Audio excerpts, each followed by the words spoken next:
never been before. It's the first time. It's just, I'm so glad that he's opening our minds to the reality around us. The world's got a lot of problems at the moment. I think even the people who are taking news from the main media are aware of a lot of problems out there.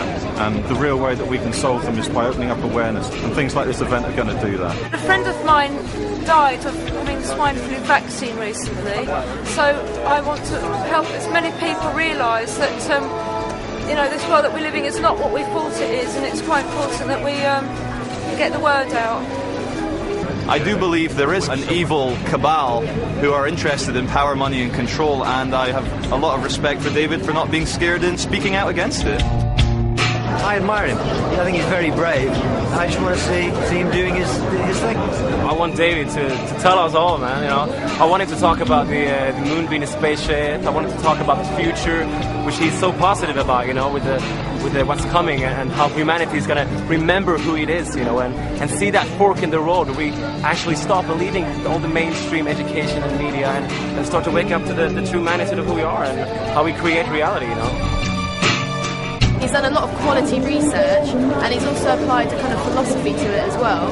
You can take it or leave it, but he's putting it out there for everyone, and he puts himself at risk doing it, and we all owe him big time for that.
Ladies and gentlemen, David Icke. Thank you. Thank you. Thank you. Thank you. Whoa. Thank you. Thank you.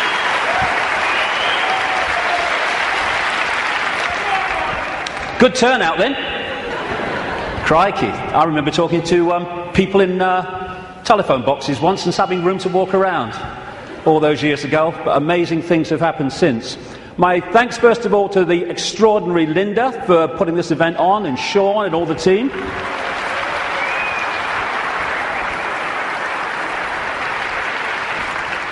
And my God, it's 20 years since my head blew off.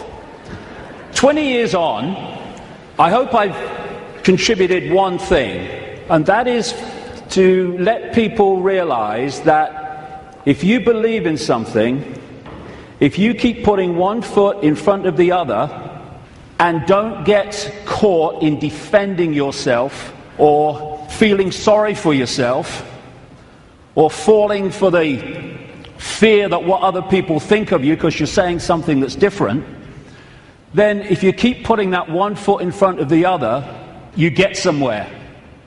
It's when you stop that everything stops.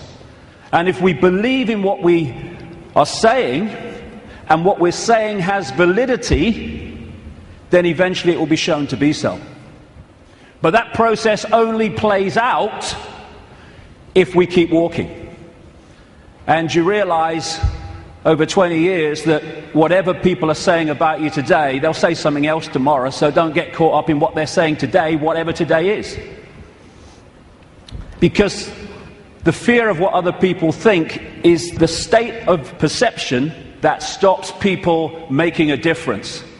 Because you can only make a difference in a world of uniformity if you operate outside that uniformity, and that's always going to get you laughter, it's always going to get you ridicule and condemnation.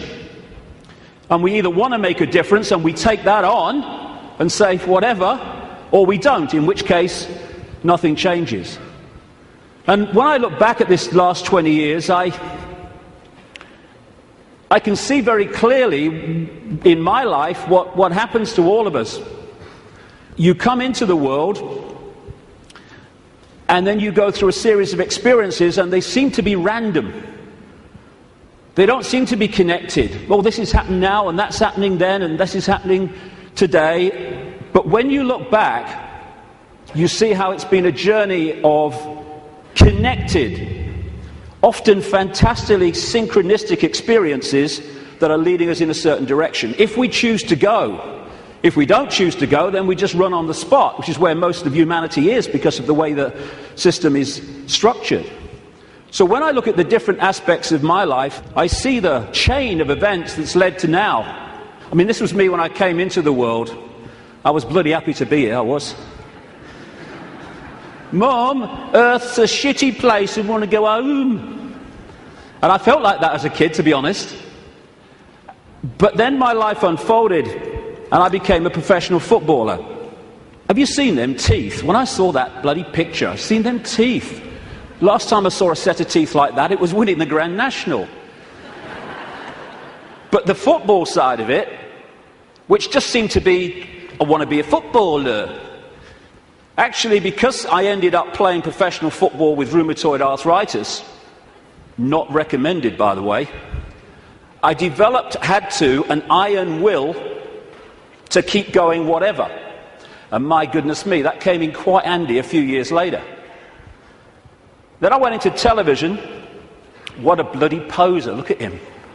I don't know, you should curl my hair then, you know. And thank you. It's been a long time since anyone did that to me. In fact, that's the first time, I think. And what that did was show me the inside of the media, shite, and also gave me a public profile which was going to lead to something later that wouldn't be ignored, although at the time I wish it was being ignored. And then I went into politics, you can call Green Party politics, and I saw politics from the inside, how it's just a game, how it's irrelevant to human life, and how people who were fighting with each other in the public arena weren't doing anything but that behind the scenes. And then, bang, 1990. For a year before 1990, when I was still in the Green Party, I felt this presence around me. Even when I was in a room alone, or especially then, I felt this presence around me, like I wasn't alone. And this went on for the best part, like I say, of a year. And it got more and more powerful, more and more tangible.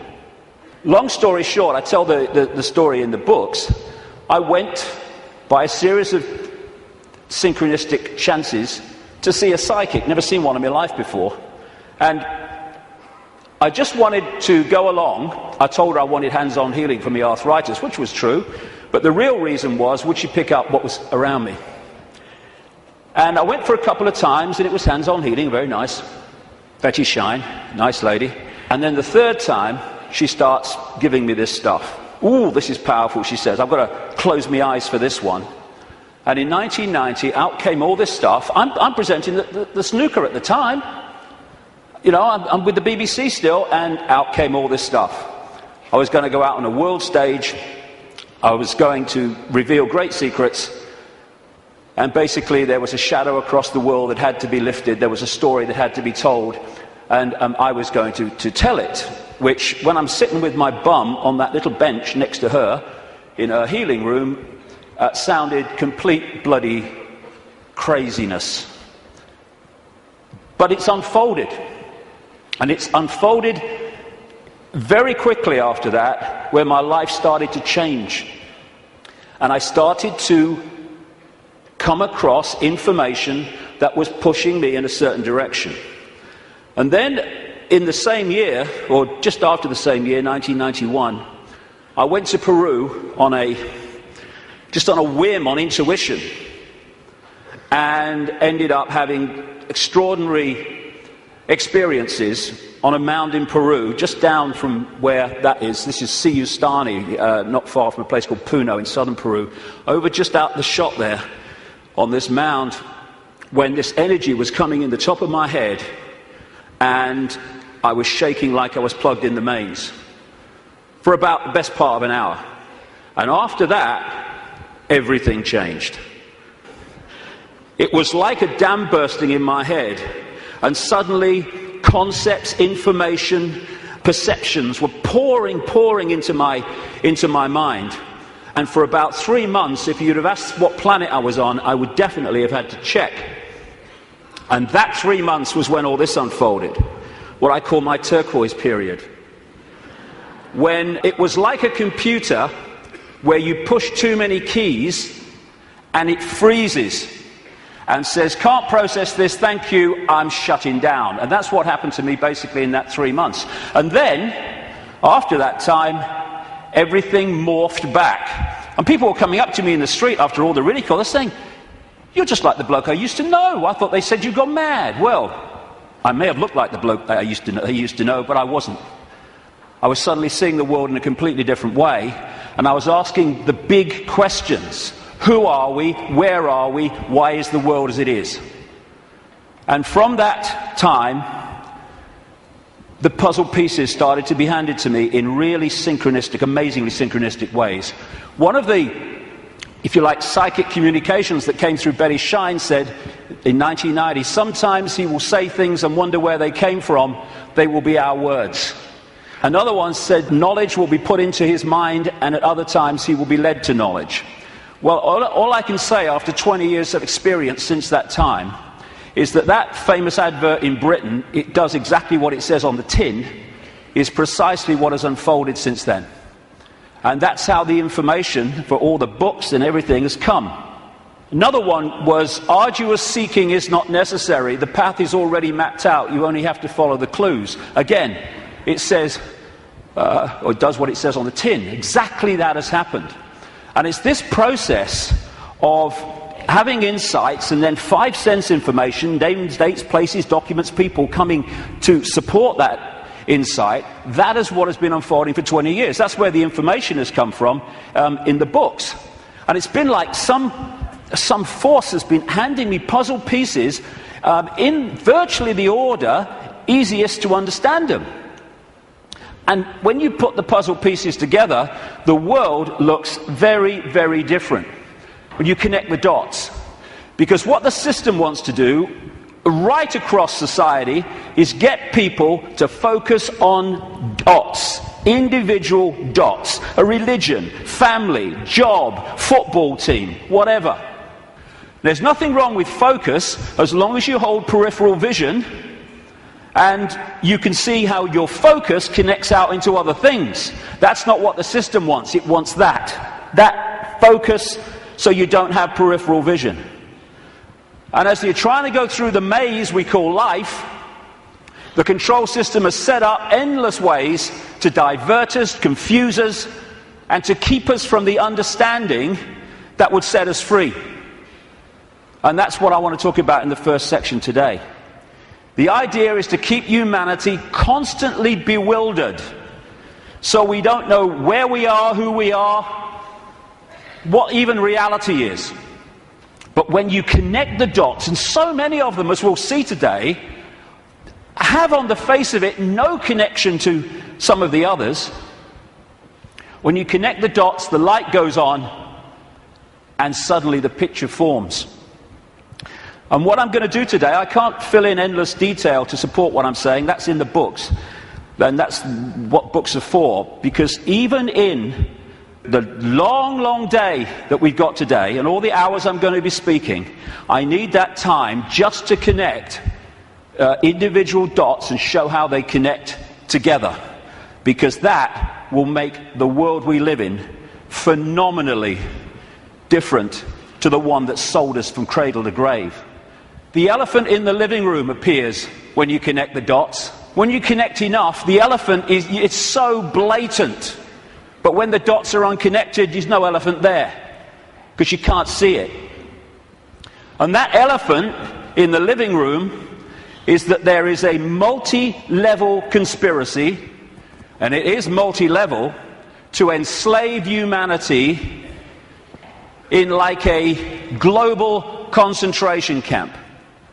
The trick is to make sure the slaves don't realize they're slaves, so they don't do anything about their slavery. Although as this moves and moves towards its goal, that is becoming more obvious. When I first started on this journey 20 years ago, the first few years, all the information coming to me in the, like I say, incredible synchronicity of meeting people, seeing documents, coming across information, having experiences. That first few years were about what I call the 5 sense level of this conspiracy. The banking scams, the police state, the Orwellian surveillance, the big pharmaceutical cartel, attack on the human body and the human immune system, engineered wars. And then after a few years, I started to move through the synchronicity, just following the clues as it said at the start.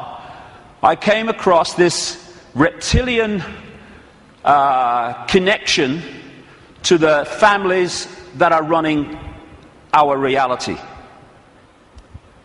And then the most important part, from about 2003, 2002, when the synchronicity started taking me in to the nature of reality itself. And until we understand at least the themes of what this illusion is, we can understand nothing else about the world as it is and the way that the control system works. And then, over the last year, that synchronicity and the puzzle pieces has taken me into, perhaps for many people, I understand it, the most extraordinary area, which is that the moon is not what we think it is. Now, can you imagine if you've come along today out of curiosity? We're a few minutes in, and your eyes are on Bill. He just said reptile. He couldn't have done. He did. I heard him.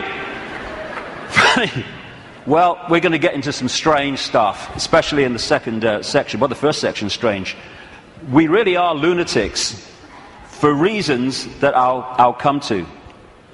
So we're now at this fork in the road where we can go down one track and we can experience freedom in a way that we've never even understood what freedom is. We go down the other one, the one that the control system wants, then we're heading for a Orwellian fascist global state. It's unfolding as I speak. That choice, that fork in the road, is to become conscious, because most of humanity isn't, because it's manipulated not to be, or the control system's route, which is just to become a clone, a computer terminal of a control system, a merciless control system. The choice is between this, not too far down the road if we allow it, and this. Go hard, isn't it? Which one? Ugh.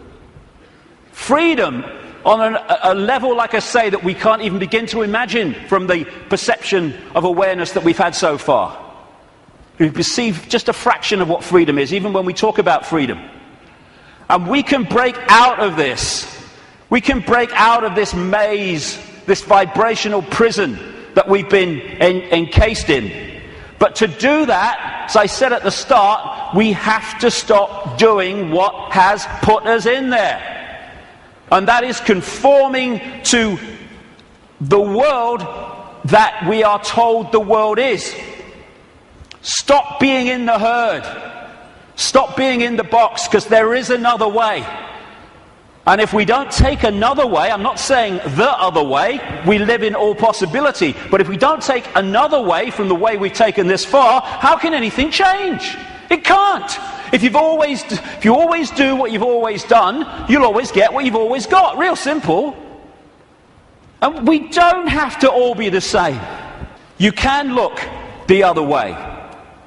You don't have to be a faceless person in a faceless crowd. It's not compulsory. You can express your uniqueness. You don't have to do what everybody else does just because they do it and we're frightened of conforming. And sometimes the choice of not conforming can actually save us a lot of grief. And it will in the next few years. You don't have to swim with the tide. You can swim the other way. It's possible. You were born an original. Don't die a copy. But how many people do? Because they fear not being like everyone else is because of the comeback from those people. Truth does not change because it is or is not believed by the majority of the people. Everybody knows that, mate. Everyone knows that's rubbish. Well, I don't know it's rubbish. That's one less than everyone. We've made a start. As Gandhi said, even if you're in a minority of one, the truth is still the truth. The multitude is always wrong. My goodness, how history has confirmed that. And this is the stadium on which it all plays out. The human mind. You cannot control billions of people physically. You can in certain small areas, yes, with your tanks and your bloody tasers and all that rubbish, but you can't do it to 7 billion. You have to control the way they perceive themselves and the world, and therefore through that make them behave the way you want them to. So if we're going to go down this route of freedom, first of all, we need to free our minds from the programming of a lifetime. Free our minds from the belief that what we're programmed to believe in schools is the truth about anything. It's not there to enlighten us, it's there to program us with a certain perception of reality which we carry through our lives, so we will be good little slaves based on who we think we are and what we think the world is. Free our minds from the diversions and the nonsense and, hey honey, she's after the car, quick. And while we're doing that, over here, the world is being orchestrated. Not for our benefit either. Free our minds from the belief that the mainstream media is interested in telling the people the truth of what's going on in the world. It's there to do the opposite. It's to tell us the version of reality the control system wants us to believe, so we will respond and react in the right way. Free our minds from the fake change people. I mean, crikey, is there a politician that's actually campaigning anymore that's not saying they stand for change? Change? Yes, I'll tell you what the change is. It's one guy claiming to be change, controlled by the same force that controlled the previous guy. Free our minds from the fake, fraudulent, false flag terrorist events created by the same control system that then tells you how the world must change to save us from the terrorism that they had covertly created. Free our minds from the front men for this control system, who are put up to frighten us into accepting changes in society, surveillance and control to save us from people who are front men for the very system that says, let me save you from him. Free our minds from the bullshit nonsense about human-caused global warming, which is nothing more than a way of introducing and justifying more and more controls and massive increases in taxation, making fortunes for people like him. Free our minds from the idea that Big Pharma, the pharmaceutical industry, is in any way interested in human health. It's not about human health, it's about Big Pharma wealth and more. Free our minds from the four-letter word that controls the world, fear, that traps us in these vibrational boxes called fear. And free our minds, more than anything else, from the idea that we are Charlie Jones or Ethel Smith. We're just Joe Public. We've got no power. The choice is to become conscious, to realize that Ethel Smith is an experience, not who we are, and choose not to be what the control system is fast trying to create. Since I started writing about this, in some detail 15, 16, 17 years ago about the control system. It's gone from its coming to daily experience. I think this is a symbolic picture myself. That plaque says, George Orwell lived here.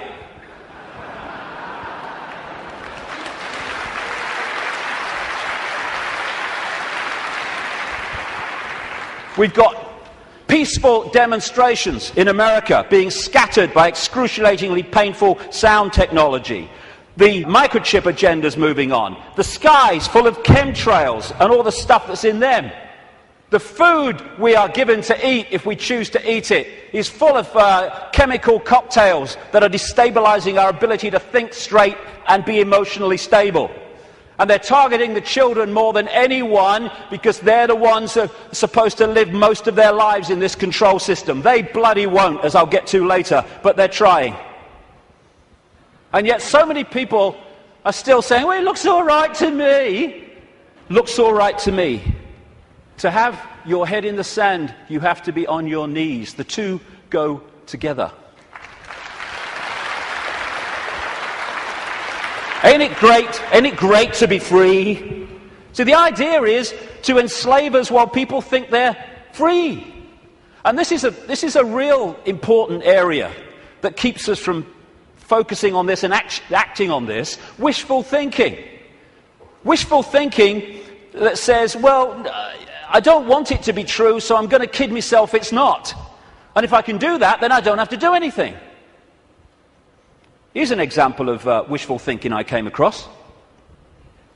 Wishful thinking that this threat will make any difference to their husband's drinking. That's wishful thinking. When I first saw that, I immediately ordered a large one, personally. But that's wishful thinking. I wish it were different. I wish things were different. Well, we all do, but they're not. They are as they are, and I find myself saying this all the time now. It is what it is. And if you accept what it is, you can change what it is. If you're in denial of it, you're not going to change it because you're kidding yourself it doesn't exist. This control system is coming in. It's coming in fast at the moment. And we have to get it from talking about it to doing something about it. And it's crept up on us, step by step. While we're watching the game shows and celebrity world and sport and stuff. Nothing wrong with any of those things. But if you're there and you've not got the peripheral vision, they will keep you from seeing what's going on. And now the future is here. It's not sometime never. The future is here. And we've got to go from that to that pretty damn quick. And we can and we will. In many, many ways. As Martin Luther King said, the ultimate measure of a man is not where he stands in moments of comfort and convenience, but where he stands at times of challenge and controversy. And we are at a time of challenge and controversy, and we'll see what we're bloody made of, frankly. But the great news is, and I'm going to get into this big time in the last section, this is a time of fantastic awakening. Like I say, when I started on this journey consciously anyway, 20 years ago, the number of people that were in any way interested in this information, whether it's the nature of reality or the control system and its agenda, was tiny, tiny, tiny. It was a lonely road. Not anymore.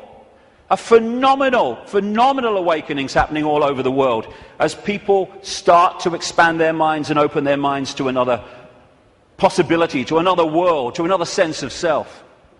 And what comes with that awakening, indeed what triggers it in so many ways, is when we decide to ask the big questions. Because only then can we get the big answers. Like, who are we? Where are we? What is reality? And that's what I'm going to focus on in this first section, because unless we at least understand the themes of what reality is, we cannot possibly understand what's happening in the world and how the control system really works and how deep the rabbit hole goes. Establishment science, education, media, that's what it does. I mean, have you seen these politicians in Britain now? You got Clegg in the Liberal Party, Liberal Democrats. You've got Cameron in the Conservatives, you're going to probably have one of the Miliband's, maybe David Miliband, leader of the other major party, and they're all standing on the same stodding postage stamp, all three of them. Same background, same basic perception of the world and politics, and that's exactly the same with science, education and media. They all stand on this same postage stamp, and anyone wants to step off it and explore in other areas, stop him! Stop him! Ridicule, condemnation, stop his funding. And people say, well, if what you're saying is true, science would tell us. Yeah, okay. Like the media would tell us, right? Yeah, okay. What the control system doesn't want us to know is that this reality, in terms of its physicality, the one we think we're experiencing now, is an illusion. There is no physicality. There is no out there. Everything I'm looking at now out there is going on in here. I'll come to how that works. It is so simple. As the great American comedian Bill Hicks said, great man. All matter is merely energy condensed to a slow vibration. We're all one consciousness experiencing itself subjectively. There's no such thing as death. Life is only a dream, and we are the imagination of ourselves. And that's the control system's bottom line, manipulating our imagination of self. You can trick the brain into seeing things that aren't there. These are pictures of paintings, etc., on the flat surface, the flat road, the flat pavement. And yet you can trick the brain into reading them as three-dimensional. That's on a flat pavement. So's that. Is that a woman's face, or is it a flower and a butterfly? Very easy to trick the brain to decode reality in a certain way. For instance, is this a man and a hand, or is it a Mexican, a woman, a bush, and a dog? Depends how you decode it. And the control system, en masse, is manipulating 24/7 the way that we decode reality, so we decode it in line with what suits the control system. As Einstein said, reality is an illusion, albeit a persistent one. And the reason it's persistent is because we live in a virtual reality universe. A fantastically expanded, advanced version of a gigantic computer game. And the analogies go one after the other. Today, it's much easier to talk about reality because technology is starting to mirror the very reality that we're experiencing. It's getting closer and closer to real, and the projection is that not too long from now, they will have computer games which you could hardly tell the difference between that and this. We're having training simulations and flying simulations. They're in some hospitals using virtual reality images to show patients when their burns are being treated, and they show them pictures of very cold images, and the brain decodes that and cools the skin down. And when you look at these advanced virtual reality technologies, what are they doing? They're just hijacking the way the five senses work anyway. They're using the eyes, they're using through these gloves, the sense of touch and all the rest of it, and they are feeding information, digital information, to the brain and tricking it to believe that something's going on which is not. And that's how the control system works. And we have what I call the body computer, the biological body computer. Biological, by that I mean it has the ability not just to react to data, but to assess that data and make decisions on it, which is what the immune system is doing all now as we speak. I'm not standing here, you're not sitting there saying, okay, problem with the right leg, go down there a bit on the left. No, it's just doing it because it's thinking. It's a biological computer system. By the way, this image here was taken the split second that someone told this guy that Barack Obama had won the Nobel Peace Prize. That's how I reacted anyway. And the base foundation of this virtual reality is actually waveform, vibrating energy. And within waveforms, as scientists will tell you, fantastic amounts of information can be stored. And that's what the base information construct of this reality is. It's information in wave form. And what I'm going to call that through the day is the metaphysical universe. When I talk about the metaphysical universe, I mean the waveform level of this universe before it becomes this. What happens is the waveform information construct is decoded through the body computer into the world that we think we are experiencing. It's all going on in here. And it's like, as I'll come to in a second, it's almost a mirror, though much more advanced, of the wireless internet, where you can get a computer and you can pull the wireless internet, the World Wide Web, a whole collective reality out of the unseen to appear on a screen anywhere in the world. And so as we decode vibrational information through to electrical information, which is sent to the brain, and the brain decodes that into the world that we think we are experiencing. This is the metaphysical universe. Through the body computer, it becomes the world that we experience as outside of us. The five senses, which of course, as I say, virtual reality computer games lock into, that's how they work, they change vibrational information into electrical information, which goes to the brain to be decoded into what is holographic information. I'll come to that. So this is absolutely right, this scene from The Matrix, where the Neo character says, this isn't real, and Morpheus says, what is real? How do you define real? If you're talking about what you can feel, what you can smell, taste, and see, then real is simply electrical signals interpreted by your brain. That's all it is. And imagine if you can manipulate the way the brain interprets reality, because you know how reality works and the population doesn't, because you bloody well keep it from them systematically. The five senses are a decoding system. The most obvious one, of course, is sound. That's a vibration, comes to the ear, message to the brain, brain hears the sound. There is no sound until we've decoded it as so. Sound is just a vibration until we've decoded it. Sound exists in here.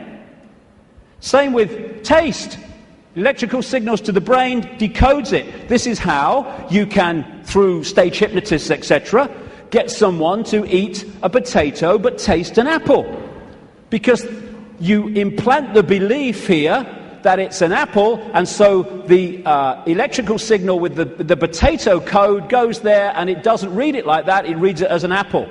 Even on that basic level, think of the potential for manipulating the way we see reality individually and collectively. And different parts of the brain, like with smell, are specifically there in the body computer to decode those senses. Same with touch. Exactly the same. Even movement. There is no movement until we've decoded that movement. There are conditions of the brain, which some people have, where they don't decode movement. So often they don't even see it. They'll see a car in the distance, the next thing, whoom, it's gone. Nothing in the middle. They see someone pouring a cup of tea, and all they see is a static arc of tea. It's all an illusion. It's a computer game. A very, very sophisticated one. I love that. Crikey, talk about having a laugh. Hey, Ethel, come and see who's in the telly. Don't you mean on the telly? No. Stage hypnotists are playing with this system all the time, like I say. And there are some other hypnotists I made earlier. These don't know they're hypnotists, most of them anyway. But that's what they're doing. They are, all the time, giving us a sense of reality, a belief in what is real. And if the brain takes on that belief system, it then starts reading reality in line with that belief, and it becomes a self-fulfilling reality. So we live in the equivalent, as I'll keep saying, a very, very advanced equivalent of the holographic internet, the World Wide Web. If you say to people, tell me about the internet, they say, yeah, well, it's graphics and websites and words and colors and the pictures. Yes, it is. But the only place that exists in that form, the internet, is on the screen. Everywhere else, it's electrical circuits, etc., etc. You say, tell me about television. They'll say, well, it's moving pictures on a screen. Yes, it is.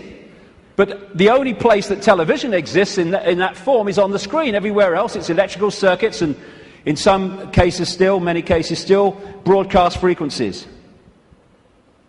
And we live in what I call the cosmic internet, where information in the energy around us, I'll come to where it comes from in a minute, is then pulled out of the unseen. Just as these guys sitting out in the open, no wires, no connections, they are pulling the unseen out onto the computer screen. And if you think of it, because people say, well, if you're creating your own reality in your head and all that stuff, why do we all see the same stage? Why do we all see the same car? Well, when you log on the internet in South Africa or Australia or London or America or anywhere, apart from places like China, you log on to the very same collective reality as everywhere else, everywhere in the world. You might choose to go to this website, and if you go to this website, the guy in South Africa could go to the same website that you're on and see the same thing, because it's a collective reality. What happens is that we then decide, do we like this website? What do we think of it? Do I want to go there or do I want to go there? That's how we put our individual spin on it. It's the same when you look out the window and you see the same car going past. But I might like the car, someone else might not like the car. But it's the same collective reality. And the body computer is pulling this reality out of the unseen, just like those laptops. And so you've got in the Matrix movie that scene where he says, the Matrix is everywhere. It is all around us, even now in this very room. You can see it when you look out of your window or you turn on your television. You can feel it when you go to work, when you go to church, when you pay your taxes. It is the world that has been pulled over your eyes to blind you from the truth. What truth? That you are a slave, Neo. Like everyone else, you were born into bondage, born into a prison that you cannot smell or taste or touch, a prison for your mind. I'll get into the nature of that prison in the second section. So what is this universe? It's information.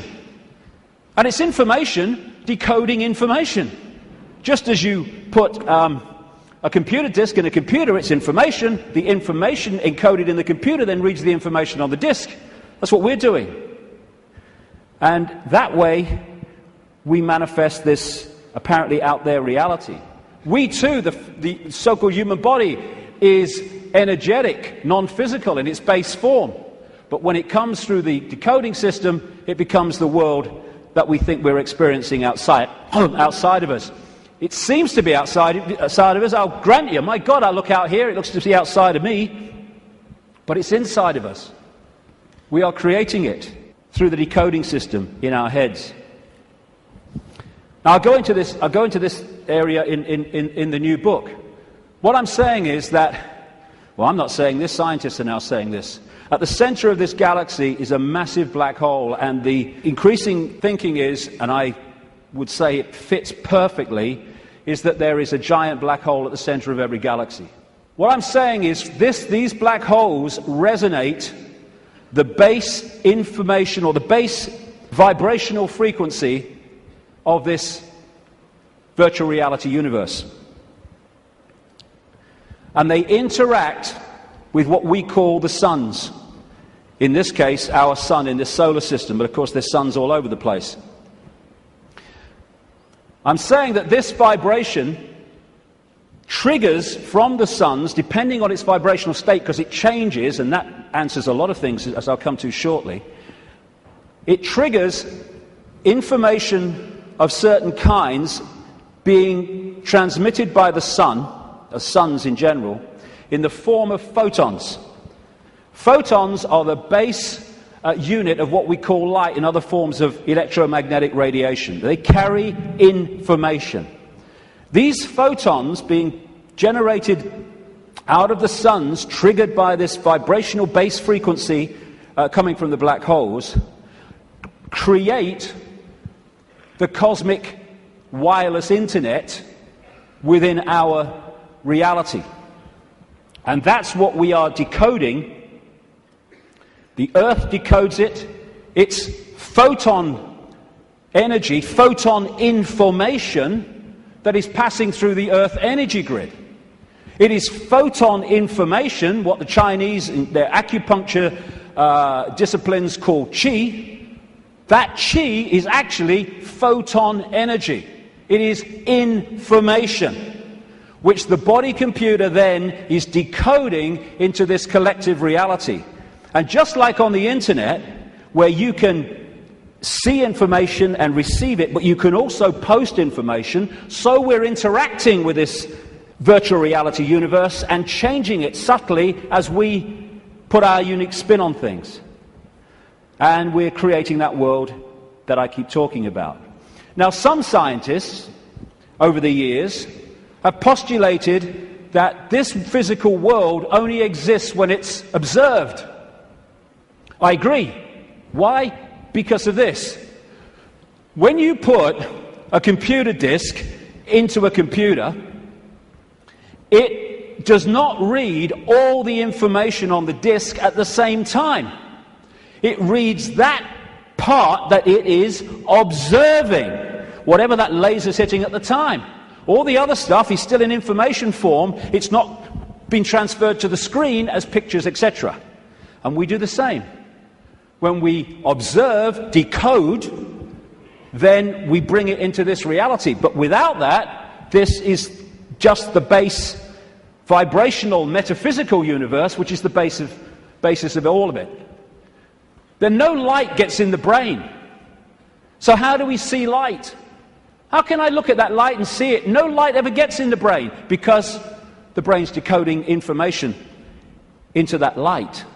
So when you see things like in the Matrix movies, those lines like, there is no spoon. It is not the spoon that bends, it is only yourself. Exactly. Because the only place the spoon exists in physical form is in here. And you bend it by bending the way you decode reality.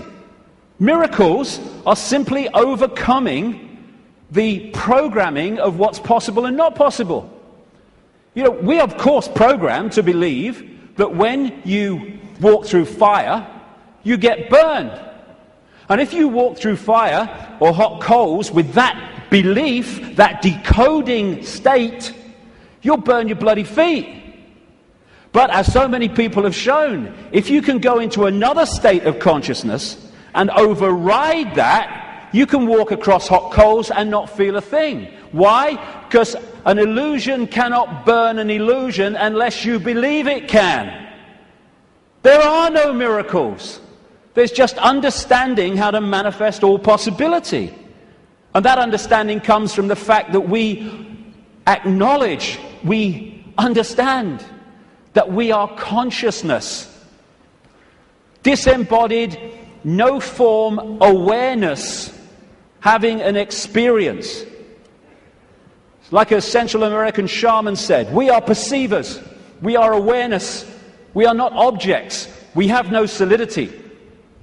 We, or rather our reason, forget this, and thus we entrap the totality of ourselves in a vicious circle from which we rarely emerge in our lifetime. And that vicious circle is what the control system wants to keep us in, because then we're controllable. If we understand who we really are, what we really are, it's impossible to control by a bunch of control freaks. The body is the way our awareness experiences this reality.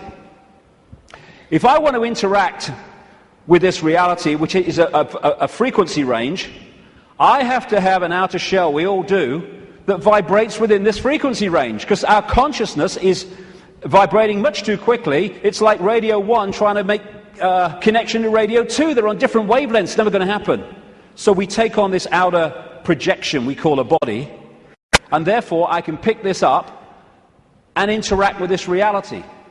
What the control system wants us to do is to believe that that projection, that vehicle to experience this reality, is who we are, because then we go from, I am all that is, has been, and ever will be, I'm Charlie Smith, I'm Ethel Jones, I've got no power. It's the whole bottom line of it. We say I'm going on the internet. We don't go on the internet. The computer goes on the internet, and we observe the internet through the computer. And our mind-body is the vehicle to experience this reality. That goes on the internet. Consciousness, the real us, observes, just like the World Wide Web, observes the internet through that vehicle. And like I say, the idea is to get us to think that we're that and not that. I had a vision when I was sitting in the bath a couple of years ago now, maybe. And I've asked my great friend, the brilliant Neil Haig, to knock this up from what I saw. I'm sitting in my bath, and I saw billowing energy, yellow, kind of white-yellow energy. And I took that immediately to be consciousness.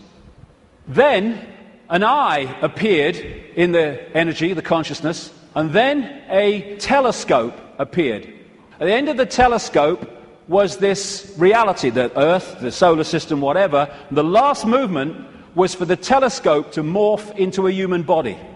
And that was so profound in the sense of that's how it works. And because of the limitations of this focus, we see ourselves, if we don't stay in contact with that, in very limited terms. Death is just putting the telescope down.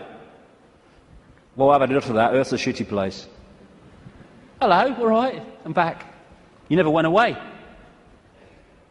The computer's here. We are observing through the computer. And I want to make the difference, because this will go through the day, the difference between consciousness and what I call the mind. Everything is the same energy in the end, because it's just one unified awareness I call the infinite. But it takes different expressions. Consciousness is the ocean. All possibility, all that is, all awareness. And the mind is like a frozen, denser expression of that, and therefore has great, great limitations in terms of awareness and perception compared with that. And one of the reasons is to interact with this reality, which is much denser than consciousness, we have to have a denser conduit, which we call the mind-body. Therefore, it has to be more limited than consciousness itself. This guy, Ramana Maharshi, a man who lived in India and meditated for most of his life on a mountain in India. I've actually been there. Nice place. He said, mind is consciousness which is put on limitations. You are originally unlimited and perfect. Later you take on limitations and become the mind. Or as Einstein put it, a human being is a part of the whole called by us universe, a part limited in time and space. He experiences himself, his thoughts, his feeling, as something separated from the rest, a kind of optical delusion of his consciousness. And that optical delusion comes from looking through the lens, the telescope. And what it does, and I keep saying the control system is structured exactly to do this, it puts us in a false identity. One that doesn't think all possibility, it thinks limitation, I can't, that's not possible. And if you want to control people en masse, you want them in that mode. I'm not David Icke. David Icke's my experience. It's a name for the experience I'm having at the moment. I am all consciousness, all awareness. All that is, has been, and ever will be, and so is everyone else in this room, everyone else in all the realities of this infinite world that we live in.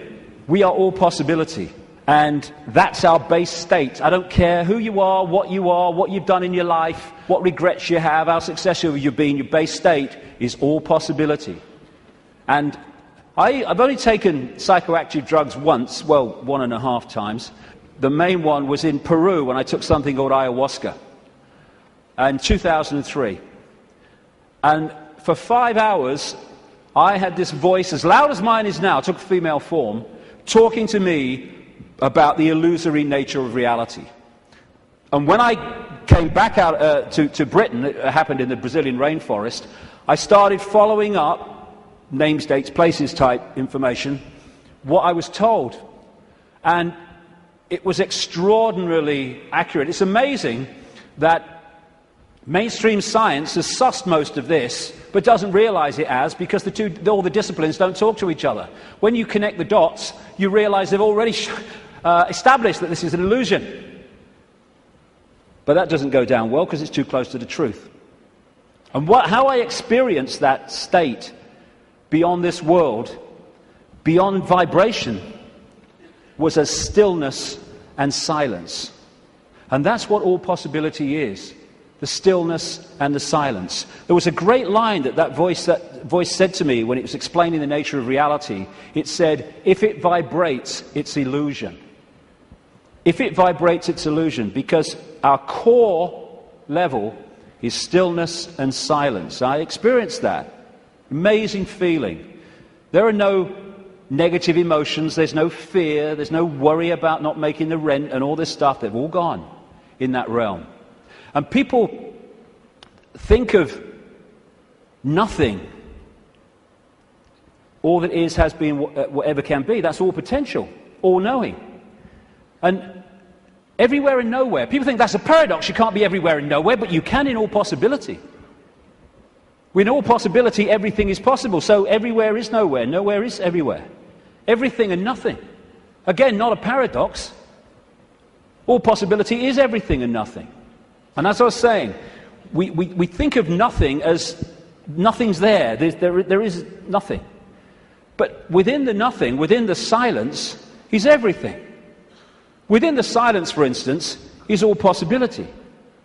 And then when I start talking, I have pulled one possibility out of all possibility, which is manifest as vibration, my voice. And then I stop. It goes back into all possibility. We don't think that this building is defined by the nothing. We think it's defined by the something. But the something is only there, and this building is only in its form because of the no thing, apparently no thing, in between what we perceive as the something. The silence this is why when people are in silence, they go somewhere else. And so many people are frightened of the silence. Get in the car, whack the record on, get in home, put the telly on, noise, hold you in 5 sense reality. When people go into the silence, that's when they get their insights, because they're accessing other levels of themselves beyond the 5 senses. So out of the no thing comes the realm of form. This is something called cymatics. If you go on the internet, you can see it, videos of it, like YouTube. What they do is they put particles on a metal plate and they play sound across it. And it's incredible. It just forms into these amazing geometrical shapes just because of the sound. And when the sound stops, boom, it all goes back to all over the place. And then the sound changes and another form comes in. And these worlds of form, frequencies, vibrating frequencies, are created in this way, out of all possibility. And there are endless, infinite realms with different so-called laws of physics, different challenges, different experiences, all vibrating at different speeds and therefore able to share the same space. All of these different realms are sharing the same space that I'm sharing now, just as all the radio and television stations broadcasting to this city are sharing the space that I'm sharing now and the space that they're sharing with each other. So we live in a frequency range, and that frequency range is dictated by the range of frequencies that our body computers can decode. And it is extraordinarily tiny. We're virtually blind in terms of what exists. The vast majority of this universe is what scientists call dark energy or dark matter. And they call it dark not because it's pitch black, but because we cannot decode it. Therefore, it is not in our realm of experience. We have to work it out by its impact on things that we can see. And the electromagnetic spectrum is 0.005% of what is projected to exist in this universe. And visible light, which is the only frequency range that we can decode, is a fraction of the 0.005%. So this is it. Visible light. This is our world. And we look out and we think we can see everything. But we can't. We can see what we can decode. And therefore, we operate within a dimension, we might call it, and it's penetrated by other dimensions, which allows those other dimensions to interact with ours, which I'm going to get to in the second section, because that is fundamental to the control system. What we're doing is we are putting our focus of attention into this reality through the body computer, and therefore this seems to be the only world that exists.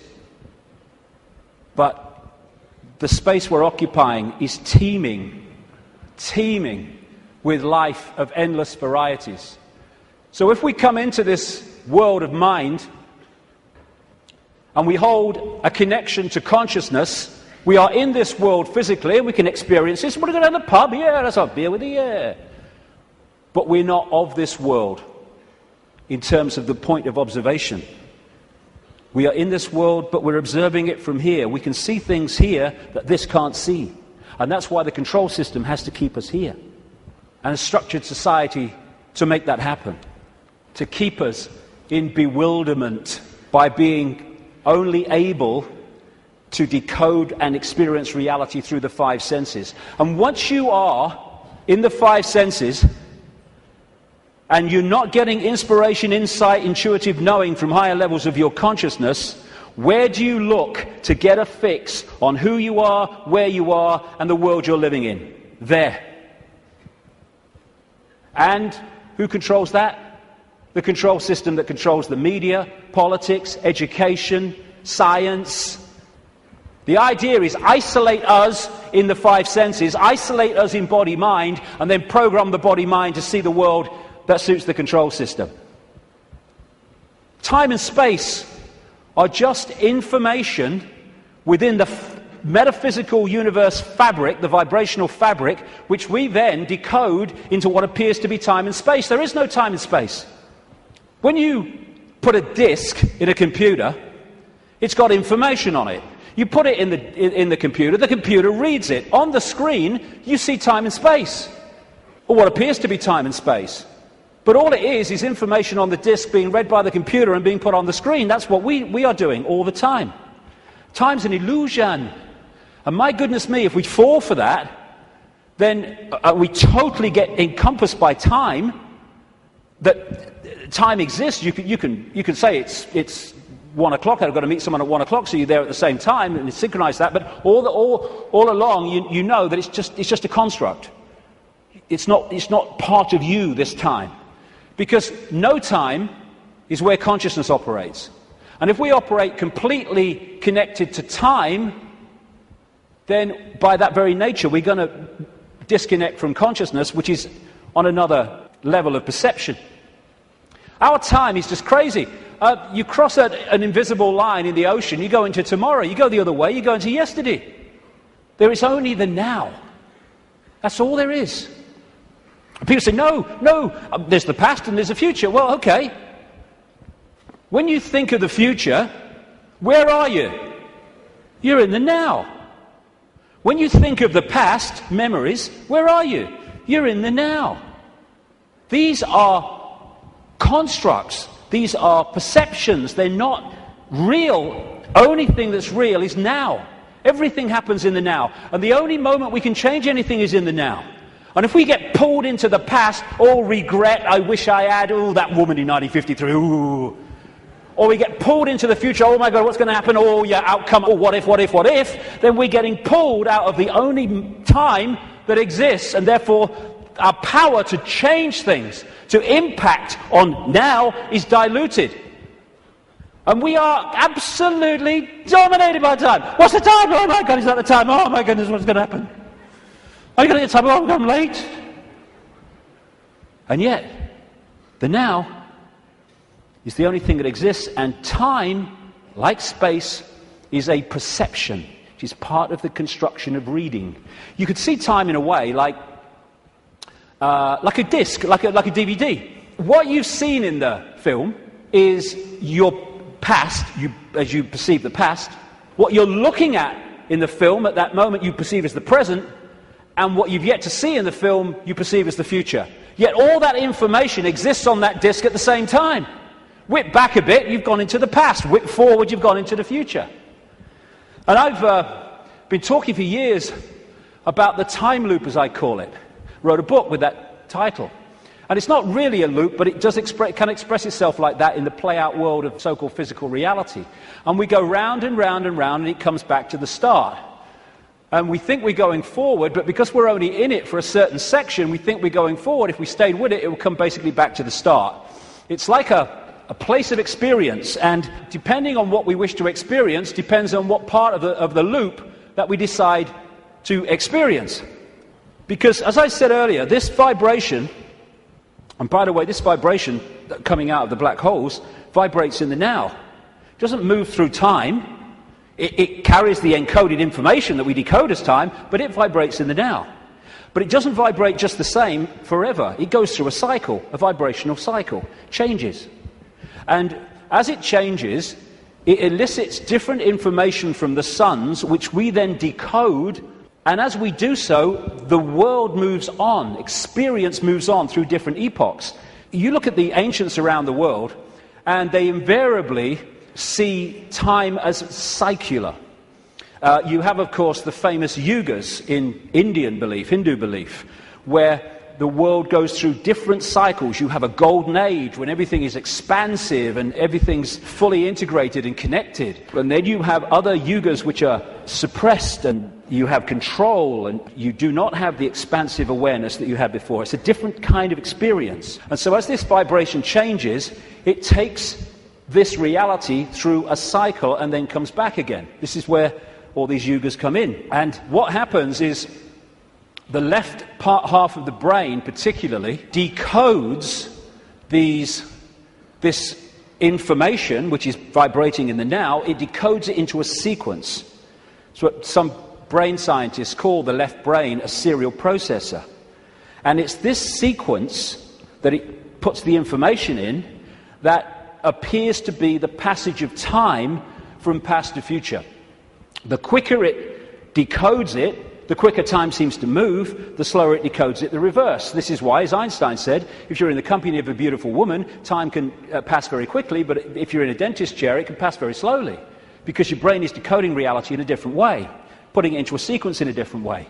And so the time loop is actually just the decoding of this changing vibration, changing information. And again, if you can hold connection to out there, you can be in the world and not of it. If you're not, you're literally caught in the loop, and that's where most people have been for a very long time.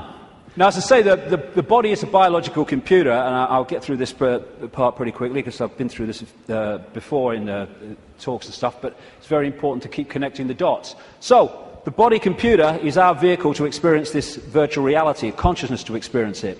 It's like, you want to go to experience another planet, you need an outer shell. As I said earlier, we need an outer shell vibrating within the frequency of this reality. And this is what makes racism so ludicrous, so insane, such a confirmation of ignorance. Because it's just a vehicle to experience this reality. And racism is the final confirmation that you are caught in five-sense reality and have not a clue of the nature of what we all are, racist and non-racist, and that is consciousness. Humans, we think we're humans. We're human. Humans are like a software program.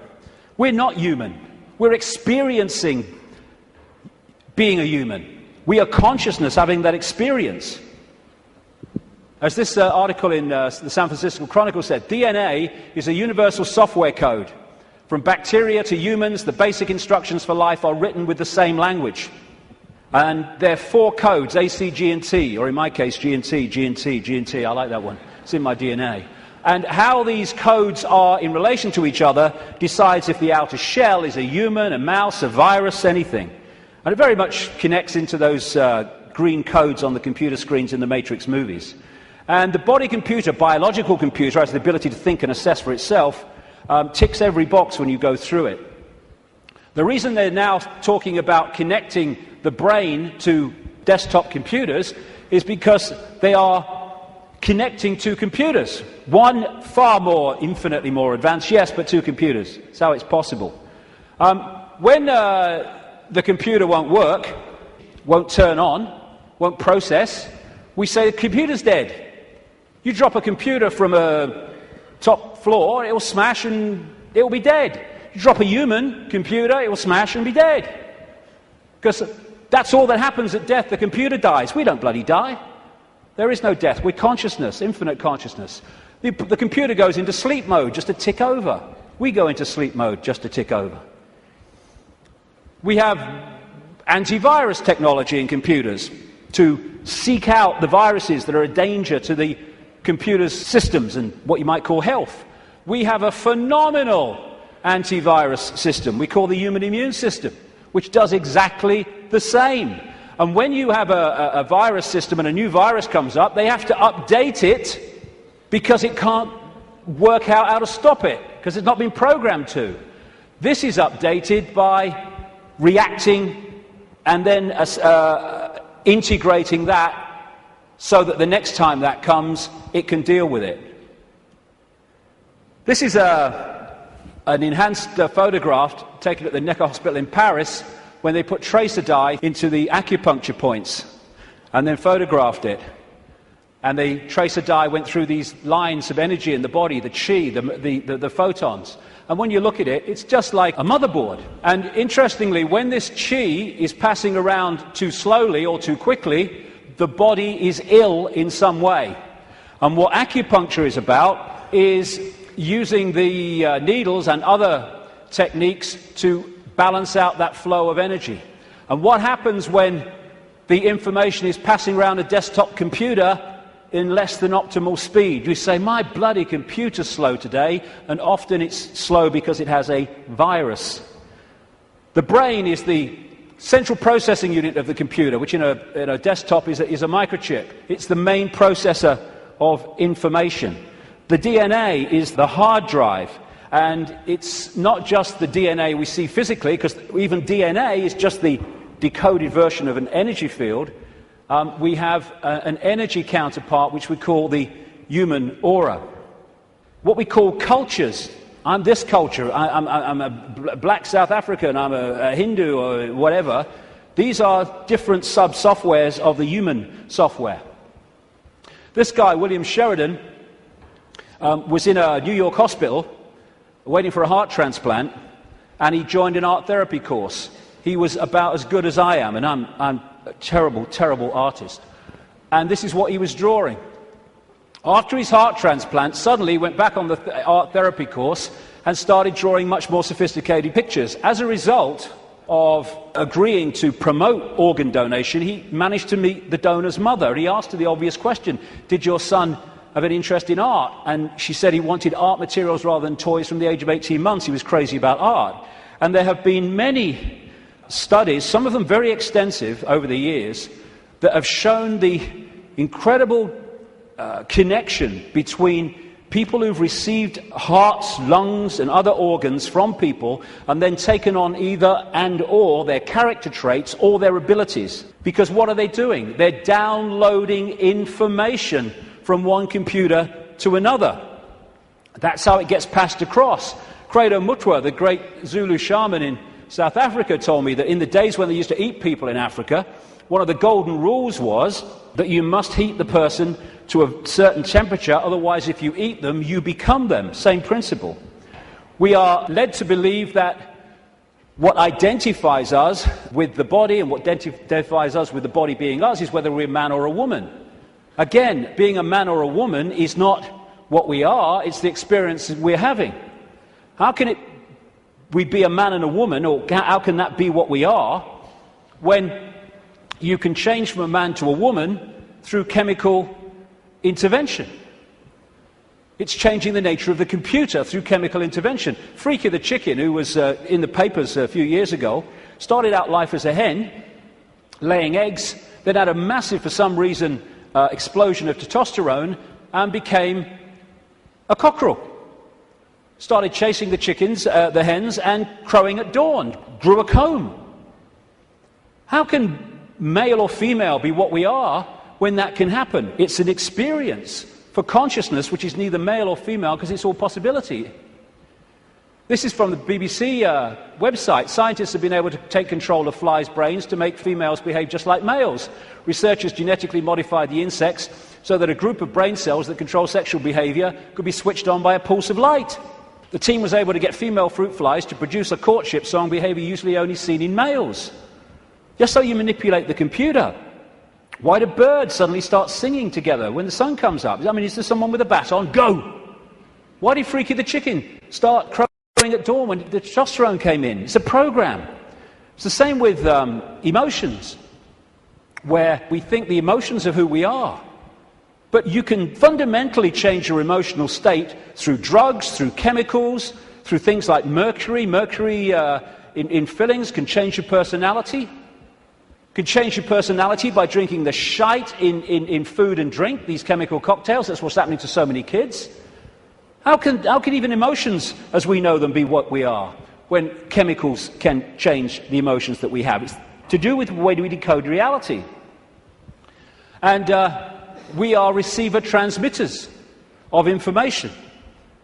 Like we're taking from the worldwide cosmic web and we're adding to it.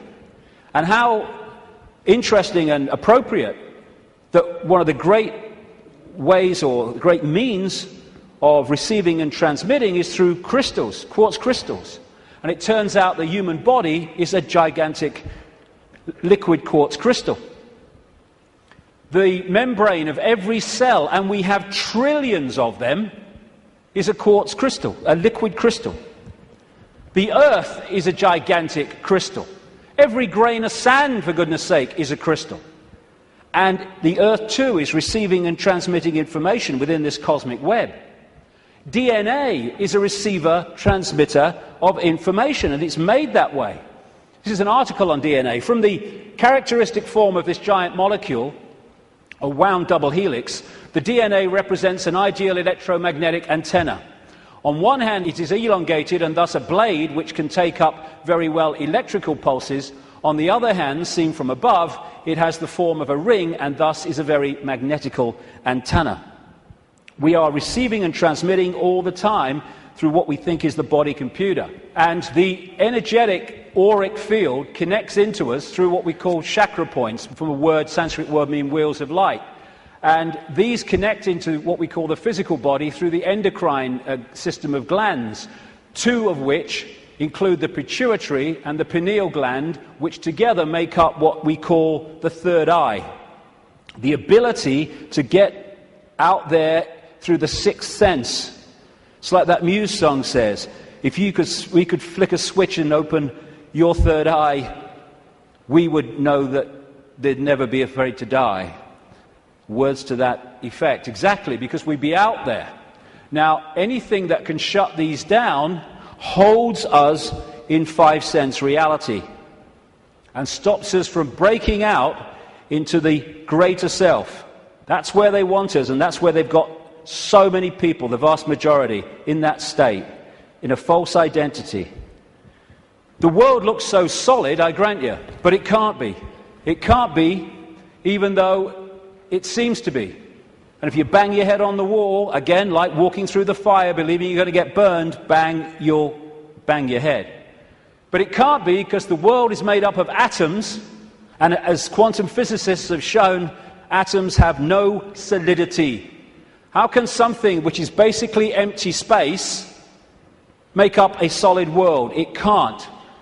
The reason it appears to is because the information in the waveform metaphysical universe is decoded through into apparent solidity. Again, it's just the way we decode reality that gives it form. We take information from a disk, we put it on the screen, it seems to have time-space solidity. But it doesn't. It's just information being read, and that's exactly what's happening to us. The reason it appears solid and it appears three-dimensional is because we live in a holographic world.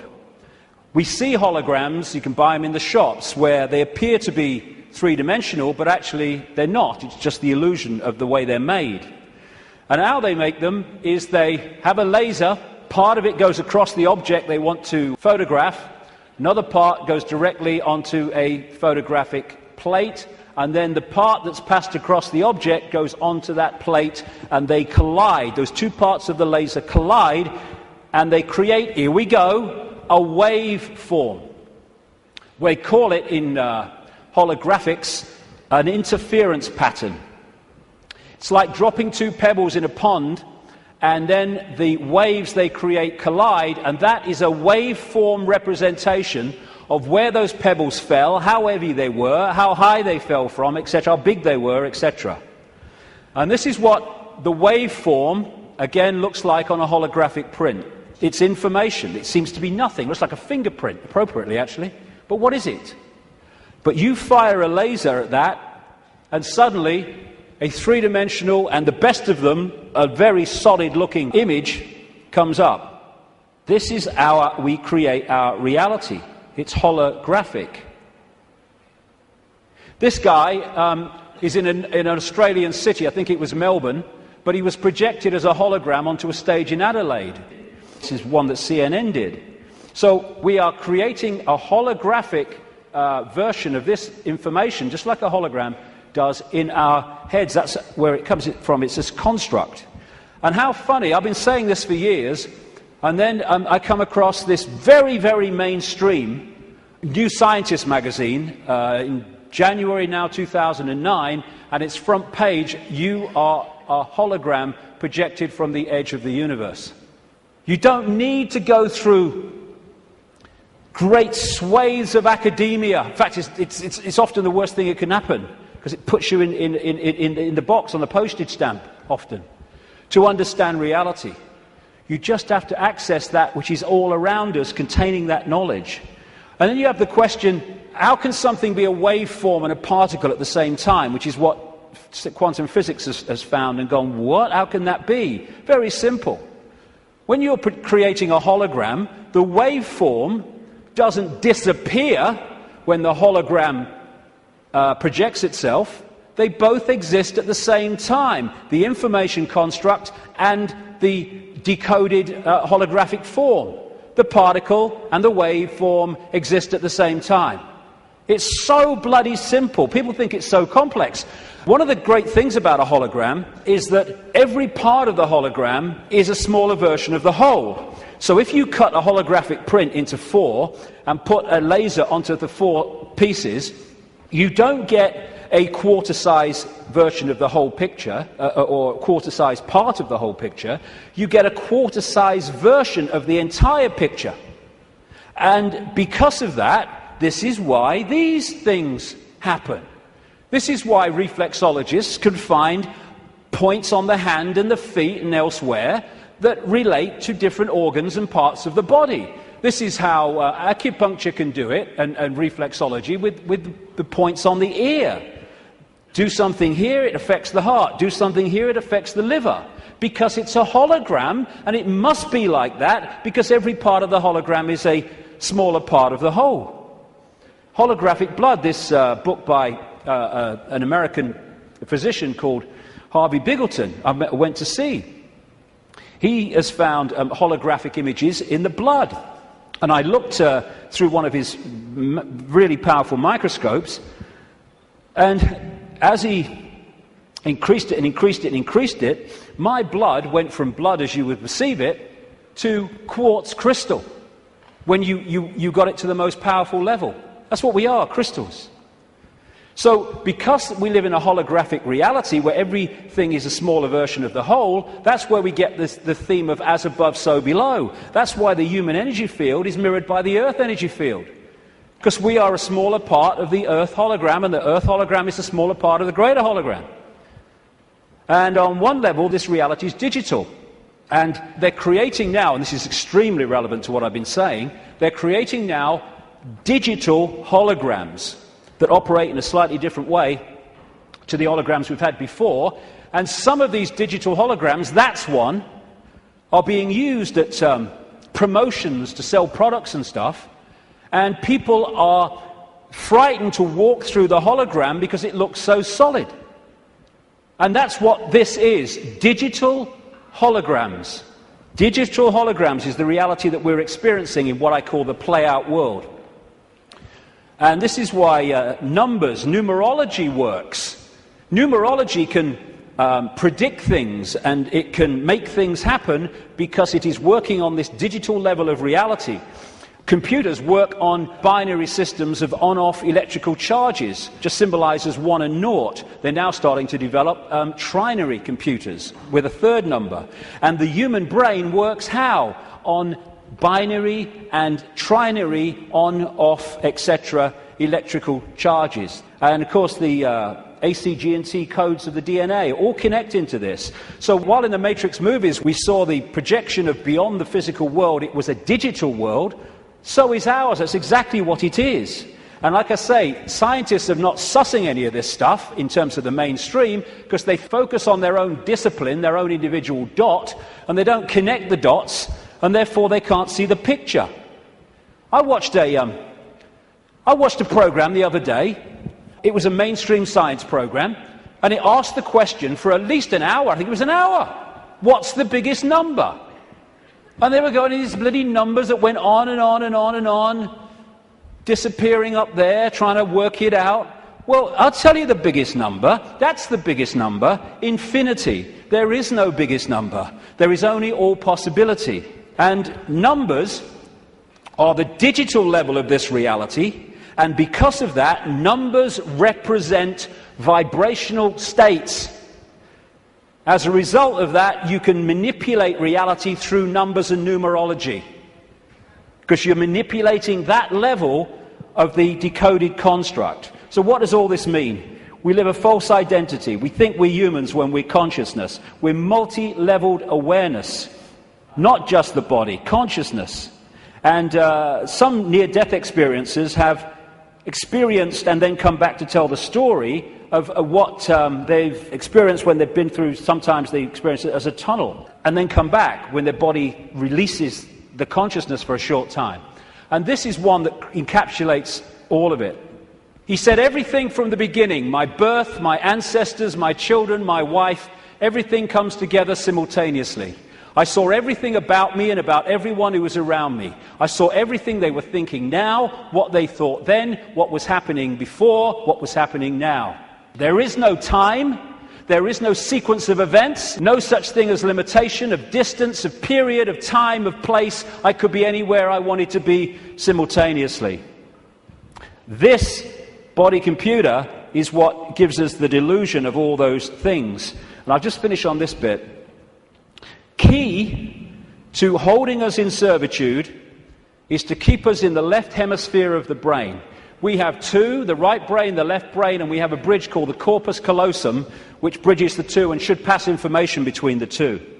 And the right brain, they are very, very different states of being. The right brain is the out there, the creative, the connection with all that is. The left brain is what deals in numbers, in language, in sequence, and puts everything in hierarchical structures and all the rest of it. And what the system wants, it wants us in there. Because when we're in there and not in there, we are there. And the whole system is structured to put us there. The education system, everything. I found this. Different functions of the right and left brain. What the right brain wants to do is say the colour. What the left brain wants to do, language, it wants to say the word. And it's interesting when you try to go through these and say the colour, how difficult it is for many people to say the colour instead of the word, to say green instead of what the left brain wants, which is yellow. And the functions of the two are massively different. This lady, a brain scientist, neuroanatomist called Jill Bolte Taylor, became well known when she had a stroke in the 1990s, I think it was. And she had a stroke in the left brain and stayed awake for most of it, and therefore experienced what was happening. First of all, she got onto an exercise bike trying to overcome how she was feeling, and she looked down at her hands, because this left brain decoding system's now not working, and was not decoding reality as it normally did. She looked down, and she saw not hands, she saw claws. As this went on, she could no longer see a division between her and anything else. Everything just joined as one infinite field of energy consciousness. And she said it was just bliss. Nirvana, she called it. When she tries eventually, the left brain eventually kicks in and says, you've got to get help, she tries to call work, a colleague, to help her out.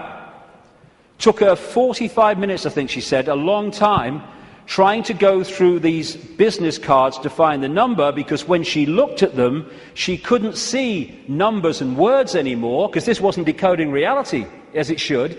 She could see pixels. She was seeing this reality one step back in its digital pixel state. Eventually, through following the squiggles, she says, she managed to ring the number.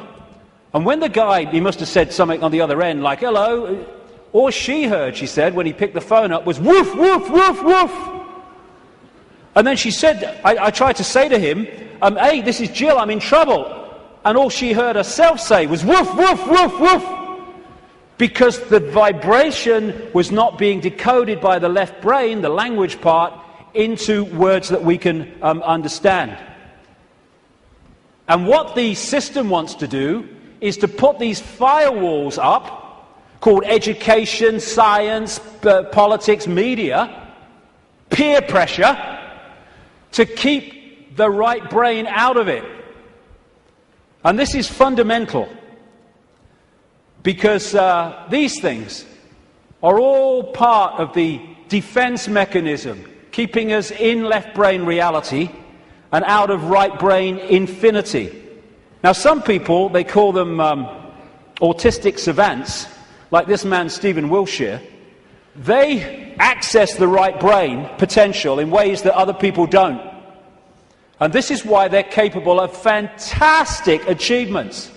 This guy, Stephen Wiltshire, was taken up in a helicopter over London by the BBC for half an hour with nothing except his eyes, and then came down and drew London from the air with incredible accuracy. Why? Because he was accessing that infinite potential that left brain people, most of people in the world, don't.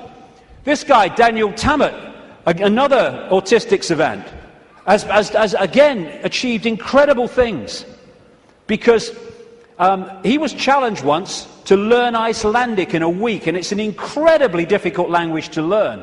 I mean, none of the media were using on their news reading, were using the real name of that volcano in Iceland, were they? Because they could bloody pronounce it.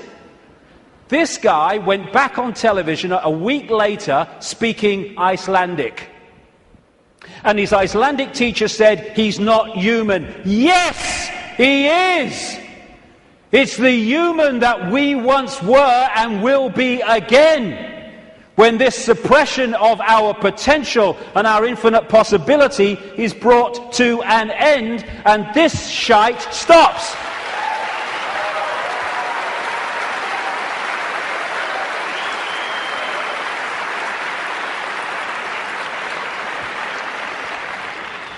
We worship the intellect. Oh, he's got a great mind. Oh, he did this at Oxford. Oh, he's gone to Harvard. Mind is such a low level of awareness. It's supposed to be a vehicle for experiencing this reality, a servant of consciousness. It's become our master. It's become something to worship. And that's the isolated intellect. That's the isolated intellect. And so we reach a point.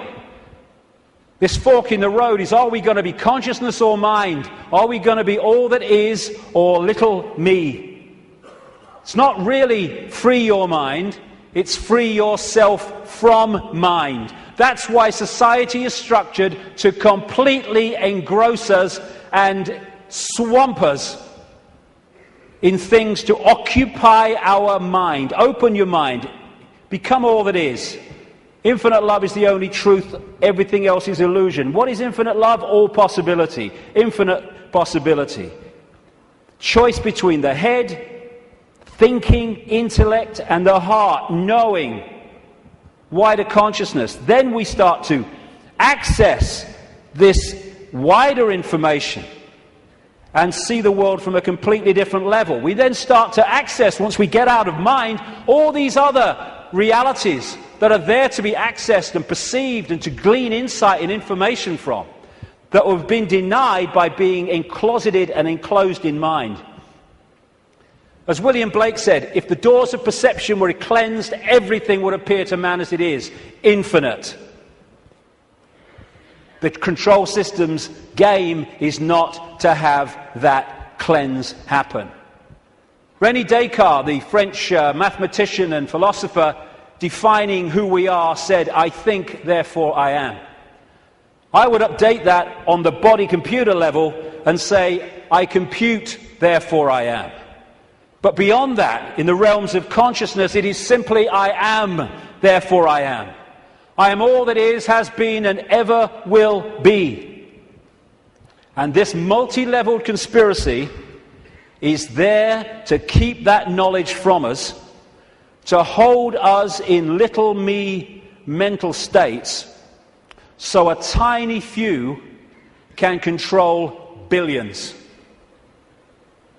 Without this knowledge, we cannot understand the conspiracy and how it works. And the question is, who's behind it? See, they're hiding already. Who's behind it? And that's what we'll get to in the next section, which will start in 10 minutes. Thank you very much. Thank you.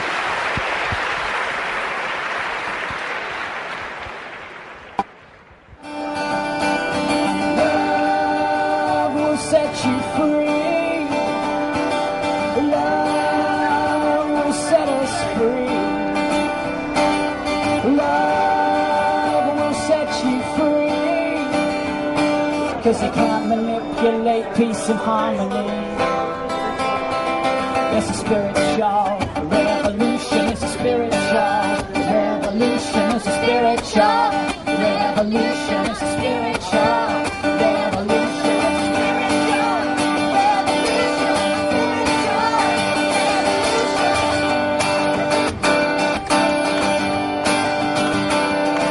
It's a spiritual revolution. It's all part of your evolution. Your fate is still unknown.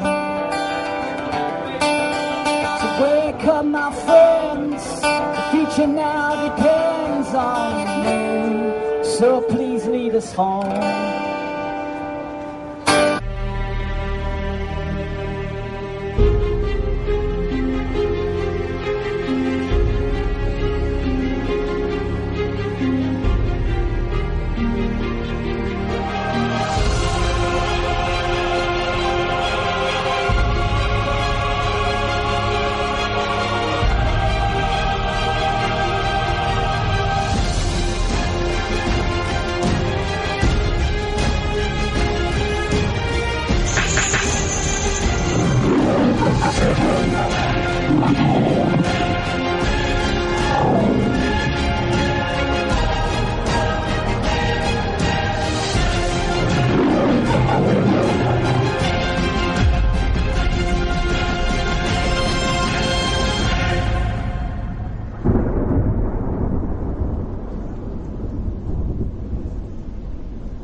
This next section takes us from that information about reality and starts to relate it to the situation we find ourselves in. There are 20 years between these two photographs, and in that time, really amazing things have happened. So many people have gone from that to that, and it's an exponential curve that's gathering pace all the time. And people are starting to see what is increasingly there, that we are watching the unfolding imposition of a fascist global state, or communist global state. They're the same either way. I'm sure people in fascist Germany and people in Stalinist Russia thought there was a big difference between the worlds that they lived in.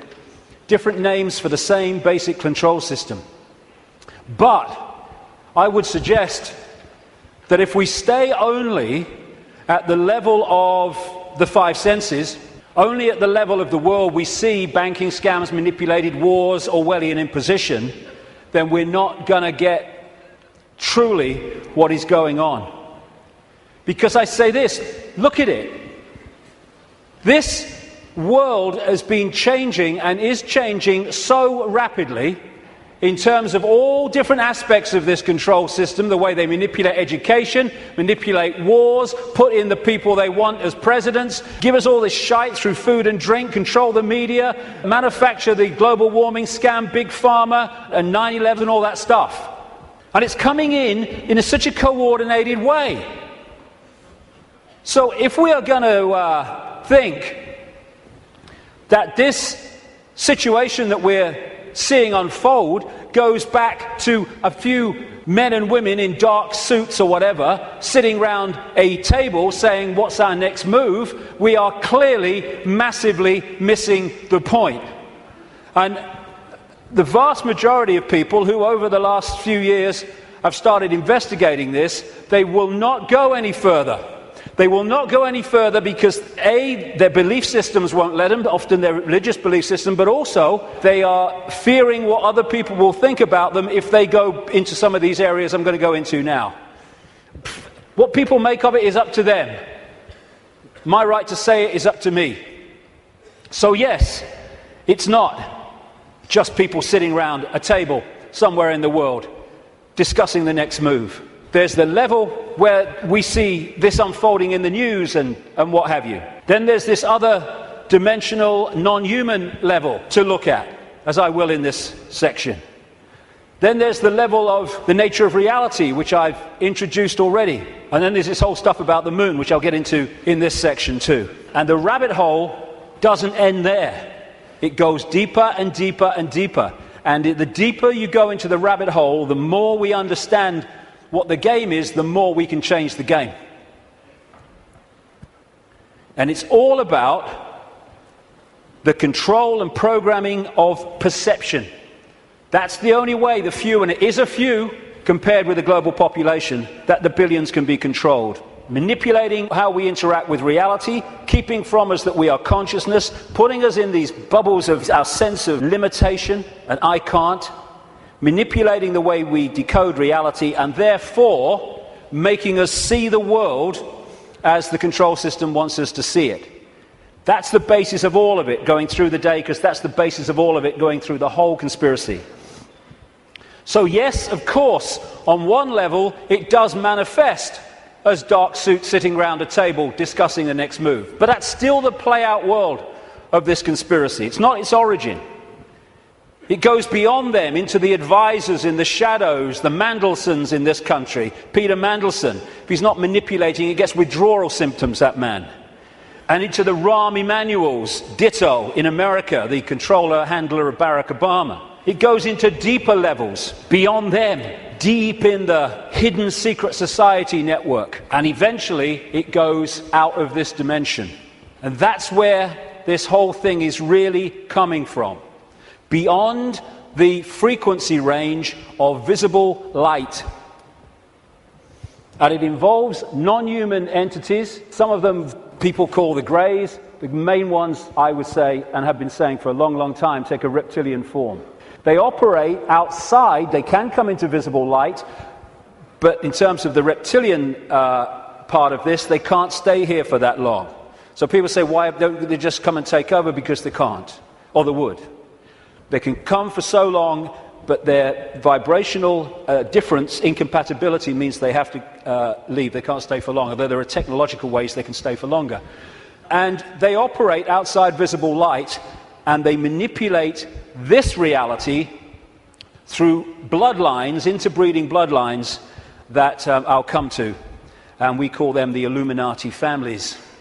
So, we operate with invisible light, but outside of that, sharing the same space, is infinite other worlds and realities. And if a so-called UFO comes into this reality, because it's coming into visible light from where we cannot decode, it just seems to appear out of flipping nowhere. Because what it's done, it hasn't actually come in, it's just changed its vibrational state to resonate with invisible light, and it's like, it came out of nowhere. And then how often do you see it? Honestly, mate, there was this bloody UFO, and it disappeared just in front of my eyes. What are you on, mate? You on the pop or what? What it's done is increased its vibrational resonance to go beyond on visible light. Therefore, to the observer, it disappears. It doesn't disappear at all. It's left visible light. And this range of frequency we call our world is being manipulated from vibrational frequencies beyond it. And Satanism is a network within visible light that interacts with these reptilian entities in various ways I'll get to before the end of the day. Places or areas of the heavens that come up, Orion comes up again and again in relation to these reptilians. And in terms of non-human visitations, so does the Pleiades, so does, in terms of the reptilians, area of the heavens they call the Draco constellation, which appropriately, coming through the word derivations, brings us draconian. And of course, draconian laws are the Orwellian laws coming in. Very, very appropriate. Sirius is involved as well. So, won't be able to get into this today. There's a lot more to know anyway, but so is what happened to Mars, is all involved in this story, how it became the devastated place it is but wasn't before. And when I talk about these areas of the heavens, I'm not necessarily talking about those places with invisible light, because just as we are multidimensional, so planets and stars, etc., are multidimensional. And just as a planet might be devastated within visible light, it's not necessarily devastated on other vibrational frequency levels of itself. Because the Earth, too, operates in visible light, but also multi-levels, like everything else. Another major part of this story is that when these reptilian entities started intervening, they manipulated human genetics through interbreeding. Not necessarily physical interbreeding through technological methods, and also changing human form by changing the messages, the information, I'll come to this before we finish this section, that the DNA is picking up. And through that, you can change a form by changing the information the DNA is picking up. And it's no accident that humans have massive, fundamental reptilian genetics. This part of the brain, which scientists call the R complex or the reptilian brain, will be very, very important as we go through this second part of the day, because it's fundamental to how human behavior and human perception is manipulated to see the world as we currently see it. This interbreeding is talked about and recorded all across the world in the ancient accounts. Of course, I guess because it's the Bible, the best known is this section from Genesis. There were giants in the earth in those days, and also after that, when the sons of God came unto the daughters of men, and they bare children to them. The same became mighty men, which were the old men of renown. But that's just the biblical version. Got a frog in my throat, the reptilian going. All across the ancient world, you see similar stories and accounts of this interbreeding. Something else goes parallel with the reptilian story. Again, not just in the Bible with the Garden of Eden and all that stuff, which of course the serpent was dominant, but across the ancient accounts. And that is the connection between the reptilian intervention and what we call the fall of man. And again, this is universal. And these themes will come together again and again as we go through this next part. The ancient accounts, again, and we're talking that part of the Yuga cycle, which they call the Golden Age, talk about the fact that there was a time when humans were so unbelievably different to how we are today. They were connected to higher levels of consciousness. They were in this world, but they were certainly not of it. They were capable of incredible feats, and they lived what we would call impossible lengths of time in terms of age. And then there was a sudden change, the fall of man, as it was called. What I call this is the schism. There was an energetic schism at the level of the metaphysical universe, the waveform-based information construct, and that as it was decoded through into this holographic reality, obviously mirrored in the holographic play-out world the schism in the information construct. And this is a portrayal of that, a symbolic portrayal of that. Anything that happens here gets decoded through to there, and this is where the schism happened. It was like a distortion in the information. Thanks, mate. Cheers. You put the gin in, right? It was a distortion in the base information construct, and I'll be coming to how that happened. There were many consequences for this, and one of them was there wasn't just a schism in the energetic level of the world itself. There was a schism was passed through into human personalities. We became distorted also from the magnificence and harmony that we were before. And we went from that to this. And we're now at the point where we're coming out of that. And there was also genetic manipulation to stop us accessing ranges of frequency that we did before. This is a major reason, not the only reason, but it is a major reason why scientists call 95% of human DNA junk DNA, because they don't know what it does. This is the reason, not the only reason, but a major reason why we only use a fraction of our brain's capacity. This is why billions of cells in that bridge, the corpus callosum, don't seem to be doing anything. They've been switched off. We've been put into a state that disconnects us and therefore makes us controllable, makes us farmable. So you've got this reptilian group, and the ones involved appear to be relatively small in number, tiny compared with the global population, and this is why they're terrified of being exposed. That's a constant theme, all the way through it, wherever you look. And they've imprisoned humanity, or sought to, in this tiny frequency range of perception called visible light.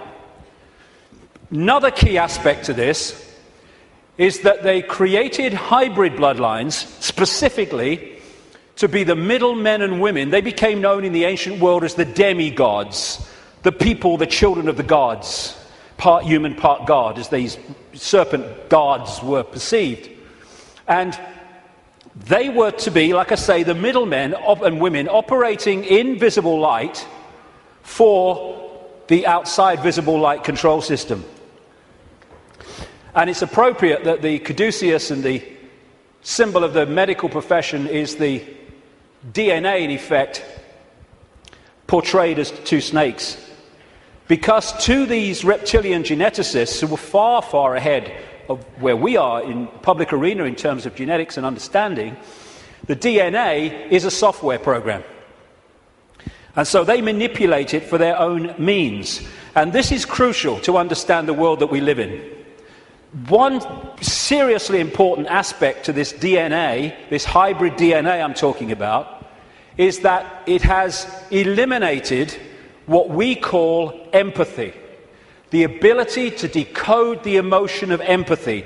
Empathy is the fail-safe mechanism of all behavior. If I can empathize with the consequences for others of my actions, that limits and balances my actions. If I have no empathy because I cannot empathize, then there are no limits. There is nothing that won't do. 3,000 dead on 9/11, who cares? Who cares? That's what we're dealing with. And this is vital to get across. If we look at this information on the basis of thinking I wouldn't do that, so they wouldn't do it, then we're going to miss the plot completely. Because it's not like that. No, you wouldn't do it. They would, and have no emotional comeback whatsoever.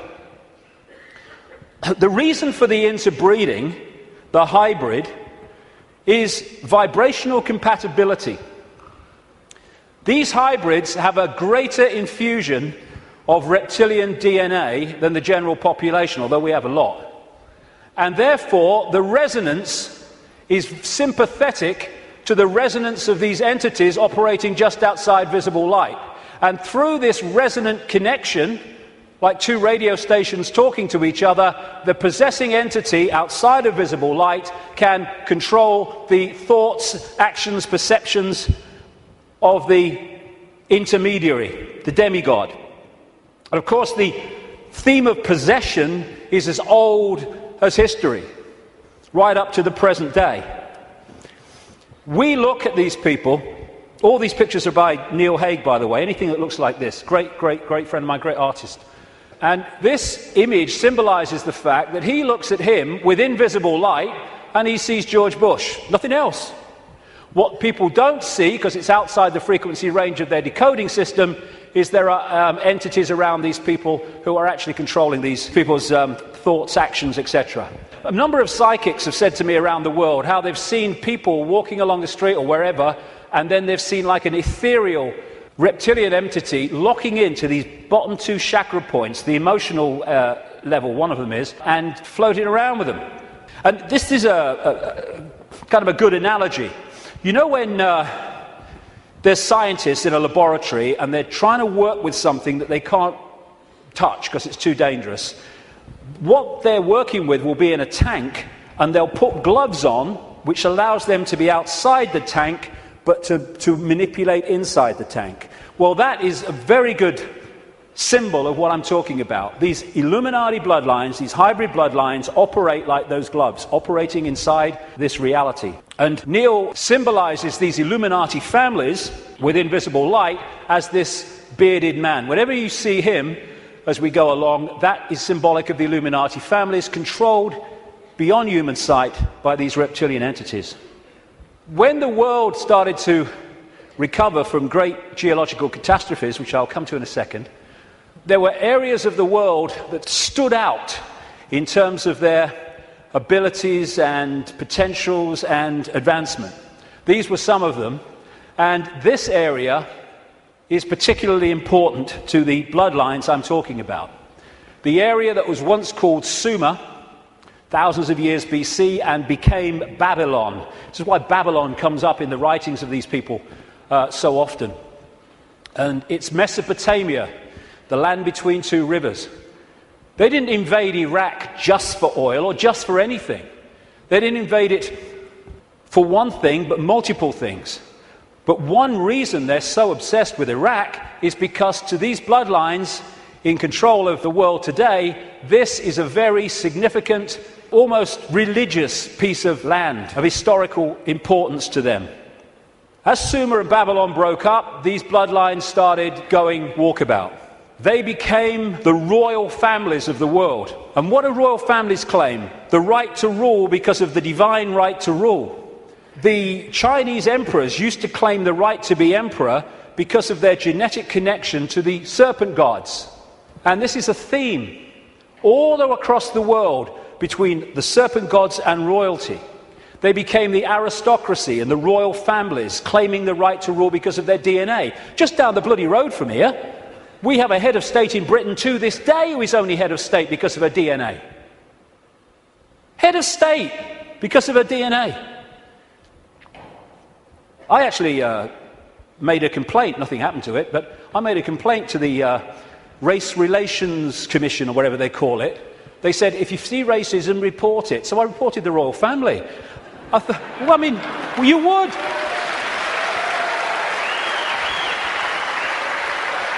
You would. Because they go, racism, we must stop racism. All these bloody politicians go, well, get down to Buckingham Palace then. You're saying you can only be head of state, not only if you're bloody white, effectively, but if you only come from the same bloody family. Ridiculous. Anyway, it's always been and it still is. And so these aristocratic and royal families moved on. Eventually, when the people started to rebel against overt royal control dictatorship, these families, some of them stayed in the royal families overtly, and there's still some around, like ours.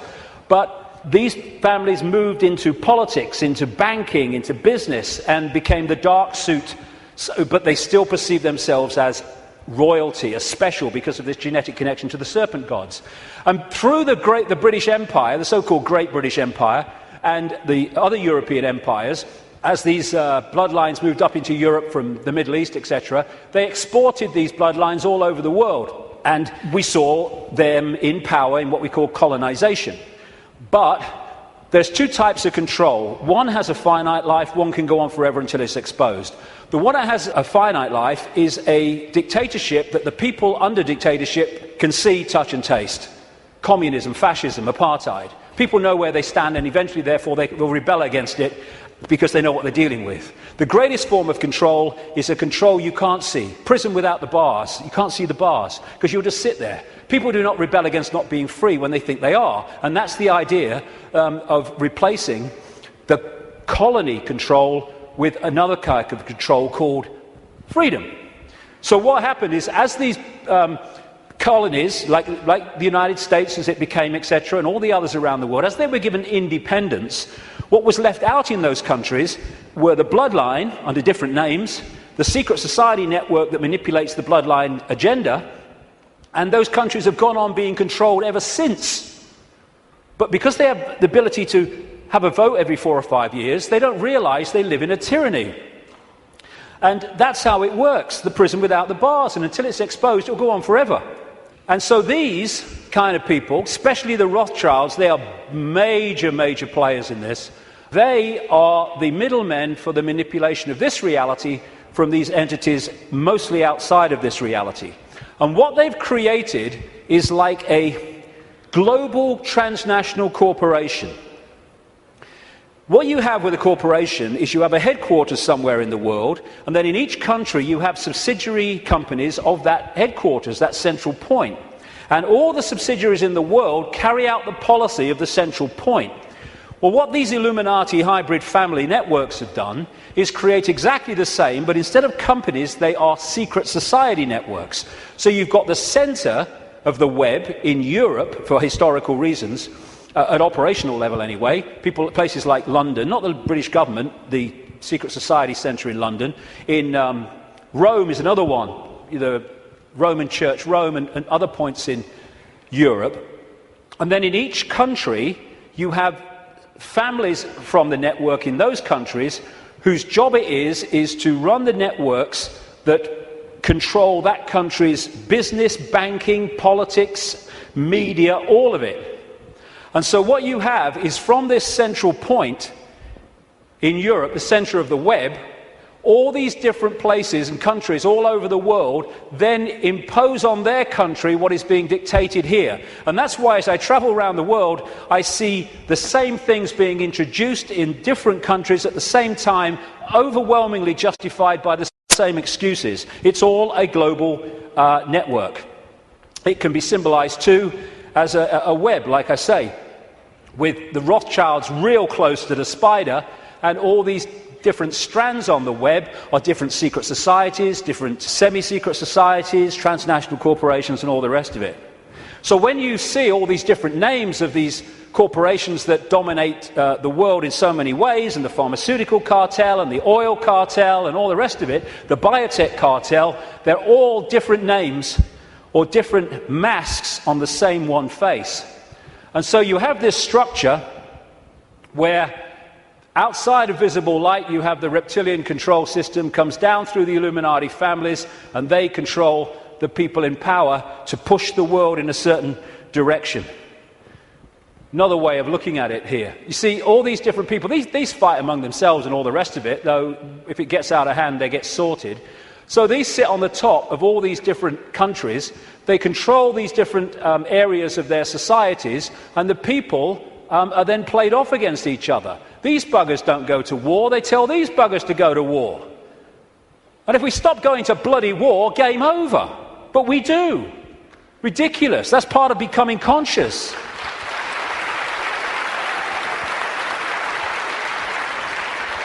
So these people are just pawns in a game, in a way, genetic pawns in a game. They're just kind of shells to play out this agenda with invisible light. I mean, some batches are better than others, of course.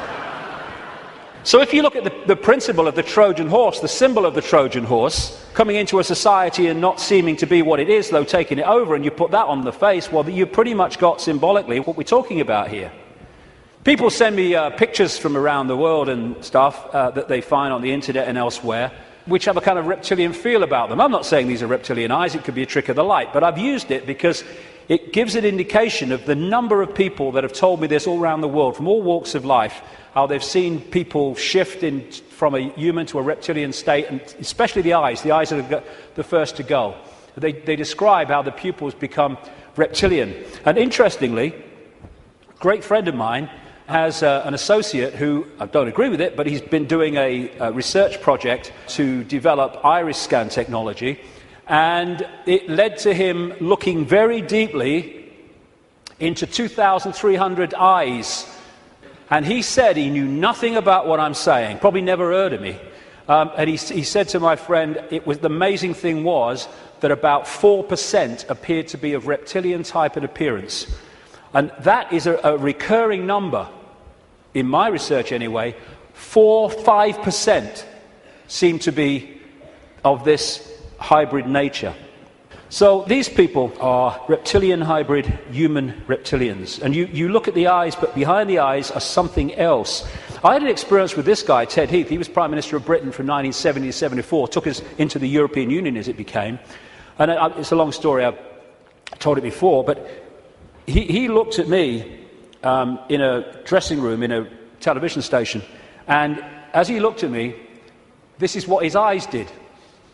His eyes went completely black, everything. And as I looked into his eyes, it must have been like that for, I don't know, maybe a minute, 2 minutes. And as I looked into his eyes, I said at the time, it was like looking into two black holes, because you couldn't make eye contact because there was no contact. And it was like, as I know now, looking through him into this other dimension where he was really controlled from. This man, Ted Heath, oh, my goodness me. My goodness me. The children that guy has tortured and killed.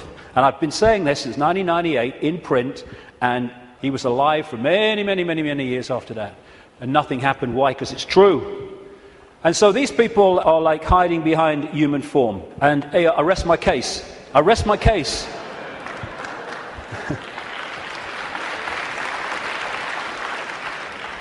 Ooh, you look tasty. And this lack of empathy in this hybrid DNA explains why these guys do what they do. Now, when you open your mind, instead of saying, well, it's not possible, it's ridiculous, when you open your mind and say, okay, I'm not going to just accept this stuff, but I'm going to flow with it and see where it goes, you find that this stuff I'm talking about is absolutely in your face when you bring it from the subliminal to the conscious. The oldest form of religious worship in the world has been taken back 70,000 years to an area of the Kalahari Desert in South Africa, and it is worship of the serpent or worship of the snake. This man, Reverend John Bathurst Dean, wrote a book, a very, very good book, 1933, called Worship of the Serpent, in which he studied serpent worship around the world. This was his conclusion.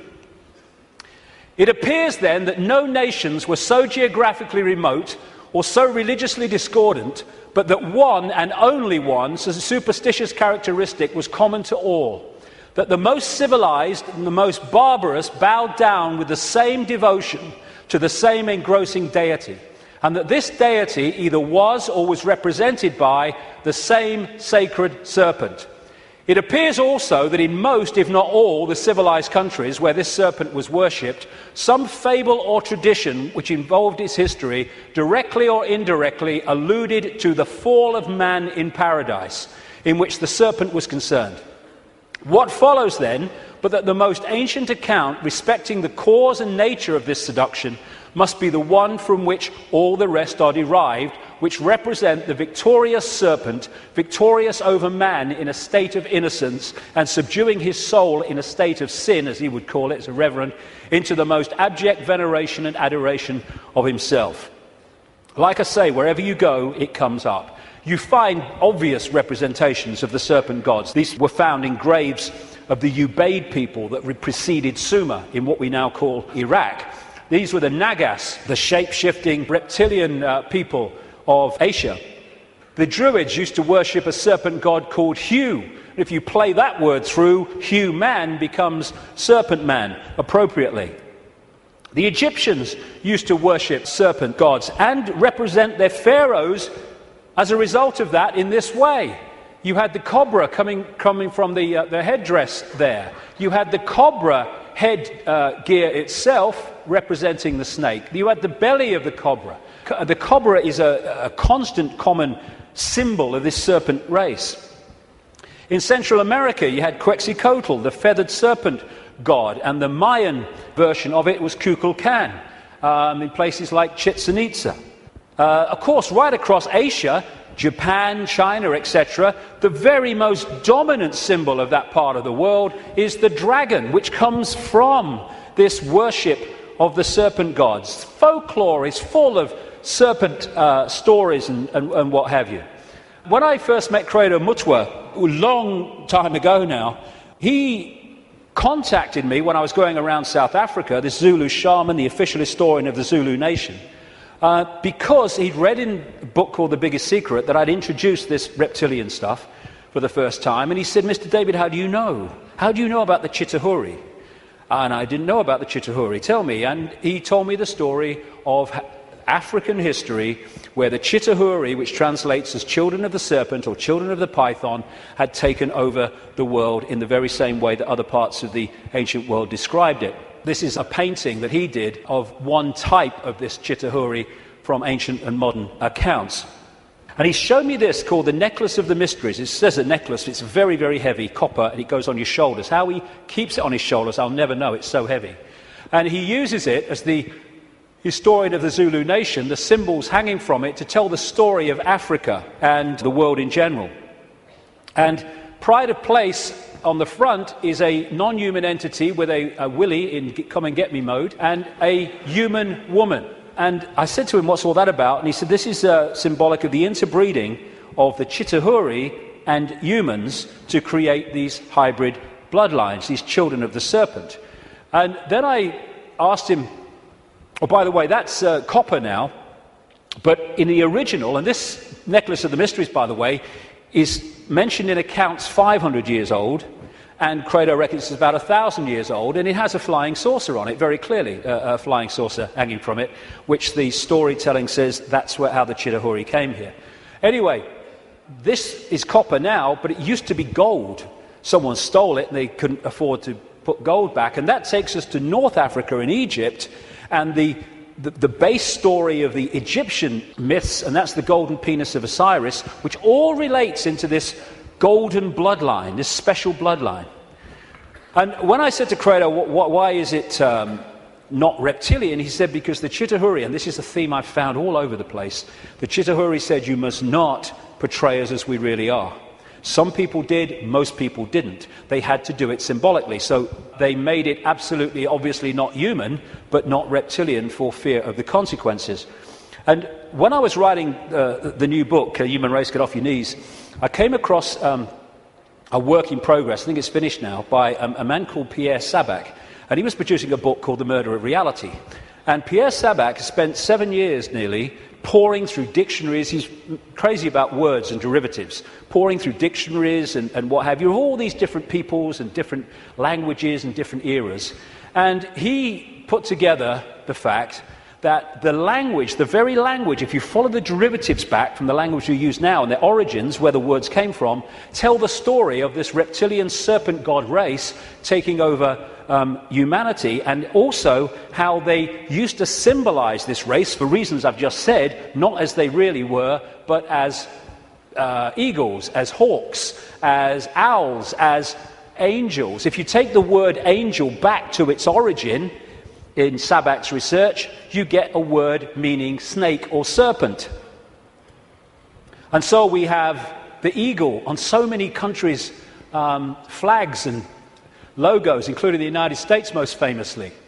You have the owls, invariably with the goddess of Babylon, Semiramis or Ishtar. You have the story of the angels, especially the theme of the fallen angels, representing this reptilian race and interbreeding with humanity. And you have Horus, the son of God of Egypt, the virgin-born son, represented as a hawk, again with the reptilian imagery. This seraphim, one of the hierarchy of angels in Christian and Hebrew Jewish belief, seraphim word means snake or serpent if you take it back to its origin. You have the flying serpent disc, which is widely used in the ancient world. And another thing that they did was they symbolized the heavens as the upper ocean. We have the ocean that we have, obviously, and then you had the upper ocean, which was the heavens. And so they talked about the gods and the serpent gods coming in their heavenly boats through the upper ocean. And so you have a lot of marine symbolism, which doesn't relate to the sea, it relates to the upper ocean. And it's reading this. These bloodlines were known in the ancient world under different symbols and different codes, like children from heaven and earth, and children of the gods, children of the sky.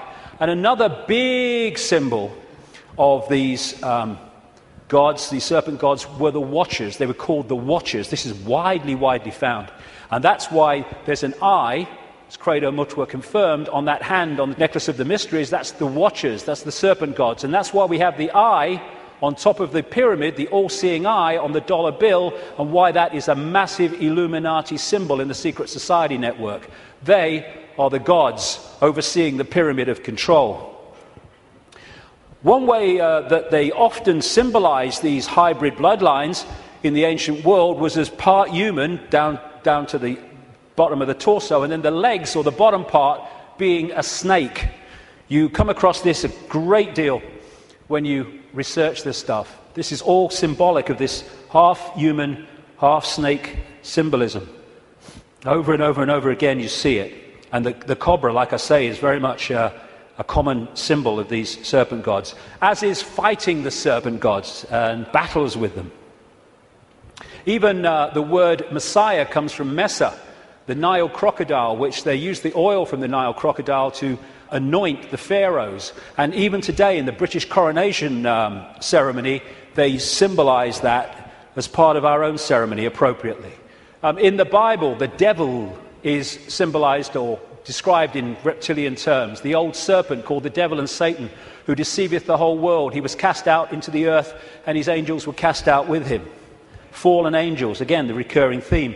All these folk tales about kissing frogs and turning into princes, and invariably you get reptilian themes, all part of the same story. And people send me images from all over the world as a result of the information I put out. It's amazing how many times you see the symbol of reptile and humans, or part human, part reptile. Or overseeing the gargoyles in the palaces and castles and churches of this elite are symbolic of that. And of course, over the last, 20 years or so, there's been a massive reptilian symbolism in children's stories and children's entertainment. And then recently, you saw this, is a quick one, this 16th century painting in the National Portrait Gallery of Queen Elizabeth I, they thought she was holding flowers because that's what someone had painted over. But with where what's underneath is coming to light, and this is a representation of it. It was in one of the papers, again holding the snake, very, very appropriate. And these aristocratic families, which became the hybrids, again used reptilian, dragon, and all these other serpent images on their various coats of arms and what have you. And one of the centres, like I said earlier, is London. Not necessarily London, the Great Conurbation, but the City of London and the temple that runs into the City of London. The City of London, of course, being the great centre of not just British finance, but global finance. And how appropriate that they too have the symbol of the flying dragon and the symbol of the Knights Templar Secret Society, a major strand in this web of secret societies, as the very symbol of the City of London. You pass these as you go into the city, of course. Another theme you find with images around the world is of serpents eating humans. And not nice, it isn't, of course, but they do eat humans. When these reptilians come into visible light, they use humans as their food, like humans use animals, cattle, sheep. And then you'll see the recurring theme all over the world. This is in Central America, the Mayan area. This is a painting by Credo Mutwa from South African myths of the serpent gods, the Chitahuri, eating humans. And this is Alfa Romeo. What's he doing there? What's he bloody doing there? Same thing. And in the garden of one of the palaces, or whatever you call them, mansions of Silvio Berlusconi in Italy, the leader and one of the world's most corrupt men, is, again, the same image. And outside of visible light, they feed off human energy, human emotion, especially, only low vibrational emotion, because that's all they can really access.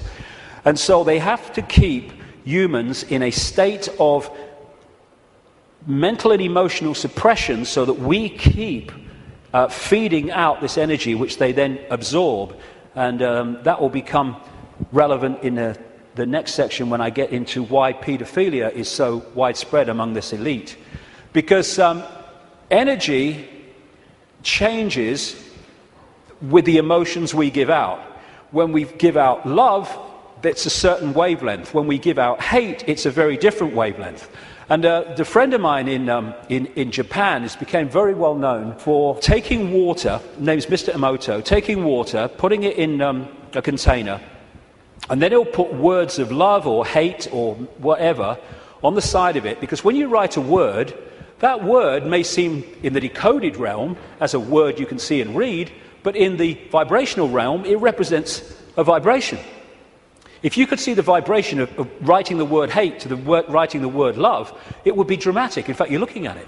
Because what happens is, after he's put the word on the side of the water, he then freezes the water really, really fast. I've seen his laboratory where he does it. And then he photographs the crystals. This is the crystal from a water that had love and appreciation written on it. This is the crystal that had hate written on the side of the water. And he's done whole books about this stuff with all these pictures in it. And this is the energy that these entities absorb when they're outside of visible light, which is most of the time. And therefore, they have to keep us in a state that keeps producing that. All this vampire stuff, because they drink human blood with invisible light because it carries the human genetic code and allows them to hold their vibrational compatibility with this reality for longer before they have to get the hell out of it. That's why they drink so much blood. And then there's this thing about shape-shifting, where, I've had a lot of, laughter and ridicule, so what's bloody new about this? And people say, well, you can't go from a solid body to a solid body and back again. And I'm saying, do you know? I agree with you. Of course you can't. But that's not what's happening, because there is no solid body. It's all happening as a decoding system. There is no solidity. So what shape-shifting is you have a situation like this, and the front dominating from our perception of observation energy field is the human one. So we look at George Bush or somebody, and we see a human. But sometimes, especially at times of high emotion, this shift can happen where the reptilian field comes forward. And as it does so, becomes the dominant one, often briefly, the observer now starts decoding that. And then it shifts back, and you start decoding this. And to the observer, decoding that shift, creating the holographic reality in their head, which is where everything happens, to their observation, someone's gone from a human to a reptilian, and then back to human again. It's not, of course, shifting solidity. She's a hologram like we're all holograms, and they can shift. This is where shape-shifting happens, what we call physical shape-shifting, illusory, in our heads. So the road to tyranny began when these reptilians arrived. Before that, like I say, the world was very different. The golden age, the time when humans were just extraordinary before the suppression. And then came this energetic schism, this distortion in the information construct, which got played out into the holographic world as, on one level, as massive geological events, with volcanoes and storms and what have you. And of course, symbolized by Noah and the Great Flood, though there have been many of these, not just one. And Noah is simply a biblical version of much, much older stories that tell exactly the same story of how the earth turned over, how there was a massive flood, tidal waves, what we call today tsunamis, how there were great geological catastrophes and upheavals, and basically the world was, certainly the society that went before, was destroyed. It was a blank sheet of paper.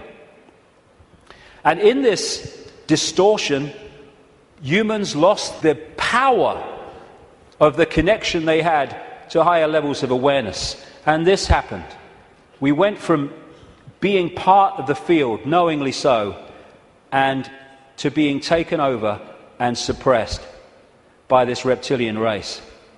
Because once the blank sheet of paper was created by the geological catastrophe, and why that happened I'll come to not very long from now, the earth started to settle down, and when it settled down, then everything started to be rebuilt, but in a very, very different, much lower level than it was before. And there was the genetic manipulation too.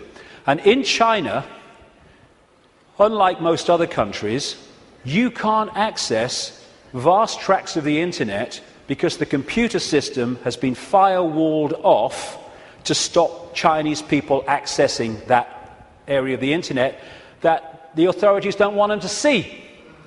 What happened as a part of this intervention, I kind of mentioned it a little earlier, is that human genetics were manipulated to do exactly the same to us, to firewall off us from the level of reality that we could access before.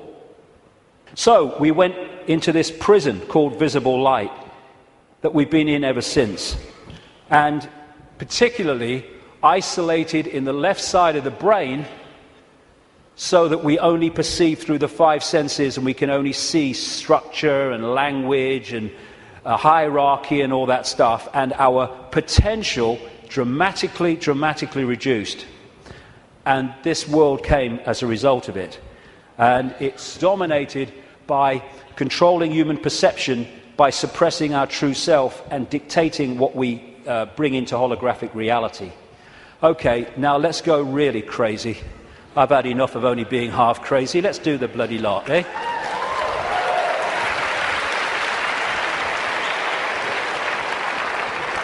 What I want to say before I go into this is this. One of the most profound ways that people are controlled is to limit their sense of possibility. Your sense of possibility becomes your sense of what is possible. Now that's an obvious thing and it's a truism, but often we miss what's in front of our eyes. In other words, if you can program a sense of what's possible and make it narrow and incredibly limited, then when people come along and say this is going on, these people say you're bloody mad, that's not possible, is it? No, you don't believe it's possible. Talking to some of the insiders that I have over the years, and talking to other people who've done the same, there is a feeling among some of them that these entities technologically, and I keep emphasizing there's not that many of them compared with humans, and so therefore they have to keep out of sight, and it's one of the reasons, the major reason they want to cull the global population, because it's out of hand from their point of view. Well, stick around, it's going to be out of hand a bit more very soon. But they reckon, some of them, that this technology that these people are working with, these entities are working with, is like 10,000 years ahead of where we are. But that's a bit of a misnomer, because there's a line, like a Rubicon, of awareness of how reality works. And when you're this side of it, you are in a state of tremendous limitation. But once you cross it, and you, by realizing the nature of reality that I've been talking about today, suddenly you can move very fast in terms of your ability and your potential and all the rest of it. But while we're here, they reckon we're there about 10,000 years ahead. So we're dealing not with what we can do, but with what very advanced technological entities will do. Not spiritually advanced, intellectually, technologically advanced.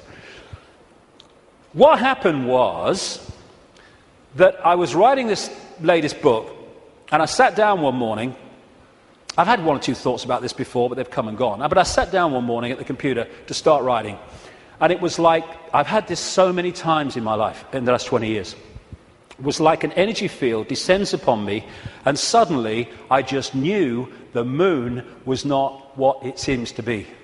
It wasn't the heavenly body, the natural phenomenon that we believe that it is. And from that moment, information started to come to me in the five-sense world, pointing to exactly that. Again, we come back to that line 20 years ago. Knowledge will be put into his mind, and at other times he will be led to knowledge. This combination has been constantly repeating, and it gets more and more powerful. First I get an insight out of nowhere. The moon's not real. Where's that come from? And then suddenly it starts. I went on the internet, and within 2-3 minutes, I was expecting to find nothing. I just put on a few words indicating the moon's not real in the sense that we think it is. And bingo, within 2-3 minutes or less, I'd found this book, Who Built the Moon, by two researchers who've written other books. One of them an investigation into Freemasonry. And this book details the extraordinary anomalies relating to the moon. And they came to the conclusion, and I absolutely bloody agree with them, and a bit more than that too, as I'll come to later, that this is what we're looking at. The geometrical connections and everything, and the mathematics and the relationship between them in terms of size and position is just mind-blowing. And what I'm suggesting, and I'm not alone over the years at this level of it, I think I might be alone at the next bit, that I'll come to in a second or a few minutes. I've been there before, I don't mind. Is that the moon is actually a hollowed-out planetoid by a very, very advanced race, and it was brought here to take the Earth over. And what they do, there seems to be a modus operandi. They bring these moons in, and as they bring them in, they fundamentally affect the Earth. I mean, the Earth is at the spin it is, and is at the angle it is, because of the moon. Massively so, anyway, because of the moon. So when they come in, bingo, things change, and the society that was there before ain't there anymore. And then gradually they take them over in ways that I'll come to. So when the moon came in, and again, it's so important to come back from the holographic world to the base construct. We see a solid moon, yes, in the play-out world. But back here, it is an energetic construct in the metaphysical universe. And as it came in, and other things that happened, which I talk about in the book, it created this distortion in the information construct of the waveform information base of this universe.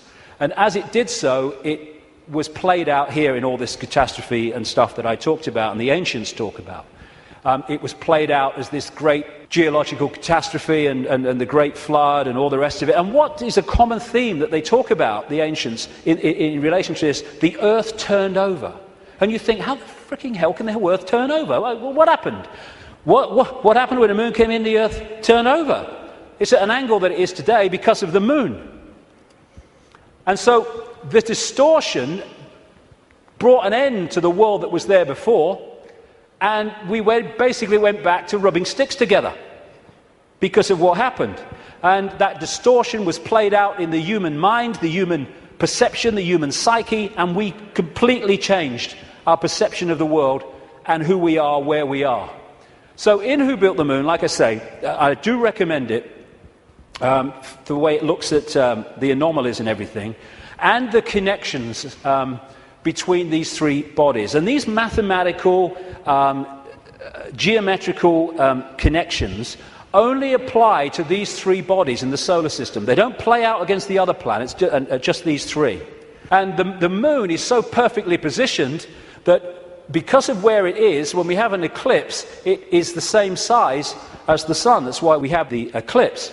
And the authors of Who Built the Moon say this: the moon is bigger than it should be, apparently older than it should be, and much lighter in mass than it should be. It occupies an unlikely orbit and is so extraordinary that all existing explanations for its presence are fraught with difficulties, and none of them could be considered remotely watertight. When you go on and you say, where'd the moon come from? You get this story. And like so much in what we call science, that people take it as fact, it's actually a theory which repeated becomes fact. But then you go back and you find that it's a theory.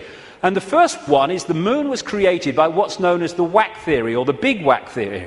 And that is that a Mars-type planet came in, smacked the Earth, great chunk came off, and became the moon. When the physics of that didn't work out, they came up with the double whack theory, where the Mars-type planet hit the Earth, bit comes off or whatever, and then the Mars-type planet thinks, well, I'll give him one with the right, I'll give you one with the left, comes back and whacks it again, the old 1-2. Talk about bloody desperate. And the truth is, and honest scientists will tell you, they have no bloody clue where the moon come from, and it shouldn't, by physics, be there. This guy, Isaac Asimov, a Russian professor of biochemistry, did a lot of writing on this sort of stuff, and he said this, quite rightly: we cannot help but come to the conclusion that the moon by rights ought not to be there. The fact that it is one of those strokes of luck almost too good to accept. Small planets such as Earth with weak gravitational fields might well lack satellites. In general then, when a planet does have satellites, those satellites are much smaller than the planet itself. Therefore, even if the Earth has a satellite, there would be every reason to suspect that at best it would be a tiny world, perhaps 30 miles in diameter. But that is not so.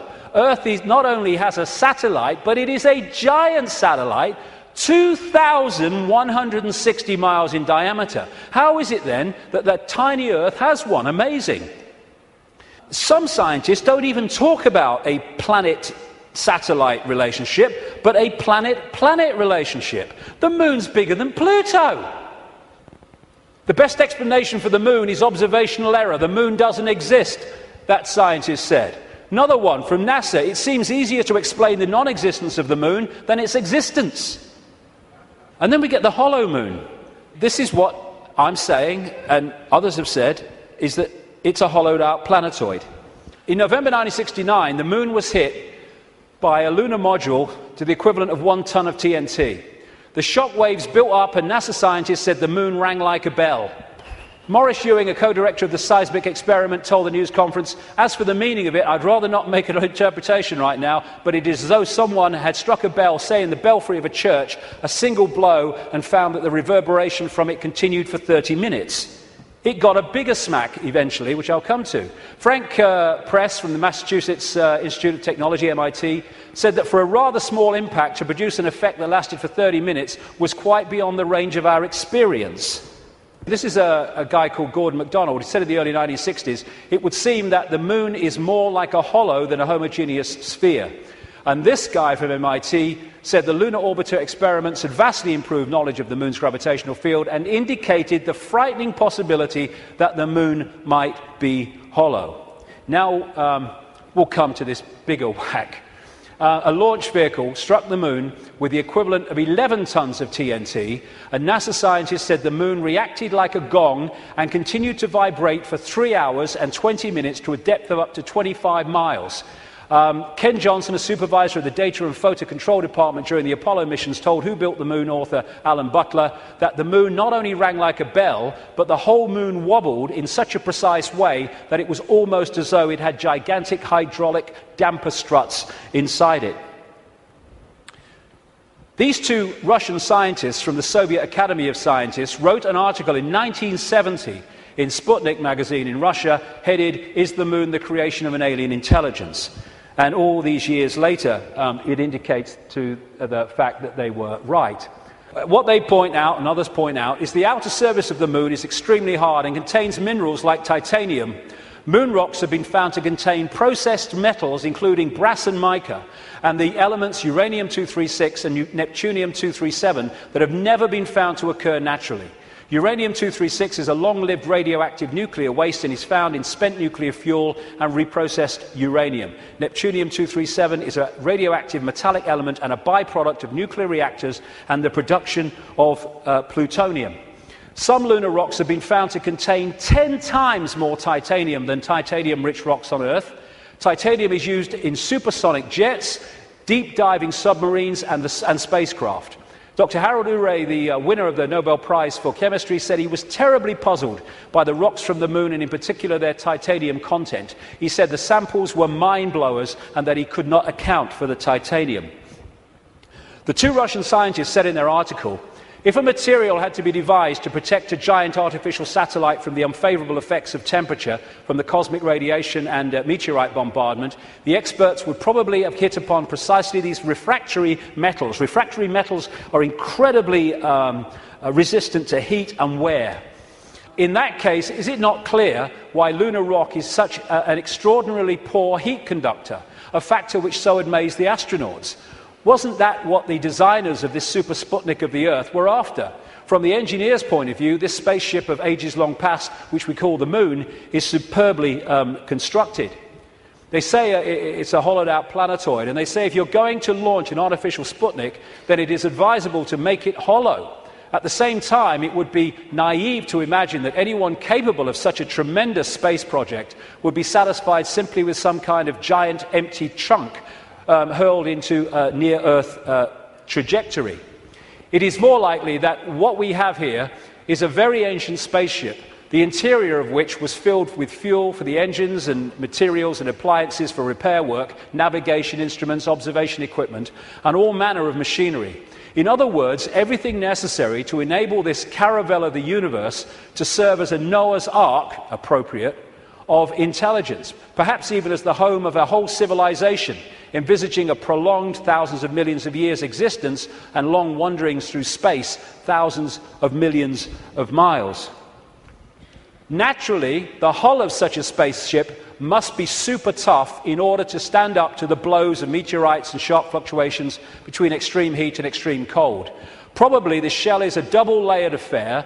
The basis is a dark armouring of about 20 miles in thickness, and outside of it some kind of more loosely packed covering, a thinner layer averaging about 3 miles. In certain areas where the lunar seas and craters are, the upper layer is quite thin, in some cases non-existent. And as this scientist said, the Moon is made inside out. In other words, what's on the outside should really be on the inside, and that supports the idea of a hollowed-out planetoid. So, when I started to put this together, and there's a lot more of this in the new book, I then called the oracle in South Africa, Credo Mutwa, and I found Zulu legends to be incredibly accurate with their symbolism. And this is the thing, symbolism. You get these anthropologists and people, they go around and they look at these shamans and these ancient stories, and they take the blooming things literally. Now, like I said earlier, we now have the tools which make it easier for us because technology is mirroring reality, therefore we have the analogies. When these ancient stories were put together, they didn't have that. They had to try to get their point across in simple ways that people of that time could relate to. So they used symbolism. So when I read Around Credo Mutwa, I didn't tell him anything that I'd put together or come across or thought. I just said to him, can you tell me any Zulu legends about the Moon? And he said, yes, we consider the Moon to be an egg. Now, when you take that literally, you say, the Moon's an egg, the anthropologists, the primitive people you know. But no, they symbolize it as an egg for a reason. And this is what he said. The legends, the Zulu legends, say that the Moon was brought here hundreds of generations ago by two brothers, Wawani and Umpanku, who were the leaders of the Chitahuri. They were known as the Water Brothers and had, quote, scaly skin like a fish.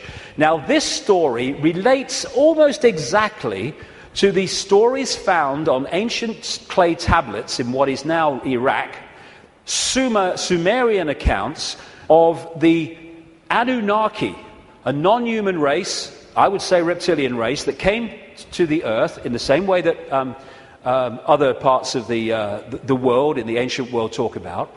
And the Anunnaki, according to these accounts, were led by two brothers called Enki and Enlil. And at least one of them, Enki, was symbolized under another name too as in relation to water, exactly the same as this. Zulu legends tell of how Wawani and Umpanku stole the Moon in the form of an egg, and this is why they symbolize an egg, not because they're primitive, from the great fire dragon and emptied out the yolk until it was hollow. They then rolled the Moon across the sky to the Earth and caused cataclysmic events on this planet. Zulu legends also say that the Chitahuri threatened to move the Moon if humans didn't do what they said because of the devastation that would cause. What the two scientists said about this 2-3 mile outer kind of protection, followed by a 20-mile impregnable layer, explains one of the anomalies of the moon, which the craters are pretty much of universal depth, even though the scale of the impact and the size of the crater can be massively different. The depth is about the same, really, within a very short ratio, and that's, the scientists say, because it goes into the outer layer, the kind of buffer, but it can't go further than this inner protection layer that is impregnable. This guy, Don Wilson, wrote a book in the 70s called Our Mysterious Spaceship Moon, and these are some of the anomalies that he lists, and there are others that can be explained by what we're talking about. Why the moon is a freak world, too big and too far out to be a natural satellite of Earth. Why the moon has such shallow craters. Why some moon rocks are older than Earth and as old, at least, as the solar system. Why the moon seems inside out. Why the moon vibrates like a huge gong, transmitting tremors great distances around and through itself. How the moon can produce so many contradictions of data and findings. And I think it was in 2001, there was a series of people who spoke at the National Press Club in Washington, who were insiders of government projects and space projects, etc., who came out to give evidence on things that they saw and were covered up and have never come to light. And one of them was this man, Sergeant Carl Wolf. He was a precision electronics photographic equipment engineer based at the Langley Air Force Base in Virginia. That's the CIA Air Force Base. One of the planes in 9/11 flew out of that and never got there, weren't meant to. But what he told at the press club was that he was called across to part of this base where they were putting together what they called mosaics. As the craft were flying over the moon and photographing it, they were taking different photographs and piecing them together to complete the landscape. And they had a technical problem, so he went over to try to help them out with it. And then a guy there who was working with his mosaics showed him something of interest. And this is what he said at that presentation in Washington. Then he pulled out one of these mosaics and showed this base, which had geometrical shapes that were towers. They were spherical buildings, they were tall towers and things that looked somewhat like radar dishes, but they were large structures. If I compare it to what I have seen now, because I do have photographs that have artifacts in them that are similar to what I saw, they're massive. And this is a thing, you think about the moon, massive. This is a thing that comes up. The structures and technology and, if you like, spaceships that these people work with, some of them are absolutely enormous, beyond our comprehension, because they've crossed that Rubicon of understanding how reality works and therefore what possibility is. Some of these structures are half a mile in size. They're huge structures. Some of the buildings seem to have very reflective surfaces on them. A couple of structures that I saw reminded me of cooling towers at power generating plants. They had that sort of shape. Some of them were just very, very straight and tall with a flat top. Some of them were round. Some of them looked like Quonset huts and with a dome, a kind of like a greenhouse.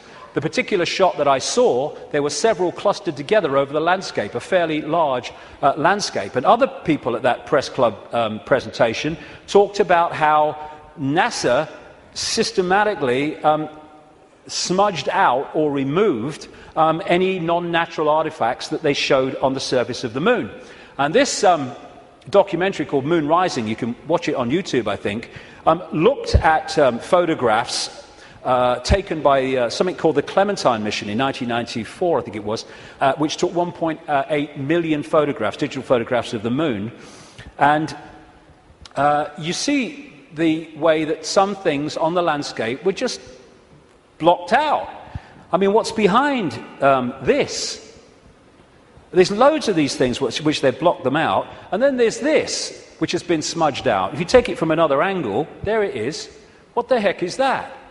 One of the kind of astounding things in this documentary is that they said they took this picture to a photographic expert who's worked with NASA, and he estimated that this was 10 times the size of Los Angeles. Because you're dealing with phenomenal understanding of how to create this technology. because of the understanding of reality. And whatever it is, it certainly doesn't seem to be natural. You've got all these other things kind of smudged out, and you can only see even the smudging in close-up. And what I came across when I was putting this together is the Death Star in Star Wars. Now, George Lucas, as I've been saying in my books for years, is a massive insider in a galaxy far, far away. I don't think so. I don't think so. This is much closer to home. And, of course, in the Star Wars movies, the Death Star it looks very much, of course, like the moon, and it was constructed to move in on planets and take them over in the same bloody way that I'm talking about in relation to the moon, and there's more to know too. In many ways, this is so symbolic of what we're looking at here, and that's no accident with George Lucas involved. And interestingly, this is Mimas, a genuine moon of Saturn, and there's the Death Star. I found that quite interesting when you put them together. Anyway, there was also talk, and more recently there's been further talk in the last few weeks, that one of the moons of Mars, Phobos, is a hollowed-out asteroid. This guy said a long time ago, in '63, a chief of applied mathematics at NASA, that Phobos might be a colossal base orbiting Mars, and like I say, that's come back into the debate that it could be. And again, one of the Star Trek episodes was about a hollowed-out planetoid that became, in effect, a spacecraft, a world, and inside it. And so much of this science fiction that puts this stuff in our face as fiction ain't fiction at all. They're getting it from fact. So, like I say, there's not just incredible synchronicity in mathematics and size and position between these three bodies, but as the authors of Who Built the Moon point out, there's great synchronicity between things like Stonehenge and other megalithic structures and these three bodies, particularly the moon. And one of the things they point out is that the measurement, which a guy called Alexander Thom came up with, an engineer who studied all these sites in Britain and Europe, like Stonehenge, called the megalithic yard, which is a kind of a certain length. And he said that all these major, especially Stonehenge and things like that, broke down into these megalithic yard mathematics. And what the authors of this book are saying is that the moon breaks down to the same mathematics. This is what they say. This all seemed very odd. The megalithic structures that were built across Western Europe were frequently used to observe the movements of the sun and the moon.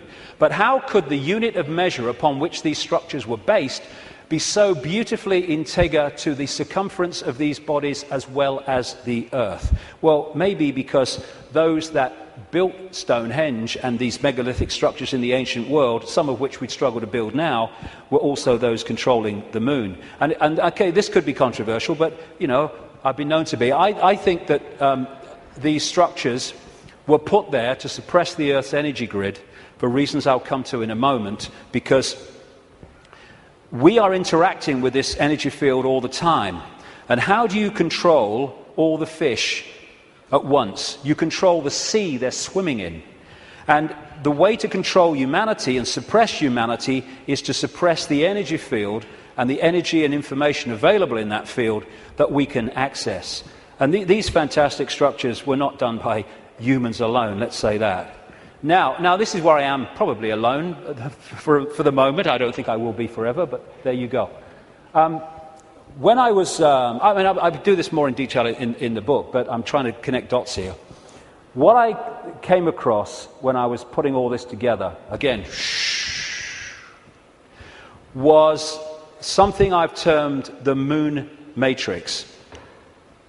The first section today is absolutely crucial to understanding how this can work. The moon matrix is a broadcast frequency coming from the moon, which has, in effect, hacked in to the human body computer and to the virtual reality universe in general, and has created a sub-reality within the wider virtual reality. Because, I keep saying it, but it's important, We see the moon as physical, but actually its base construct, like everything else in this reality, is waveform information. And I would say, and of course I think this is going to become more obvious as the years pass, I would say the moon is actually not just what we've talked about so far, but it's an interdimensional portal through which entities and energies can come out of one reality through into this one. It's their means of entry. Its position, so perfect, as you'll see if you read not just my new book, but Who Built the Moon. Its position in relation to the moon and the sun is so perfect because that has an effect on creating this sub-reality. I'm saying that this frequency is broadcast from the moon and has created a sub-reality which we are constantly decoding, and that the genetic manipulation of humanity, so widely described by the ancients, was to take this body computer and tune it in, connect it to this frequency range I'm calling the moon matrix. This is Neil Haig's concept of moonopoly. This is the world, the structure that we are experiencing. This box, recurring, round and round, limited world. And I am suggesting that we are being massively influenced. In fact, we have been turned into a hive mind by these broadcasts, which are holding us in a sense of limitation, to the point where it operates as a default mechanism. Soon as you start to awaken, if you don't keep it going and stick with it, then you'll default back, because the pressure of this moon matrix is pushing us into this tiny sense of limitation. So what virtual realities do is they basically hijack the five senses and get them to decode the information in the computer game and take it into reality. I'm saying that this moon matrix has done exactly the same, and it is part of the modus operandi of how planets are taken over in this way. Our five senses have been locked into something else, and we're decoding a fake reality. Basically, we are connected to this symbolically, which is a hive mind, which is why we are so herd-like when we weren't before.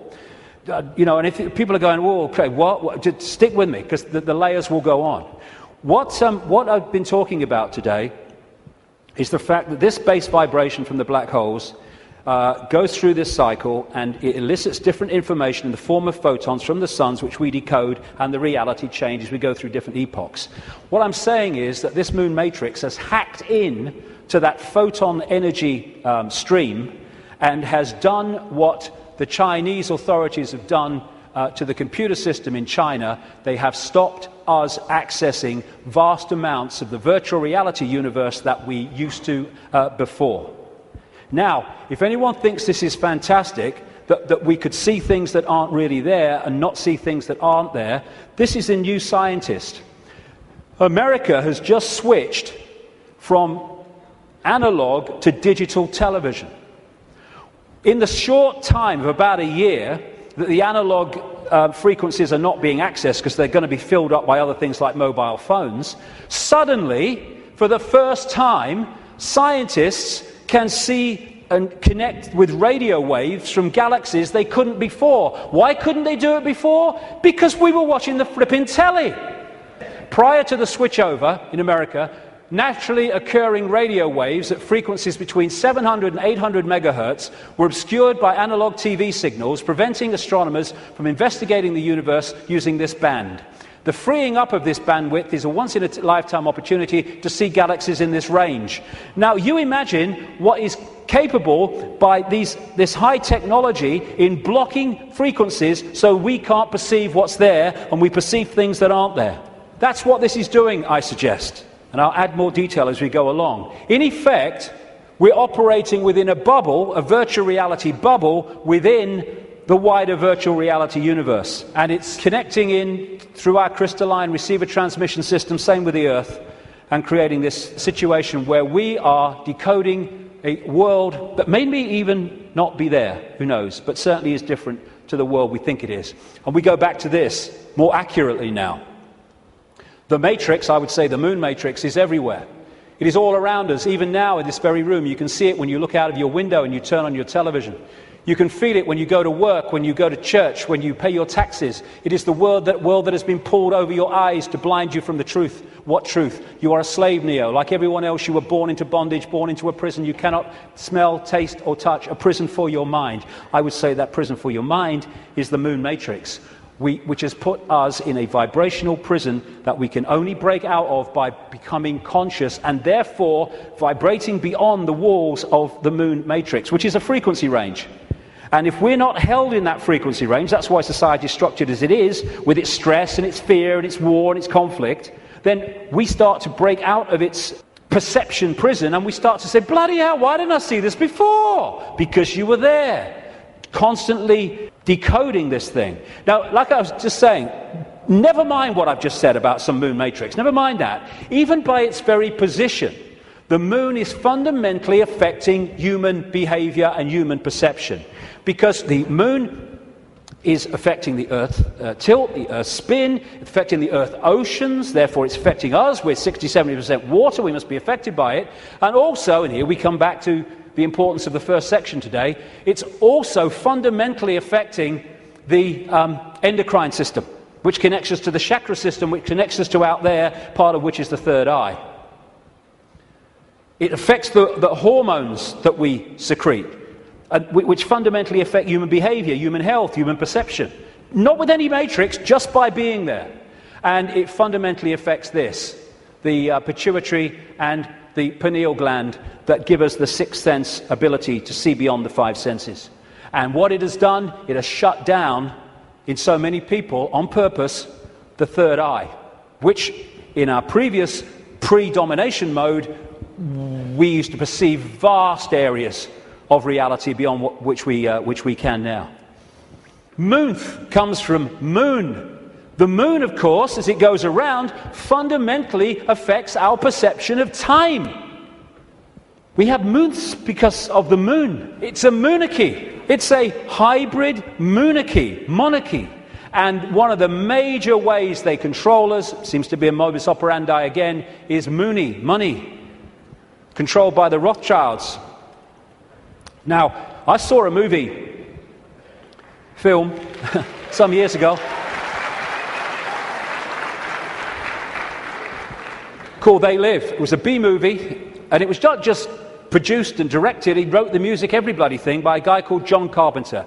You follow John Carpenter's movie-making history, and you will see that he bloody knows a great deal. He'll say he doesn't, he bloody knows a great deal. He does movies and horrors and Satanism and all this stuff, and he did this movie called They Live, and I thought it was very symbolically accurate when I first saw it, but now it's unbelievably accurate.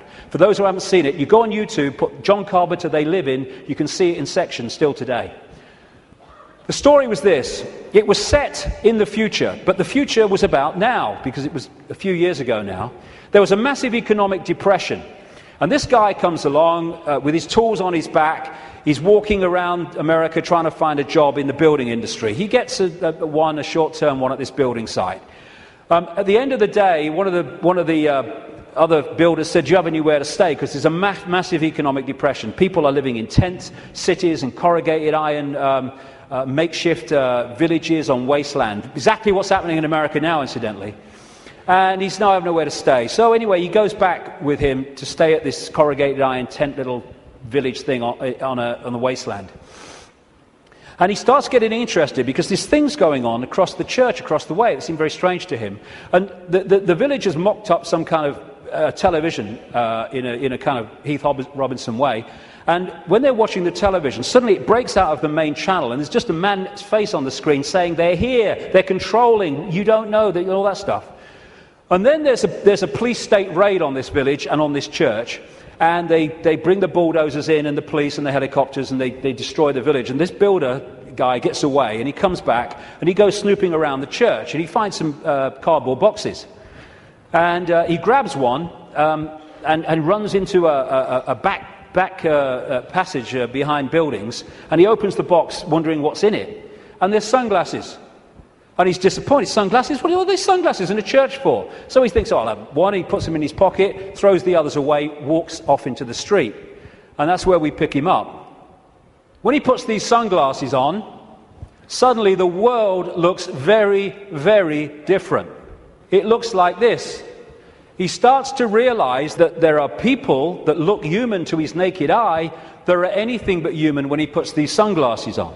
Not only that, where he's seeing adverts with his naked eye, drink Coca-Cola, holiday in Jamaica or whatever, what he can see with the glasses on is subliminal instructions: conform, stay asleep, consume, watch TV, submit, and all the rest of it. All on levels that he can't see. Other people who haven't got the glasses, they're interacting with various people, but he can see are not human. He looks at the president making a speech. He's not human when he looks at him through the glasses. Same with a number of people in law enforcement. Newsreaders were the same. And where it goes is that at the end of the movie, they realize that the reason that people cannot see without the glasses, what he can see, is because there is a frequency being transmitted from the top of a television tower, which is preventing the population seeing what they would normally see if that frequency wasn't being broadcast. And what they do is they break the broadcast frequency, they stop the dish working, and people are sitting in bars, and suddenly they can now see the guy next to them's not human. What a bloody laugh that would be, wouldn't it? And there's people out having sex and then realizing, hey, I didn't really come home with you. Tell you the funny thing, a lady in Canada told me this story happened to her. I spoke in Canada years ago now, and I met this lady. She was a power-dressing businesswoman, you know, very of this world. But she'd had this experience, and she was shaking when she told me the story. She said that she got this boyfriend who had a dark side, she said, that he knew about and he was trying to deal with. And they come home, and they go into the bedroom, and there was a shelf at top of her bed, and standing there was the book, The Biggest Secret, which for the first time I introduced this reptilian thing. He then goes crazy, she said, when he sees the book, and he got her to throw it away. Oh, what are you reading that rubbish for, and all that stuff? Mind you, he's not alone in that.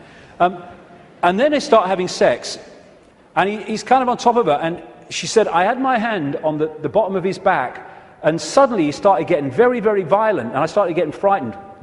And she said, then my hand was pushed back. And she said, I looked over his shoulder, and my hand had been pushed back by a tail. He sprouted a tail. She said, I screamed, threw him off, and for a second or two in front of me, he was totally reptilian, and then morphed back to human, and ran out of the house, never seen him again. But these bizarre stories that are bizarre to our reality, I've been told all over the world by people from all different walks of life, people in the Swiss banking system and all that stuff, all different kinds of people. So this frequency is that equivalent of that broadcast dish on the top of that TV tower, which was stopping those people in that movie seeing what they would normally see. Now, when we bring this down into the reptilian world, well, it gets interesting, because we live in a society that is an expression of the reptilian brain. This man, Carl Sagan, a cosmologist, very famous, he wrote a book called The Dragons of Eden, in which he was looking at the effect of reptilian genetics on human behavior. And he said, you cannot, in effect, understand human behavior without understanding the reptilian aspect of all this. And we come back to what I mentioned earlier. This part of the brain, known as the reptilian brain or the R complex to scientists, is so fundamental to human behavior, as I'll explain in a second. And I'm saying that this genetic manipulation that the ancients talk about all over the world by the serpent gods locked us in to the moon matrix through the reptilian brain, because it connects into the hive mind of the reptilian species in the moon. And this, like I say, fundamentally expresses itself as the world that we live in. And I'll come to that more in a second. Now, in the 60s, around that time, there's a guy called Carlos Castaneda who wrote books based on the teachings of a Central American shaman source called Don Juan Matus. Some people say Don Juan didn't exist. Some people say he did. Whatever, the words that were put into his mouth are just absolutely extraordinarily accurate. And I read this quote coming up after I put this stuff together that I've been talking about. This is what Don Juan Matus said in these books. We have a predator that came from the depth of the cosmos and took over the rule of our lives. Human beings and its prisoners. The predator is our lord and master. It has rendered us docile, helpless. If we want to protest, it suppresses our protest. If we want to act independently, it demands that we don't do so. Indeed, we are held prisoner. They took us over because we are food to them, and they squeeze us mercilessly because we are their sustenance. Just as we rear chickens in coops, the predators rear us in human coops, human eros. Therefore, their food is always available to them. Think for a moment and tell me how you would explain the contradictions between the intelligence of man the engineer and the stupidity of his systems of belief, or the stupidity of his contradictory behavior. Sorcerers believe that the predators have given us our systems of beliefs, our ideas of good and evil, our social mores. They are the ones who set up our dreams of success or failure. They have given us covetousness, greed, and cowardice. It is the predator who makes us complacent, routinary, and egomaniacal. In order to keep us obedient and meek and weak, the predators have engaged themselves in a stupendous maneuver. Stupendous, of course, from the point of view of a fighting strategist, a horrendous maneuver from the point of those who suffer it. They gave us their mind. The predator's mind is baroque, contradictory, morose, filled with the fear of being discovered any minute now. They gave us their mind. And that is how I suggest they've done it. We are connected if we operate within the hive reptilian brain mind. We are operating on a collective mind, which is pouring out this constant sense of anxiety, fear, worry, stress, because that keeps us within the confines of the frequency range of the moon matrix, i.e. attached to it, and it also elicits the emotional low vibrational energy on which they feed. Behind all these pyramids of banking, medicine, religion, business, politics is the reptilian hive mind. It connects into all these control systems that run our society. And now let's look at the character traits of the reptilian brain. Is this our society or what? This is mainstream science, by the way. From the reptilian brain, we get primitive and emotional responses, cold-blooded behavior, lack of empathy, if not balanced out by other parts of the brain, and territoriality. This is mine. Get out. A desire to control, an obsession with hierarchical structures of power. Aggression, might is right, winner takes all. And it is dominating our sense of reality and our reaction and responses to events and other people. This is the word that sums up the reptilian brain. Survive, survival. It doesn't think, it hasn't got the ability to think, it reacts. That's why it can react so fast. There are good things about it. When you're driving along in your car and someone walks in front of you, what rams the anchors on immediately without thinking, instantly, is the reptilian brain. But when that starts to impact on other parts of our behavior and our lives, then it becomes a very negative thing indeed. It is the reptilian brain and its fear of not surviving. It's always scanning the environment for threats. Not just physical threats, but threats on other levels of our experience, which I'll explain in a second. And therefore, the targeting of the reptilian brain and the constant triggering of it is what gives us this constant fear, this constant stress, worry that goes on in all areas of our lives. Will I meet the rent at the end of the month? Oh my God, will I lose my job? Oh my God.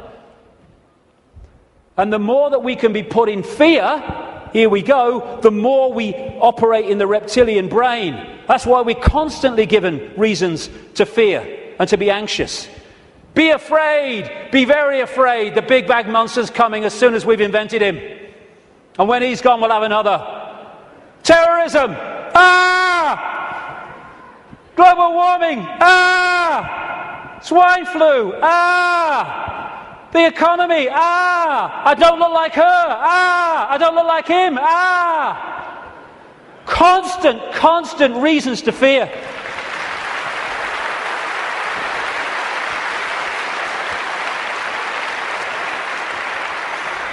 Locking us into the control system. And it's not just physical survival. It's survival of status, of power, of reputation, superiority, intellectual preeminence. Acquiescence to a hierarchy and authority is another aspect of the reptilian brain. I know my place. And you know, when you put information out that challenges the status quo view of scientists and academics, they react vehemently. Why? Because the reptilian brain's kicked in. Survival of their reputation, survival of their belief system. When you put out information that challenges people's religious beliefs, not you're saying you're wrong and all that stuff, you're just saying here's some information, which if it's true, that can't be right. They vehemently attack you. Why? Because the reptilian brain's kicked in, because the belief system is in danger of not surviving. Fear of money. Money is fundamentally reptilian brain. Two polarities of it. One, fear of not surviving, fear of not having enough to pay the rent, to eat. And on the other hand, you can get so locked into the reptilian brain, and this is what the hybrid bloodlines do, that you equate survival with far more than is necessary to survive. So you get people, especially in these bloodline networks, who have got more money than they could spend in 100 lifetimes, but they get up with the sun every morning to go and earn bloody more. It's an obsession, it's an addiction, and it's connected to the reptilian brain, which fundamentally drives our perception of reality. Don Juan Matus again. I know that even now, though you never have suffered hunger, you have food anxiety, which is none other than the anxiety of the predator who fears that at any moment now its maneuver is going to be uncovered and food is going to be denied. Through the mind, which after all is their mind, the predators inject into the lives of human beings whatever is convenient for them, and they ensure in this manner a degree of security to act as a buffer against this fear. Sorcerers of ancient Mexico reasoned, here we go, that man must have been a complete being at one point, with stupendous insights, feats of awareness, that are mythological legends nowadays. And then everything seems to disappear, and we now have a sedated man. What I'm saying is, what we have against us is not a simple predator. It is very smart and organized. It follows a methodical system to render us useless. Modus operandi, done it many times. Man, the magical being that he is destined to be, he's no longer magical. He is an average piece of meat. There are no more dreams for man, but the dreams of an animal who is being raised to be a piece of meat, trite, conventional, imbecilic. This is what becoming conscious brings us out of. Control of perception is the bottom line of this conspiracy. You know, I'm all for exposing 9/11s and banking scams and engineered wars, but this is the bottom line, and if we miss it, then we're going round in circles and we'll get nowhere. Interestingly, the Zulu legends say that before the moon came, they used to worship the sun as female, and then everything changed. This change from perceiving the sun as female to worshipping it as male made possible the creation of warlike kings that took what they wanted by force. Everything changed when the perception of the sun changed, and the perception of the sun changed when the moon matrix kicked in and changed our perception of everything. And in so many ways, this Avatar movie, I'm not saying Cameron symbolized it like this, I'm saying what it symbolized to me. The blue people, who were in total harmony with everything else, I'm saying to me, are symbolic of humans as we were before the predator came. And then the American troops with their high technology, let's kill people, we want these resources, so let's just go and get them and destroy everything to do so. they symbolize to me this reptilian intervention. And they even have, in the Avatar movie, of course, the concept of the possession of the blue people so that they could infiltrate their society while outwardly looking like they do and not being known to be who they are. These reptilians look down a different timeline to us because they're on a different wavelength. They're able to see further into what we call the future than we are. And therefore, if you access this network of secret societies, especially the inner circle, you can access the projected future of human society which this is planning. Therefore, you can write prophetic novels which further down what we call the timeline turn out to be staggeringly accurate. All you need to do is to access that projection. And you do it by accessing the secret society network. This, the Fabian Society in London, created in 1884, is one of those societies. The deeper inner core that have access to that timeline and that projected agenda. And this guy was one of them, a Fabian. And that's the Fabian logo, by the way. The wolf in sheep's clothing. Perfect. Perfect. It created, in effect, the Labour Party in Britain, and it influences massively the left, not only the left, but what we call the left centre of politics, not just in Britain, but in other countries. Australia too, for instance, very, very powerfully. When people have said to me in the past, you know, what's planned, I've said to them, well, you can read 2 books and see it, just put them together. George Orwell's 1984 and Aldous Huxley's Brave New World. This was published in 1948, this was in 1932. Put the 2 together, this talks about the drugs and all the rest of it, and the mind control, this talks about the sort of police state. Put them together, you got it. They were incredibly prophetic. I've been saying for years they weren't novels, or their source wasn't novels. Turns out that Aldous Huxley taught French to a man called Eric Blair then, now George Orwell, at Eton College, and introduced him to the Fabian Society. And this was the knowledge base, plus no doubt others connected, where they got these concepts. And what they said all those decades ago, Huxley's case 1932, is now happening in incredible detail. And it seems that Orwell rebelled against what he heard and wrote 1984 to try to expose it. And some researchers suggest, they may well be right, that he called it 1984 when it was set kind of about now, because 1984 was the 100th anniversary of the creation of the Fabian Society. We've reached a point where these entities and their hybrid bloodlines, the Illuminati bloodlines, they think the takeover of humanity is almost complete. And when you look at it, it may seem to be that that's the case. They think the game is over. It's gone so far. They must be bloody joking. These people...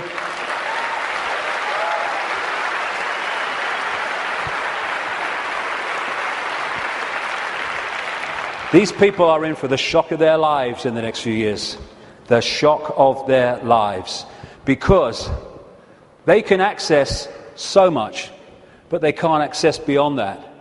And they think the game's over because it seems to be here, but they can't perceive there. And when that comes in here, and it's very close to doing so, game over. Well, we've come a long way, haven't we? And what we're going to do now then is have a break for, say, 45 minutes, and I'll come back and look at the world as it is now and what's happening. Thank you very much. Thank you.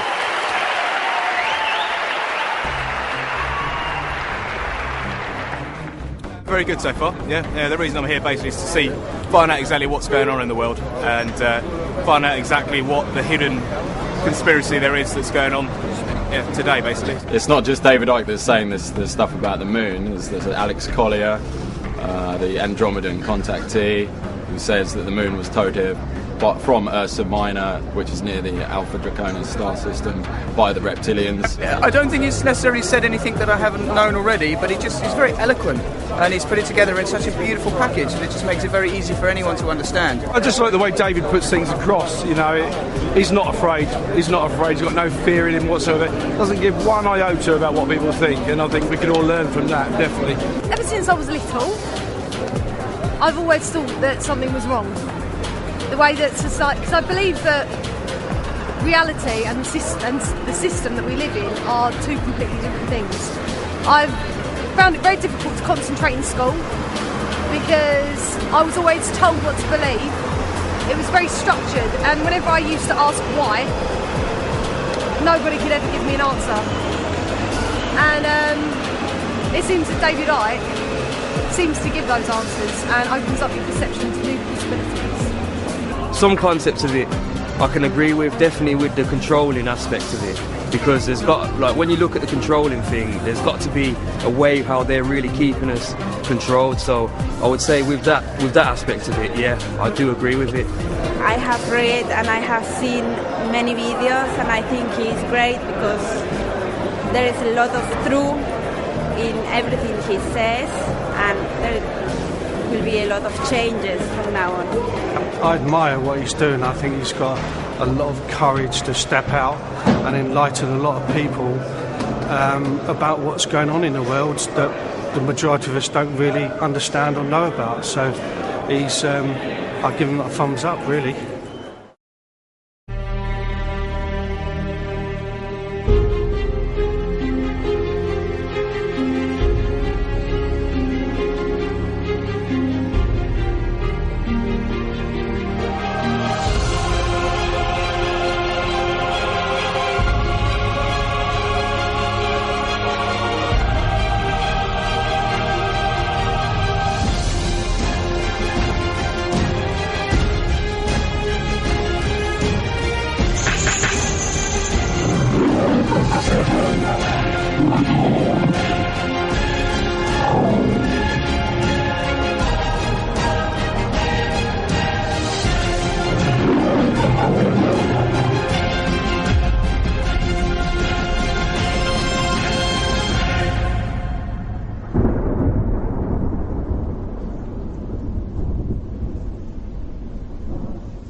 Thank you. Thank you. Thank you. Thank you. I've never done it this long. It's always been 3 times, now it's 4. It'll be 18 by the end of this decade, the way I'm going. What I want to do now is just look in this section at where we are now and how it plays out in this 5-sense reality. We've come down the levels, now plays out here. Manipulation of 5-sense reality. And what I call the coordinates. Because once we realize basic coordinates of where they want to take the world and the methods they use to take us there, suddenly what seems to be a bewildered world and what's going on, it just morphs into clarity. The question is, how do they do it? It's a good question, because at first sight, how do a few control the many? Impossible, but it's not, because of the way they've structured society. Just to very quickly recap, they want to lock humanity in the 5 senses, so we don't perceive beyond it. We're locked in that prison. They have interbreeding bloodlines, computer terminals, I would call them, which play out this interdimensional conspiracy within visible light, what I call the Illuminati bloodlines. And they've set up a structure whereby the bloodlines who answer to the reptilian control system then control the governments, the people in power in all the various institutions. And crucial all the way through is to structure society. I mean, you can symbolize it as a spider's web, or like this as a pyramid. The idea is to hoard advanced knowledge, the kind of stuff we've been hearing about today and more, in the upper levels of this structure. This pyramid within pyramid structure, compartmentalized pyramid, where the few at the top are the only ones that know how it all fits together. And they keep the general population in ignorance of what they know, therefore they have the power, so they can manipulate the perception of the masses by keeping them in ignorance. This is why the education system is not about educating, it's about programming. And they place their people in so-called power. What we are told is at the top of the pyramid of power, presidents, prime ministers, and all these people, in the upper echelons of the pyramid, but nowhere near the top. The real people in power are behind them, in the shadows, and these are the conduits, the presidents, the prime ministers, and all the rest of it, for bringing that agenda into the public arena as changes in laws and legislations and the structure of society. So they compartmentalize all these different pyramids within pyramids, so that in the end, the banking system is encompassed by a pyramid. I mean, a bank's a pyramid in itself, all hierarchical pyramids, but then the banking system is encompassed by a pyramid, and at the top of that are the same families, most notably the Rothschilds. Same with the businesses. The transnational corporations are compartmentalized pyramids in and of themselves, but they go into a bigger pyramid which encompasses all the transnational corporations. So at that point, they are one corporation, just as at that point, all those banks are one bank. Same with politics, education, all these things. And people in this part of the pyramid here, they go to work, they're not trying to manipulate anybody, they're not trying to create a fascist Orwellian agenda and global state. They just want to go about their careers, earn money, go on holiday, provide for their families. But they don't know how their apparently innocent contribution individually connects with other apparently innocent contributions around the system. When you connect them together, you see it's anything but an innocent direction that it's taking the world. And that's how they keep what's going on in the hands of the few. This is Neil Haig's representation of that. This is the general population, and these are the kind of dark-suit administrators of the system until you get up here to where the control system is. And most even here won't know that exists. Oh, I've just got this order from on high, I don't know where it's come from. Well, maybe we ought to bloody ask, instead of just doing it. And again, it can also be symbolized as the web, where these various strands, they're secret societies, semi-secret organizations, which go out and connect all these apparently unconnected countries, institutions, media organizations, banks, etc. And this Illuminati network, symbolized as the bearded man, spews out all these people who apparently appear to be random. To run for president needs cuckoo-land amounts of money. Where do they come from? It comes from here. Where does that money come from? And therefore, you have two people put up for president who are there because of the money provided by this network. Therefore, they've chosen not only who it's going to be, but they've sorted out what the policies are going to be in return for that money. And this is what they do. We think we're choosing our leaders. We're not. It's a myth.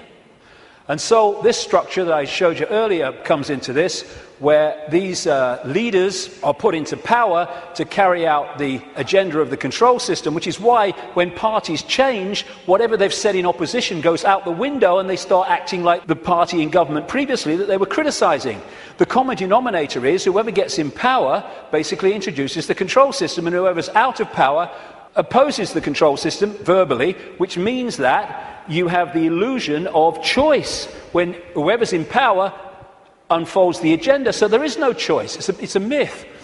And they control these institutions and play the people off against each other, divide and rule, both within countries and between countries, keeping everything in a constant state of confusion and conflict. And that's the key. Manipulating confusion and conflict is child's play. Manipulating harmony, manipulating respect between each other is a nightmare. So they have to keep the world in constant states of conflict. Now, when you bring it down to an individual country, as we come down this structure, this is what you find in every country. You had in America, it's a wonderful example, but it plays out all over the world.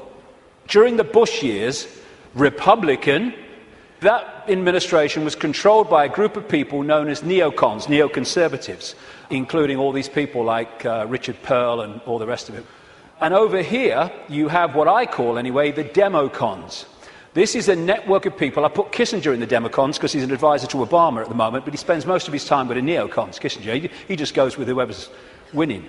And the democons are a group of people that control the democratic administrations. But the democons and the neocons are controlled by the same force once you get to here. So people think, oh, I voted Republican this time, oh, I'm going to put the Democrats in because I like that Obama got a nice smile. And what you're doing is voting for this, whatever. And that's what's happening in this country. Same thing. And so when people say Big Brother Bush or Big Brother Obama, no, it's not. These are just puppets. Dance. I said dance. When I say jump, I mean Olympic high jump record. This is the thing. You take one mask off, you put another mask on. And because it's a different mask, we think it's a different administration. We think controlled by different forces. No, no. And what you have is the movie playing out in the public arena, people who appear to be in opposition to each other when they're controlled by the same puppeteer.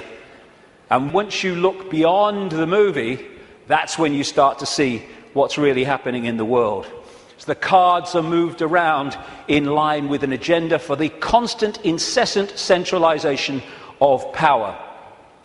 And it's done with people who, I keep coming back to, have a DNA with empathy deleted, which means anything goes in pursuit of this agenda. And the people are misdirected, diverted by the way society is manipulated and controlled, increasingly so with more and more laws affecting the fine detail of our lives, so that we spend so much time surviving and rushing around, we don't lift our head up and see what's going on. So puppet people are essential to the few controlling the world. And when we cease to be so, and it's happening more and more, then this will be over. Humans have been put into this round and round and round circular lifestyle where 1 week leads into another week and another week, just a repeating cycle of action and work and sleep and eat and work and sleep and eat for so many people. And this is the structure that they're moving towards. Why? Because when you're the few and you want to control the many, you have to centralize decision making. The more diversity of decision-making there is, the less control any central point is going to have over it. So what you need to do is constantly centralize power, so control over more and more and more people goes into fewer and fewer hands. We started with a tribal situation a long time ago. The people in the tribe decided what was going to happen. We then brought, as part of this centralization, it's gone over at this whole period I'm talking about, the tribes came together into what we call nations. And now, a few people at the center of the nation are dictating to all the former tribes that make up that nation. We're now well into the next stage of that, which is bringing nations together under unions like the European Union, so a few people at the center are now dictating to all those nations, which are made up of all those tribes before.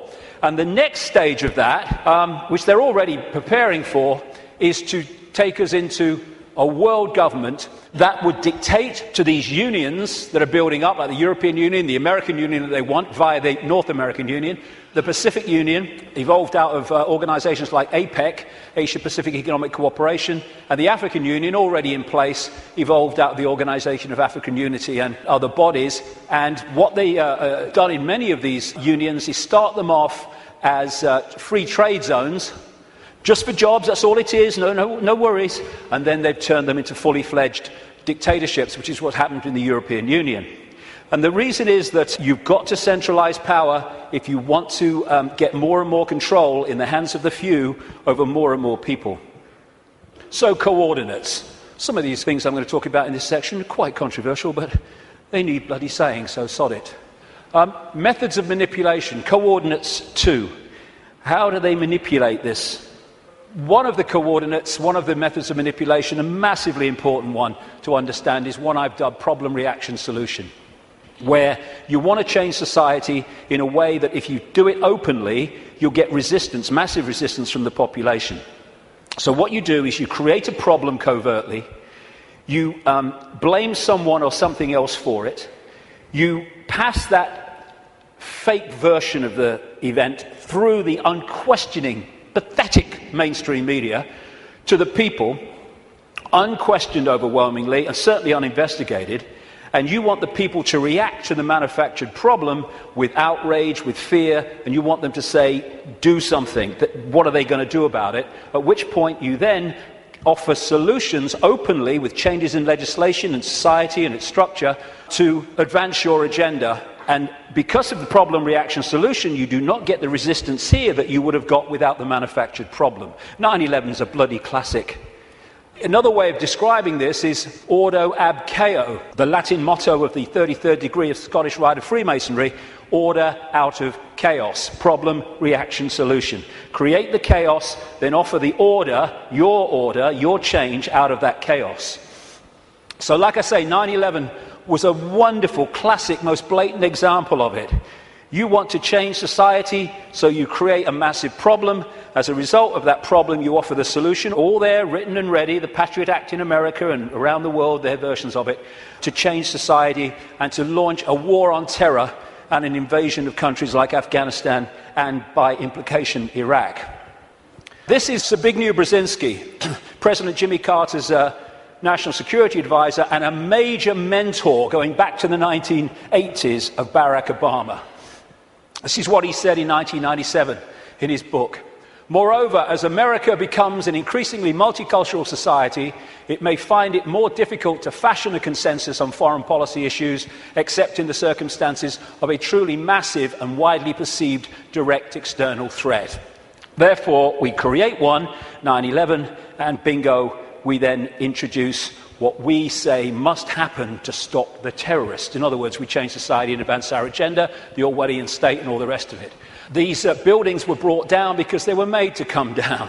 And similar buildings around the world that burnt for longer and were much more fierce never came down. And these are the only buildings of their kind who've ever come down because allegedly of fire. The official story of 9/11 has just left the room. And I've gone into that in great detail before. I'm just using it as an example of problem, reaction, solution. But when through the web you control the intelligence agencies, you control the governments, you control the media, and you control countries, and you control the manipulation of fake terrorists like Osama bin Laden, then you've got all the pieces you need to orchestrate the problem, reaction, solution, and to then use this to change society in the image that you have desired. And this is a classic. Adolf Hitler proposing the creation of the Gestapo in Nazi Germany. An evil exists that threatens every man, woman and child of this great nation. We must take steps to ensure our domestic security and protect our homeland. Or actually, word for word, what was said after 9/11. The Second World War, problem, reaction, solution. This is why it is no paradox, no coincidence or contradiction that the same people can be shown to have funded the Nazis, that funded the Americans and funded the British, overwhelmingly based around the cartel of the Rothschilds. They created Nazi fascism, they created Soviet communism and the capitalist world. They brought them together in conflict, the second conflict in a very short time, and afterwards the world was exhausted mentally, physically, emotionally. Something must be done. This can't go on. What are they going to do about it? Gotcha. Because of all this conflict, all this war, it's terrible. Terrible. What we're going to do is we're going to centralize power with the United Nations, European Union, which was justified in many ways by let's stop European countries fighting among themselves because we'll trade. Well, they stopped fighting among themselves because they stopped orchestrating it. That's why the Bretton Woods Agreement with the World Bank and all that stuff all came in as a result of the Second World War. Then there's another version which I now call no problem reaction solution. This is when you don't need a real problem, you just need the public perception of a problem, i.e. weapons of mass destruction in Iraq, i.e. human-caused climate change. And then you can offer a solution to a problem that doesn't actually exist, but if enough people think it does, well, you got them.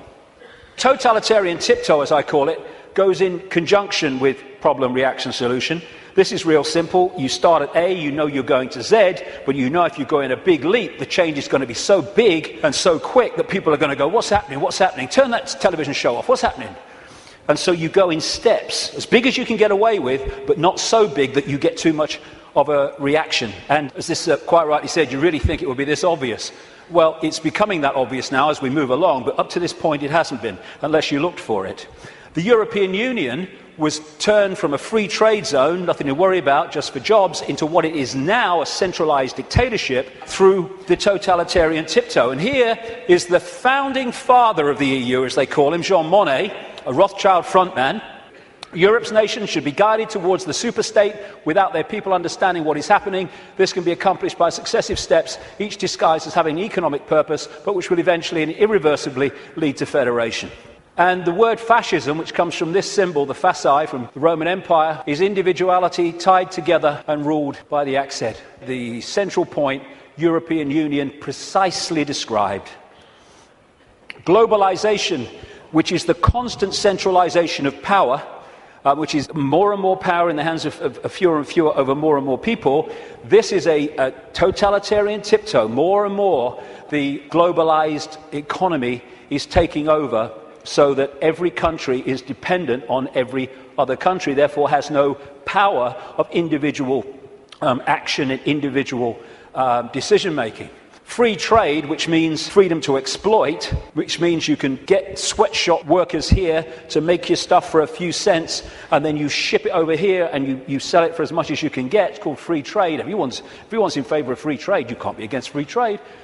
This is also part of this globalized centralization of power, which is designed to do this, and it increasingly is doing this. It means that if you're dependent within your country or your community on things outside of your influence, then everyone is dependent on everyone else, therefore has no self-sufficient ability to make decisions in their own lives and their own communities and their own countries.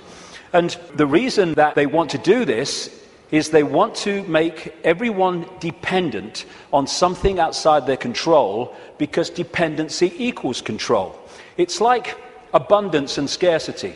We live in a world which could be incredibly abundant. Nobody should be hungry on this planet, for goodness sake. Africa could feed the bloody world. It can't even feed itself. Why? Because of the manipulation of that continent by this crowd. And so we have all over the world, because there's no empathy, no consequences for them emotionally of their actions, we have manufactured scarcity, because abundance equals choice equals freedom. Scarcity equals dependency equals control. And that's why we have manufactured dependency. We have people hungry in a world of plenty. Coordinate 3, the cement. There are certain organizations, networks, rings, that act as the cement that holds the web together and holds people within the web together.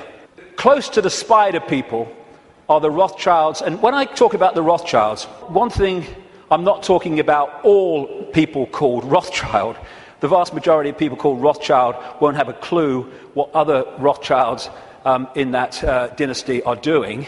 And secondly, I don't even mean only people called Rothschild. I mean the Rothschild bloodline, which has infiltrated many other enormous numbers of other families and groups, which then come to power under other names other than Rothschild. Because if the president's Rothschild, the bloody guy here is Rothschild, the bloody newsreader's Rothschild. What's going on? Instead of that, you have people under different names. So I'm talking about the Rothschild bloodline and the scions of that family, the people that run that family. Not everyone called Rothschild. There's a lot of people in that family called Rothschild who don't have a clue what's going on.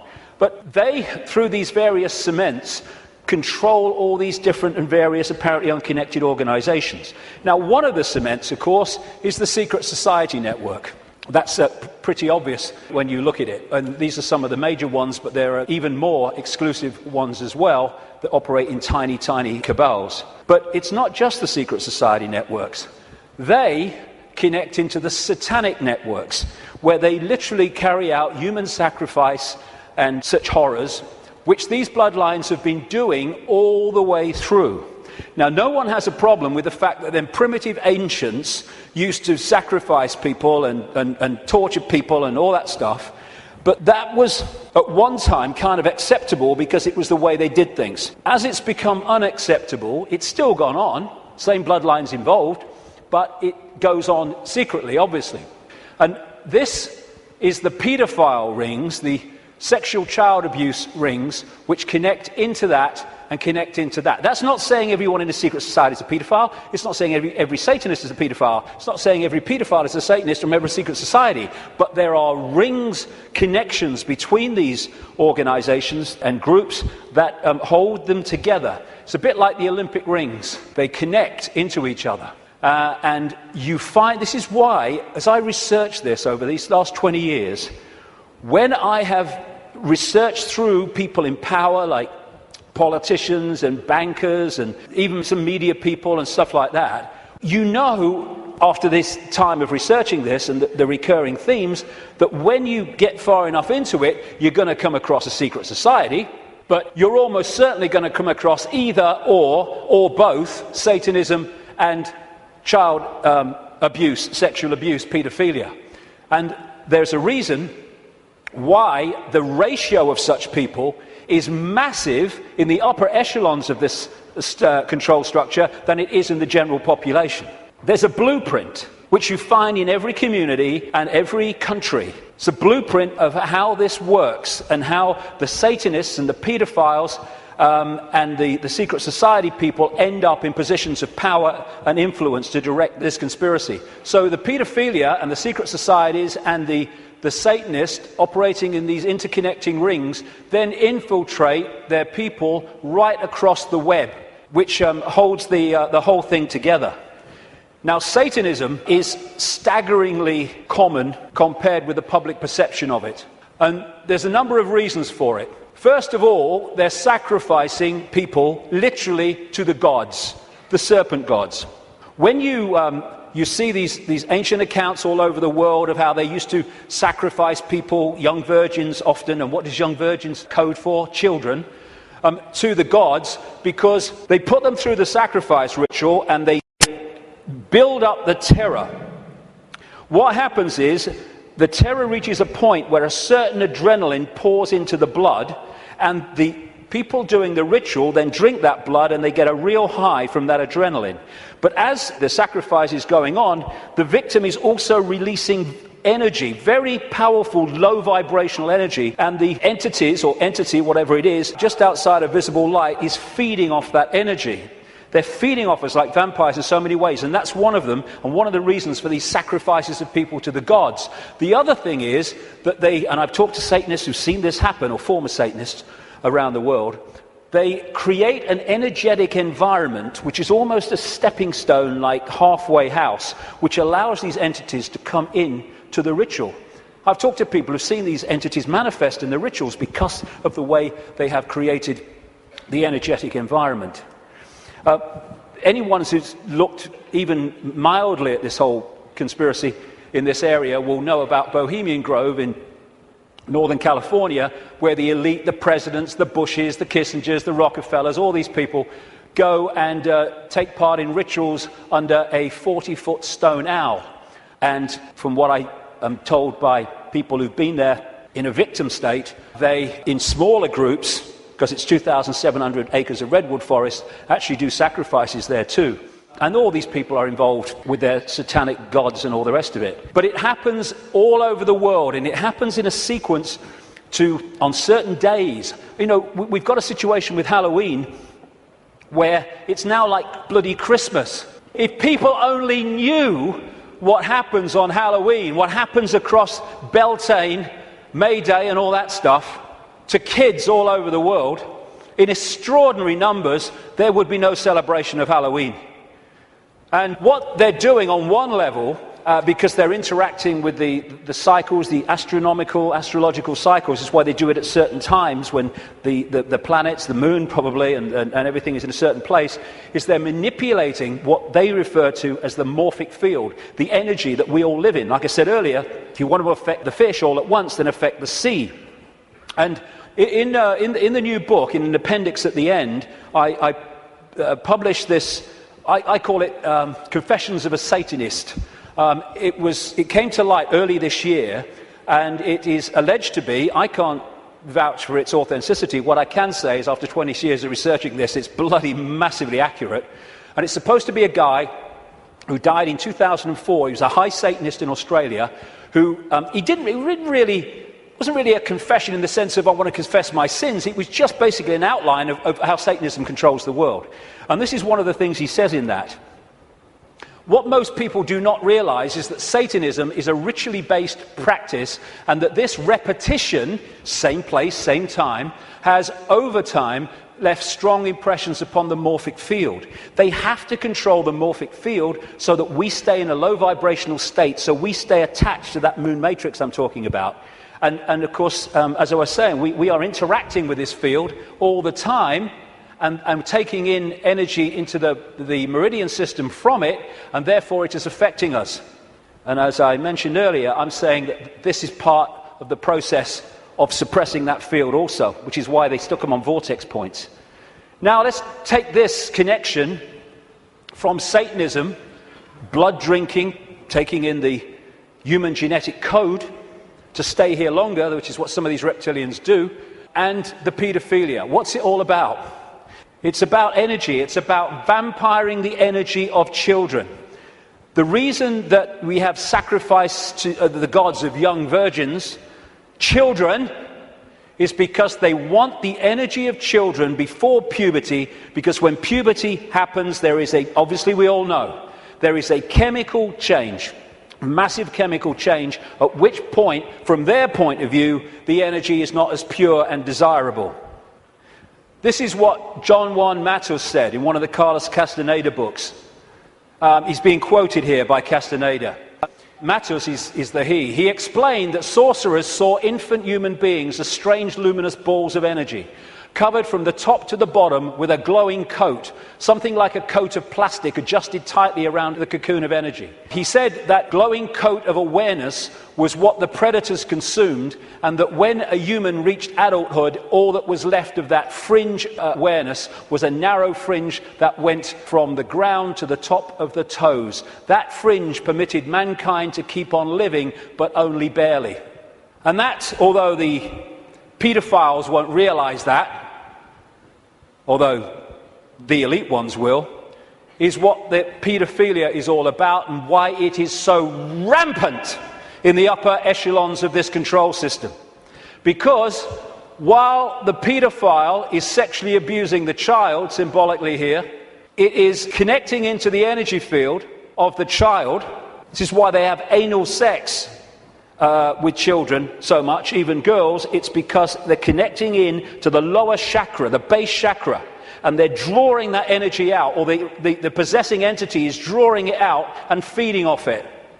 This is why pedophiles tend to be overwhelmingly possessed people, because the possessing entity drives the lust for sex with children, and then when it happens, they draw the energy off it, drawing the child's life force out.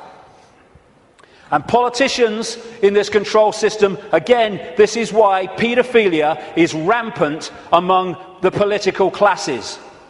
This is what the Satanist confession said as well, that Australian guy. Politicians are introduced by a carefully graded set of criteria and situations that enable them to accept that their victims, children, will be our little secret. Young children sexually molested and physically abused by politicians worldwide are quickly used as sacrifices. In Australia, the bodies are hardly ever discovered, for Australia is still a wilderness. In countries that are not a wilderness, they control the mortuaries and the crematoria, where they get rid of children who they want rid of because of what's happened. And it is rampant. I keep using that word, but it is. People don't realize. What happens is, people think or relate the number of children that go missing every year to the number of times we see a story on the news that a child is missing and everyone's trying to find them. That is the tiniest tip of the iceberg. Hundreds of thousands of children go missing in America every year. I've rung the states, because they don't have federal figures, tell you how many cars went missing federally, but not children. They said, you've got to ring the states. I rung a load of states years ago now. I said, how many children go missing every year? How many children went missing last year? And I added the figures up. What? Never seen this on the news. Hundreds of thousands. Some of them are found. Some of them have explanations. Not all. Nothing like. And what happens is that you have the cover-up. There are so many stories where the story of this Satanism and this child abuse starts to come to light, and immediately the lid goes on because the system controls the various aspects that can keep the lid on. This is just one example. There's endless numbers around the world. The Franklin cover-up. It was an investigation by this guy, John W. DeCamp, who was former state senator in Nebraska, and he started investigating this guy, Lawrence King, a major Republican who sang the American national anthem in 1984 and 1988, I think it was, at the Republican convention. And he was investigating him for financial fraud through an organization called the Franklin Savings and Loans. But then he discovered that he's running a pedophile ring and providing children for the biggest names in America. And he wrote this book, The Franklin Cover-Up, Child Abuse, Satanism, again, they go together all the time, and murder in Nebraska. And what happened? Some of it got into this Washington Times, a mainstream newspaper, the connection to the Reagan-Bush administration, but most of it was totally covered up. I've been writing in my books now since 1998 that Father George Bush is a notorious pedophile, child torturer, child killer, and serial killer of adults as well. Said it on American radio. Still waiting for a response. And this is one example. A lady who became a friend of mine, Kathy O'Brien, who was in the American government mind control project since she was a kid. And met her many times. She still corresponds with me now and again. And I've met a daughter that she was talking about. Lovely, lovely girl. Totally shattered by these people. And that's one example of millions and millions that are going on around the world. And this is what she said in a book, Transformation of America. Kelly's bleeding rectum was but one of many physical indicators of George Bush's paedophile perversions. I have overheard him speak blatantly of his sexual abuse of her on many occasions. He used this and threats to her life to pull my strings and control me.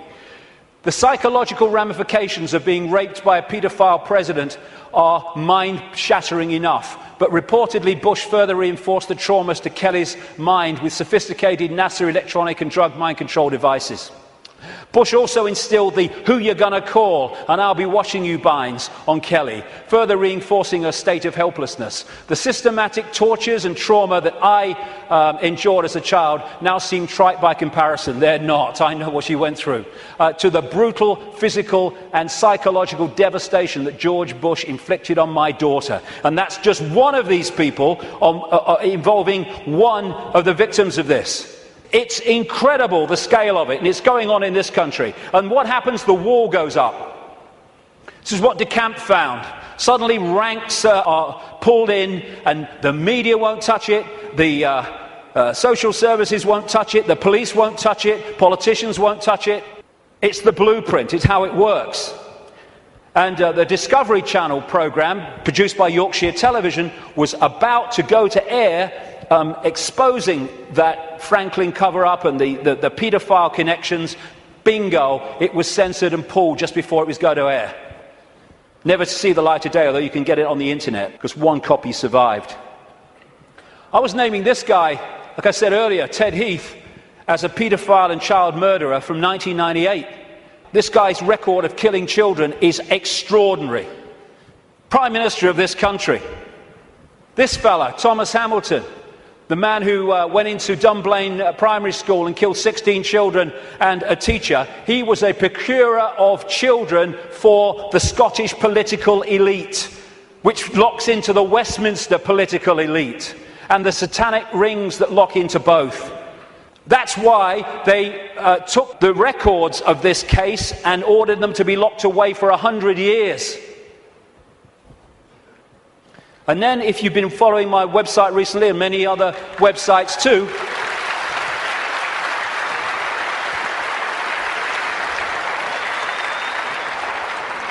here you have the classic blueprint again. Everywhere you go, same blueprint. This girl, Holly Gregg, Down syndrome girl, her mother Anne, and Robert Greene, a fantastic guy who's been helping them and committed so much of himself to this. When she started, Holly started saying what had happened to her, being raped and abused by the Scottish elite, suddenly the wall went up again. And Robert was arrested. He's been treated appallingly by the police, the Grampian police in Scotland. Grampian area of Scotland, by the way, notorious for Satanism. And he's now basically been told what he can't say, and he can't name people and all the rest of it. And the case is ongoing. The media won't touch it, though maybe that might be changing, we hope. The Scottish law network or establishment will not investigate it. The police won't investigate it properly. Anne's brother, Holly's uncle, was blatantly murdered when he had seen Holly's father abusing her, and therefore had the ability to tell the truth and tell the story. He ended up murdered. And a cover story of suicide. When you see the story, suicide, are you kidding, was put together by the Grampian police. And Robert Greene is a man who, if there were more of his like in this world, then this world would be a very much better place.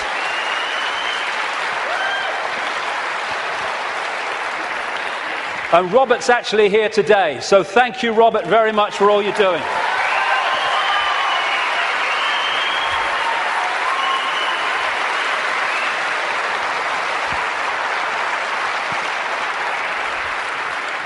This is how they create the wall. You have again the pyramid system. Social services is a pyramid, a hierarchical pyramid. The police is, lawyers are, judges are, politicians are, the media are, all of it. The medical side, the doctors, the coroner's offices, they're all part of these structures. And up here, they all eventually fuse into the same group, the same ring of people, controlling force. And what they do is they put in these pyramids people in the positions of power who are in the ring, or in the club. You do not have to control everybody in social services to stop investigations or to enforce investigations to take children away for no good reason. You just have to control the level of social services that makes those decisions. And of course, once you're in a position in these pyramids where you are hiring and firing, what you do is you hire people of like mind, and after a period of time, then a lot of these people are in these organizations at different levels. You don't have to control every policeman. There's so many genuine policemen in this world, but they don't get into the positions of power overwhelmingly. These guys do.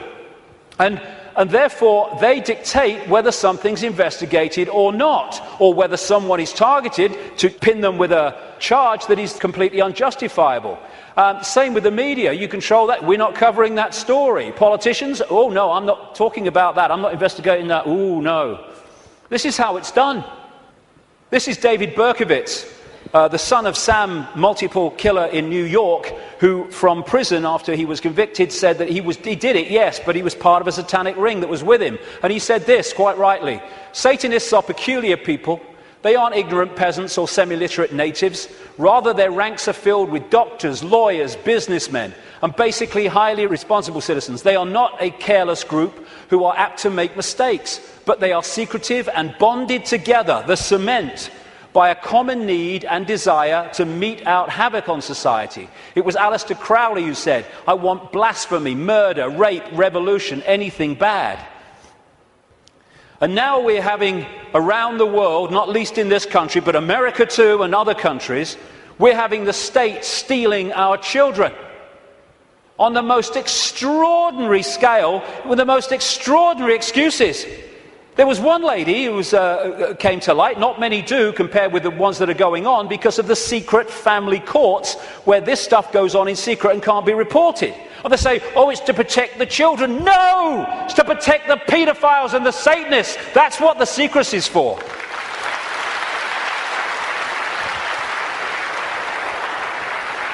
And this lady, her and her husband had spent £38,000 on fertility treatment so they could have children. She had twins, I think it was twins, and she made a joke when social services came round, when the baby came out of hospital, and she said, oh, birth has ruined my figure. They took her children away. And then when she furiously resisted, they said the mother has anger problems which are a danger to the child. It's unbelievable the number of children that have been taken away from their parents for no reason. This guy, Tim Yeo, a Conservative MP, just before the last election, said in Parliament, using parliamentary privilege, he accused his local council of kidnapping a 9-week-old baby from parents. But it's the tip of an iceberg, and a gathering iceberg. All over the world, like I say in the book, I've looked at America as well, it's happening there. And what did Aldous Huxley, the Fabian prophet in Brave New World, talk about? The fact that children were going to be taken away from parents, parents were going to become no longer, not even relevant, they're no longer even part of society, and the state was going to take control and bring up all children. And that is where they're moving towards. And this guy, Ed Balls, my God, whoever named him was psychic. He was children's minister up to the last recent election, overseeing, taking more and more power away from parents, giving it to schools and authorities. And this guy is a former chairman of the executive of the Fabian Society and still a leading light in it. Coordinates to the cement. Now, this might be controversial. I don't give a damn, really, because, you know, we've reached the point here where we've got to start saying what is and not running away from it. What I'm about to say now...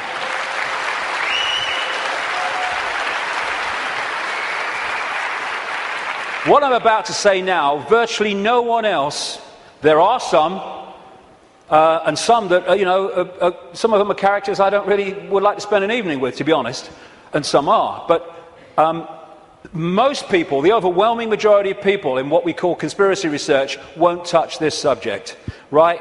Well, I'm going to bloody touch it because I'm sick of it, and I'm sick of people being frightened and intimidated into not touching it. Thank you.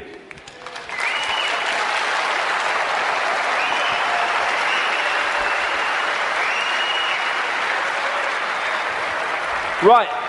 First of all, we as a human race have got to get our fricking heads around what this is, because it ain't what we're told it is. It's not about what's right and beneficial for Jewish people. Jewish people are its victims, not its beneficiaries. Jewish people have been hung out to dry again and again by this crowd that claim to have their best interests at heart, like hell they do. That's why I call this Rothschild Zionism. It was created by them, it is controlled by them to this minute, and it was created as a secret society within the web to massively contribute to the manipulation and control of our global society and individual countries, etc., etc. It's Rothschild Zionism. Anti-Zionism is not anti-Semitism, not that anti-Semitism means what we think it does, because Zionism is not about Jewish people. Even in its play-out way or world, it is a political system, a political philosophy. At its core, it is a secret society putting its agents in places of power. One of the very few things that Joe Biden, Vice President of the United States, has ever said, which is true, is you don't have to be Jewish to be a Zionist. Because of the propaganda, we equate Zionism with Jewish people. It's not how it is. To a very, very large extent. How many people know this? How many Jewish people around the world are protesting, have organizations created to protest against Zionism? Zionism and Judaism are diametrically opposed. Zionism is state-organized terror. How many times do we see this in the newspapers? Never. End of Zionism equals peace. Israel, stop killing Palestinians. I am Jewish and I want that. Why don't we hear about this? We condemn any Zionist aggression against Iran. I thought every Jewish person in the world wanted to bomb Iran. That's what the media seem to give us an indication about. Another Jew against Zionism. Over and over. Zionist spokesmen do not represent world Jewry. How many people... I thought Ahmadinejad of Iran is supposed to be the great demon of all Jewish people. Look at it. The demonization comes from Rothschild Zionism. We've been totally misled about what it is. Rothschild dynasty created Israel. It paid for the first people out of Europe to go and people Israel after the war. It paid for the building of the Knesset. It paid for the building of the Supreme Court building with all its Illuminati symbols all over it. And some of the people who've broken out of the family, I quote one of them in my book, have actually said, and as I've been saying for years, because it's bloody obvious, that Israel is not the homeland of Jewish people, it is the fiefdom of the Rothschild dynasty, created out of Rothschild Zionism, a secret society. And Rothschild Zionism has been used via Israel to devastate, slaughter, torture an entire nation of human beings, while claiming to be against terrorism.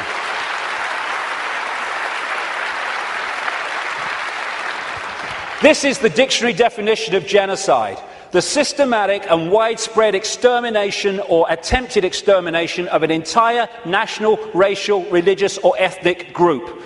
Never can what is happening in Palestine and Gaza have been described so accurately. More and more people killed through war, killed through bombing attacks, killed through shootings, killed through lack of food and adequate medical care. Gaza, the most crowded piece of land on earth, is little more, ironically, than a concentration camp. And the world looks on. This is the face of Palestine. Well, tell me what you see. Combat boots. Yeah, another terrorist 5-year-old.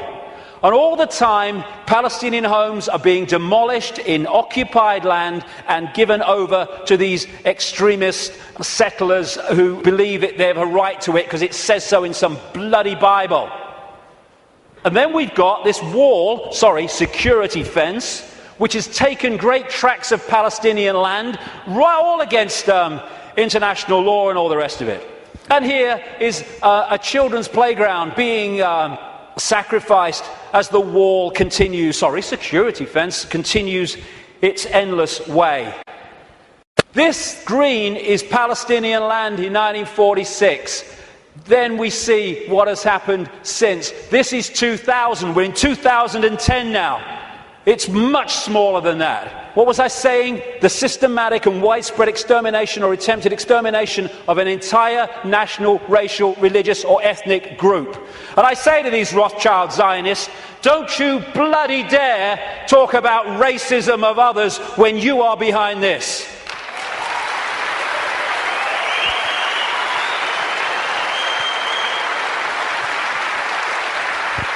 Israel is an apartheid society. Not just between Israelis and Palestinians, but through Israeli society, it's incredibly apartheid. The way they treat the black Jews from Ethiopia is absolutely grotesque. As is spokesman doing that, then talking about other people's racism. We've got to go for that. I mean, and people, Jewish people, have seen it.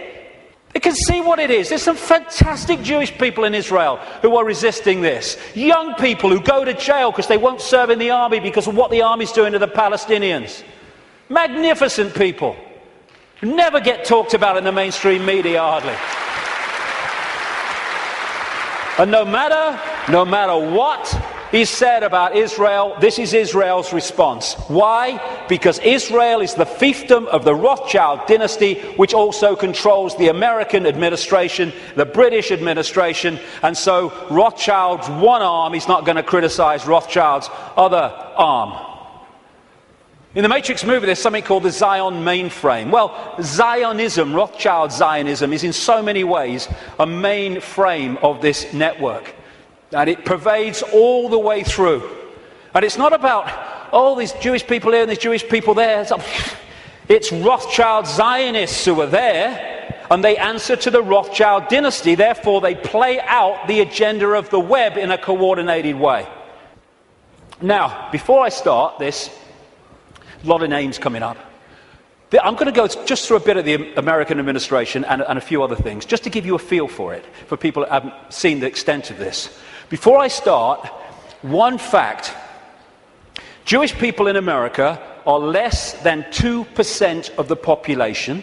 A significant number of them will not be Rothschild Zionists, and therefore the ratio of Rothschild Zionists is even smaller, significantly smaller than the 2%. Okay.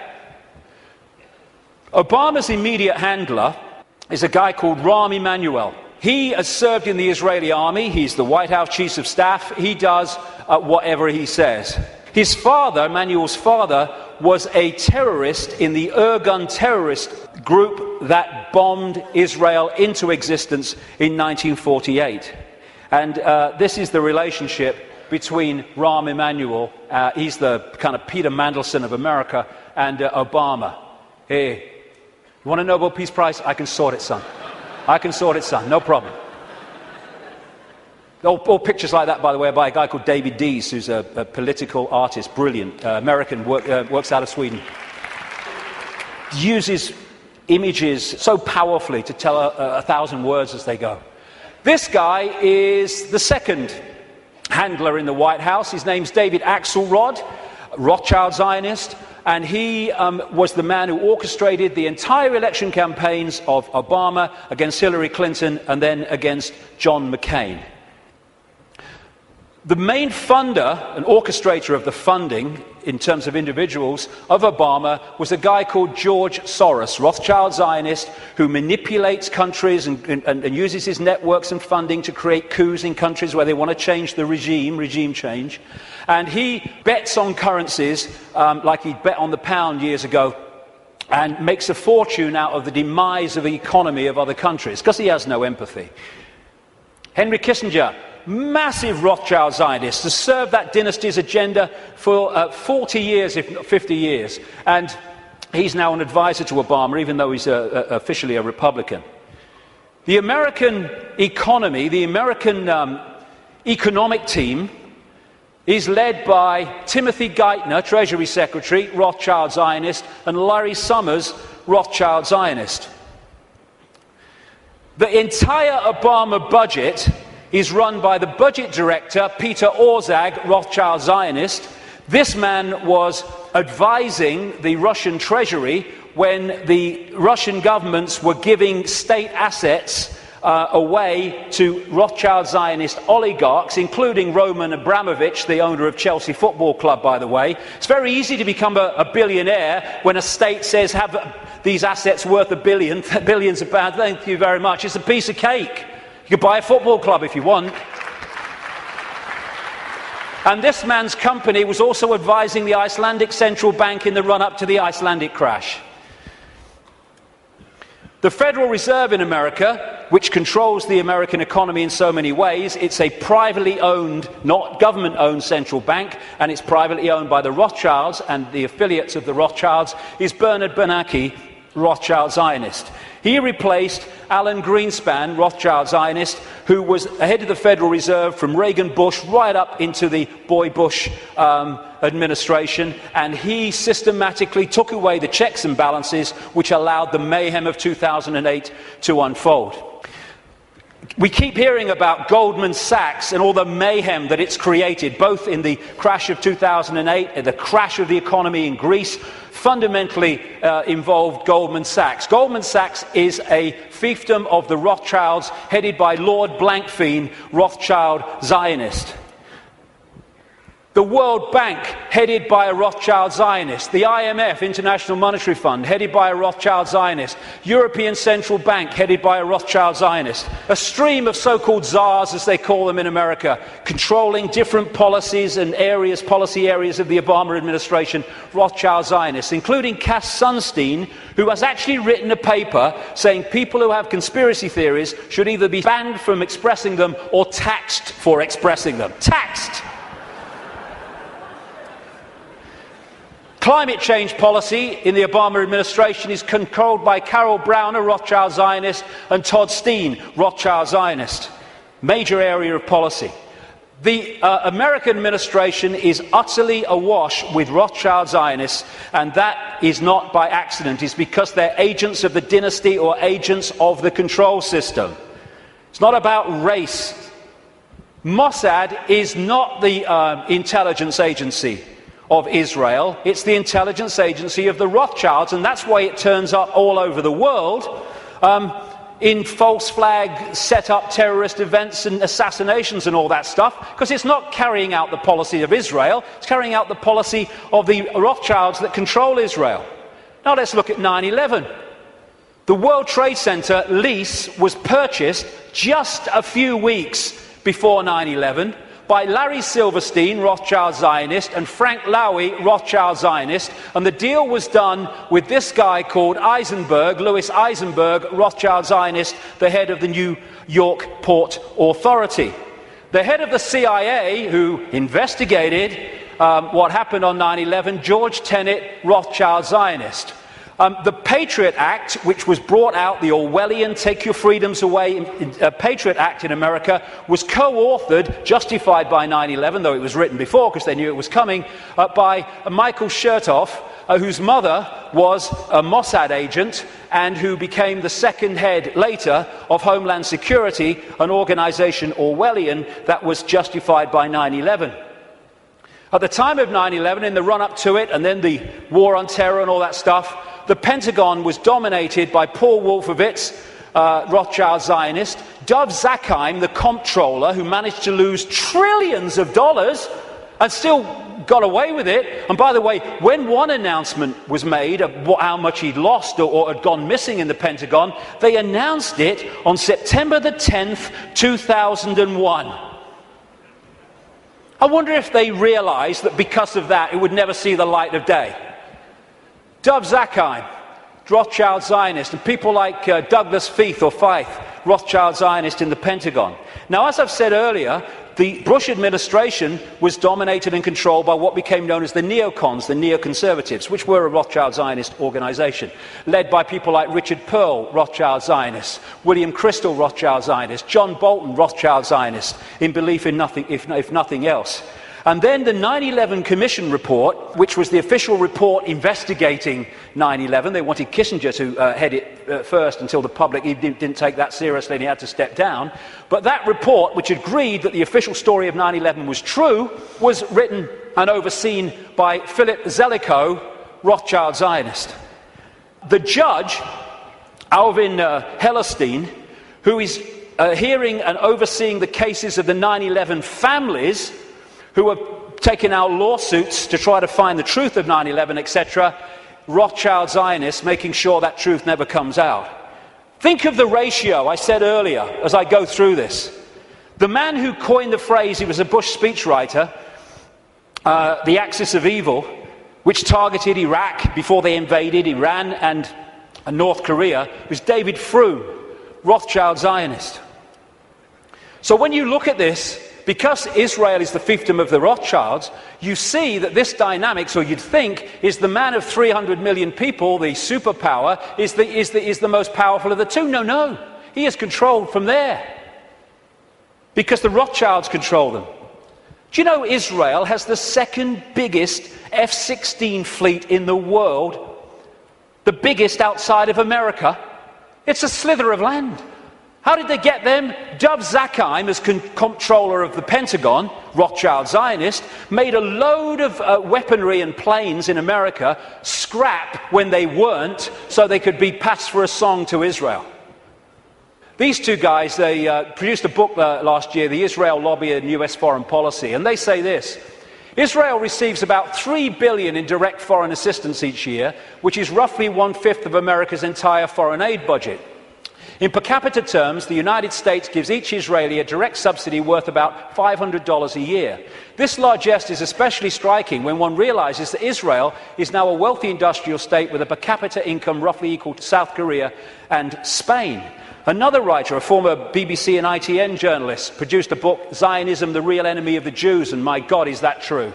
And he points out, Jewish people make up less than 2% of the American population, but account for 50%, I would say Rothschild Zionists, 50% of the political campaign contributions. And that's why, no matter how these people argue at election time, including this country and others, they're all agreed on one thing. What goes on in Gaza? Keep quiet, keep your head down. And I block that out because I don't want anyone to see what's behind it. It's horrific. This man, magnificent Israeli, called Mordecai Vanunu, went to jail for 18 years for revealing the truth that Israel is a nuclear power. He's still got massive restrictions on his movement and what he can say.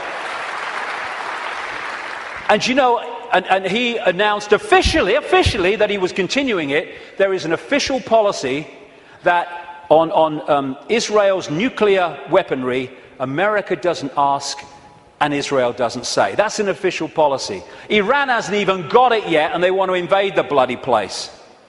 This lady, Kay Griggs, was married to a colonel in the United States Marine Corps, and as a result, she was given a tour of the Middle East section of the State Department. There's a video on the internet where she tells of her experience.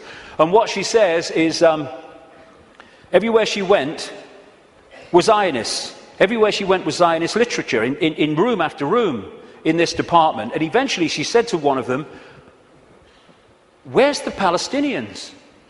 And they're looking after them. And she said, one of them said, "We look after that."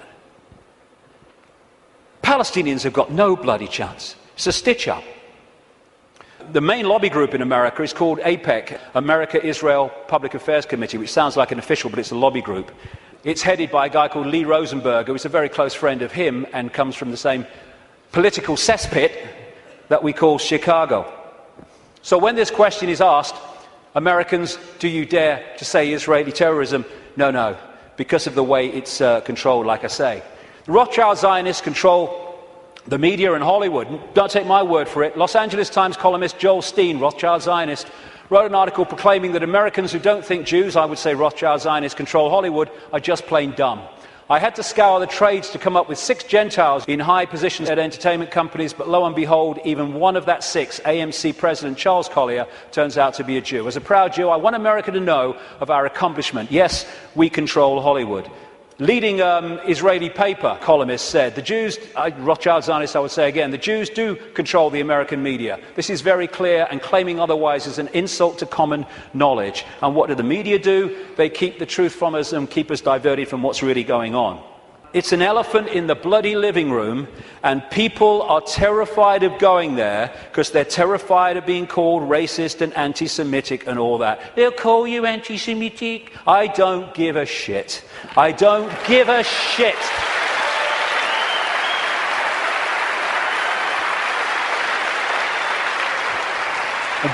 Very quickly, it's the same in this country. There was a very, very good documentary, and it was a kind of stand back in amazement that it actually got out, by a guy called Peter Oborne, a journalist, in the Dispatches series on Channel 4 that looked at the Rothschild Zionist control of British politics through organisations known as the Friends of Israel. Each party has one, but of course they all connect, so it's actually one network. And again, just like in America, never any criticism. The British government, under Tony Blair and much of it under Gordon Brown to the end, was controlled by Peter Mandelson, Rothschild Zionist. Note the hands. Rothschild Zionist. He even flaunts it, this guy. Goes on holiday with them. In all the papers with this leading light of the family, Jacob Rothschild. So many Rothschild Zionists end up in government here, like the possible leader of the Labour Party, David Miliband, Foreign Secretary before the election, Ed Miliband, head of climate change and environment, and this guy, Jack Straw, who's been in so many of the major offices since Blair came to power in 1997. The new Prime Minister of Britain, David Cameron, Rothschild Zionist. This guy, Tony Blair, was completely controlled by them, as Bush was, which is why they moved as one unit to do what the Rothschilds wanted, which was to invade Iraq and Afghanistan. And to shut people up, the Rothschilds have created organisations like the Anti-Defamation League. They haven't sent me a bloody Christmas card for years, these people. I don't want to upset them or what. But I'm speaking in New York in October. That could be funny. Anyway, they set these organisations up to target those people who are saying the sort of things that I'm saying. The idea is to throw you're a racist at people, so to shut them up or to discredit them. Like I say, I don't give a shit. You throw it, son, and I'll hit the bugger back. Thank you very much. As a result, when you criticize Israel, you are promoted as criticizing Jewish people and therefore being racist. This is how it works. And I have to say, the robot radicals on the so-called left of politics are played like a violin by these people. They go out on their protest, you're an anti-Semite! Okay, come in and listen to what I'm going to say. No, they never bloody do. And then you get people like the magnificent Norman Finkelstein, who's a Jewish man who's had his academic career destroyed for speaking out. His parents suffered in the concentration camps of Nazi Germany, and when he exposes these frauds and fakes in the Rothschild Zionist movement and what they do against Jewish people in general, he's called a self-hater. They can't say he's anti-Semitic, although sometimes they even use that. He's a self-hater. No, he's a decent man doing decent things. You want to try it? And the idea is to create, and they're doing it, hate laws in which truth is no defense. Even though what you say is true, it's no defense. If people are upset by it, then too bad, you've broken the hate laws. They're now targeting the internet, which has been so magnificent in communicating this information. And who's doing that? In America, J. Rockefeller, Rothschild Zionist. In this country, up to the last election, he rushed through a bill to this effect just before the election, Peter Mandelson, Rothschild Zionist. And just this week, Obama has nominated this lady, Eleanor Kagan, the Solicitor General, to go onto the Supreme Court. Two things. One, that will make Rothschild Zionists making up nearly half the Supreme Court judges of America, 4 of the 9, when they are well under 2% of the American population. And she is vehemently in favour of laws banning freedom of speech in association with her mate, tax the conspiracy theorist Sunstein. It is an elephant in the living room, and we need to address it if we are going to unravel this cabal, because they don't want to frighten us into not going here for any other reason than they know if we go here, so much is going to unravel. Home straight to tyranny. They think they're on the home straight to tyranny. Wishful thinking. This is the man, by the way, David Axelrod, Rothschild Zionist, who orchestrates the words on this guy's teleprompter. He's so welded to it that on St. Patrick's Day, he had a reception for the Irish Prime Minister, and he thanked himself for asking everyone, inviting everyone, because the Irish Prime Minister's autocue words were still on there when Barmer came forward to thank everybody. So that's how much he's welded to it. Assuming levels of knowledge that isn't there. You know, people say Obama's intelligent. He's not. What they're doing is comparing him with Bush.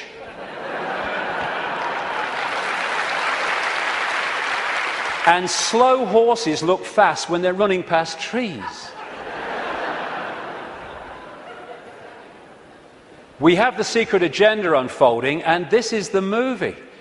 Bush is in the movie, now Obama's in the movie, but it's the same movie. And he's just there to change and Pied Piper the people, although his honeymoon period was encouragingly short. He's another Tony Blair. Will you lie first, Tony, or shall I? Oh, after you, Barack. Tony Blair. If there's ever a half-truth in a Blair speech, it's a typing error. The big change man, biggest contributors came from Wall Street, Goldman Sachs. His background is full of sleazy businessmen like Tony Rezko, who went to prison for fraud, who was a major funder of his political career. Why? Because he's one of the gang. Controlled by Soros, controlled by Brzezinski. Brzezinski's interesting. Brzezinski has been, like I say, his mentor since the 1980s. And this is what Brzezinski said in a book in 1970.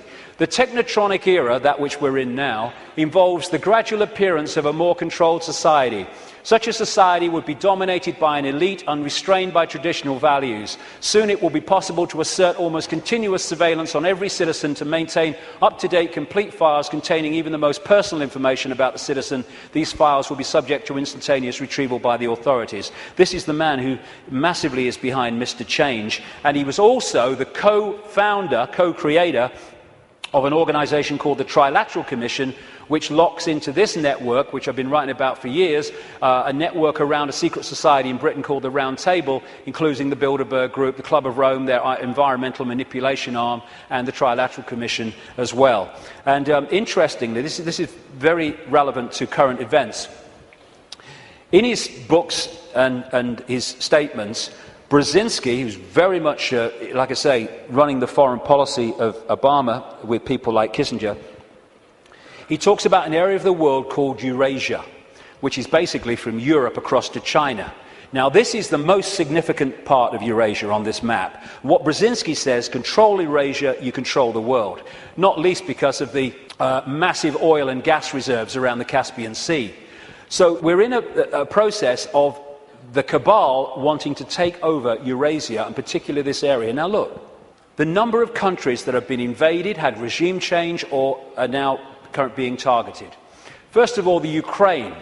They use things to get the people going, like a colour revolution or a flower revolution. So this was the Orange Revolution. It was funded and orchestrated by the networks of George Soros, and it put their man in there. They had the Rose Revolution in Georgia, where they put their guy in there. They tried to get a green revolution after the last election in Iran, but it didn't stick. They have Iraq, they've taken that over. If they take Syria, then they're all the way through to Israel. They're in Afghanistan. They're now undermining Pakistan and bombing Pakistan more and more. In Kyrgyzstan, we had the Tulip Revolution. We just had another one recently, putting their people into power. We've had the terrorism starting to unfold in India, and they are targeting these areas because they not only want to take it over, they want to trigger a war involving China and Russia. The Third World War that their documents have talked about for a long time. And they're ticking them off. And if you take that map of Eurasia and keep it in your pocket, you'll tick them off as the news stories unfold. Oh, a revolution here. Oh, a coup here. And what they're doing, this is not America doing this. This is not America doing this. This is the cabal doing this through America. The idea is to destroy America, to use America to destroy America. Why? Because when you want a world government dictatorship, you cannot have any superpowers that have the military and financial might to say no to what you're saying must happen. Because the world government intends to have a world army, a world central bank, and a world currency, eventually. And they'll manipulate the financial situation to bring that about, or try to. So what they need to do to take the superpower America out is they need to destroy it militarily, and they need to destroy it financially. And that's what they're doing. They're using it on their foreign excursions, and they're undermining its economy to destroy America. And it is going down the pan so fast. And this guy is being used as the front man. Nice smile. Oh, he's a nice man. That's what's really happening. Behind the smile. Just hand it on. It wasn't change. There we go. Here's the ball. Make sure you keep the drugs running in Afghanistan, you know. Drop some my way. And what we saw was a presidential problem reaction solution. Bush was brought in to create problems, financial problems, overseas wars problems, and this guy was brought in as the solution to the problems. And as Adolf Hitler said, the great masses of the people will more easily fall victims to the big lie than the small one. So, I am someone to believe in. Hope, which is always in the future, never in the now. And so it never actually comes to fruition, but we can hope it does. And then you had change you can believe in. And none of these trite phrases like change were ever described in detail about what they actually meant. And what they created was a massive mind control coup on vast tracts of American people, because they made Obama a blank screen, an empty suit on which people could project what they felt hope and change was, their version of it, onto him.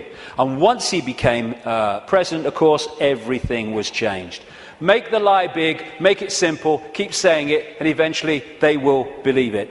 I love you, you love me, I will get you stuff for free. Oh, yay, Obama, you're such a star. I love this one. The wolf found that shepherd's clothing worked better. The peace president, first thing he did was agree the bombing of Pakistan. Same guy, all this going on with this spent uranium, depleted uranium, What does he do? Continues the bombing, increases the troops. Fraud, another puppet. Golden rule, big time. Ignore the words and watch the actions, because they're never the same. And just to show you nothing's changed, there we go. Good old Bono. Nothing's changed, we're fine. So, we have this projected agenda, and we're now at the point where they're trying to introduce finally that structure. World government, world central bank, world army, world currency eventually, and alongside it, of course, the Orwellian state that I've been writing about for the best part of 20 years, and increasingly so many others have too over the years, and it's unfolding as daily experience. More and more control. Now, number plate imagery, where they can follow people all over the country. This stuff called Speed Spike, where they can follow cars and their speeds from satellite wherever they go over vast distances. Then they've got this stuff they're bringing in, problem, reaction, solution, because some puppet stooge kid set his pants on fire, and now we must have this stuff. You know, I don't care about them seeing my body, serves them right, but it's going to bathe us all in bloody radiation. And of course, people who do care about their body being seen, it's going to, again, break them down. This is what it's about. It's a psychological warfare on the people. We're seeing police becoming more like soldiers. There are some good policemen, there are some sensible policemen, but my God, there's some morons. And they're giving them tasers as well. Bloody hell, 55,000 volts. And what is that about? People say, oh, it's terrible, it's bad for them, isn't it, that these people are dying from being hit by the taser? No, it's what they want. Because when people die of being hit by the taser, that means anything you say, officer, I'll do. It's what they want. It's part of the control system. And the sound to clear, peaceful protest, the microchip agenda goes on. One hospital now is replacing written tags on babies with barcoded ones. In the papers this week, it's all on the road. They now have barcodes that actually you can't see. The real ones, they would be there, but you wouldn't see them. Then there's the assault on the body computer to destabilize our ability to maximize our potential and get out there to higher levels of consciousness.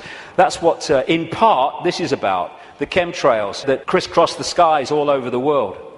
All the chemical cocktails in food and drink, targeting children most of all. And this is an interesting thing. It's talking about problem, reaction, solution. The symptoms of the E numbers in sweets and food and everything, in terms of childhood behavior problems, mirror the alleged symptoms of attention deficit disorder. Mirror them. Why? Because they're causing them. And so what they do is have this shite.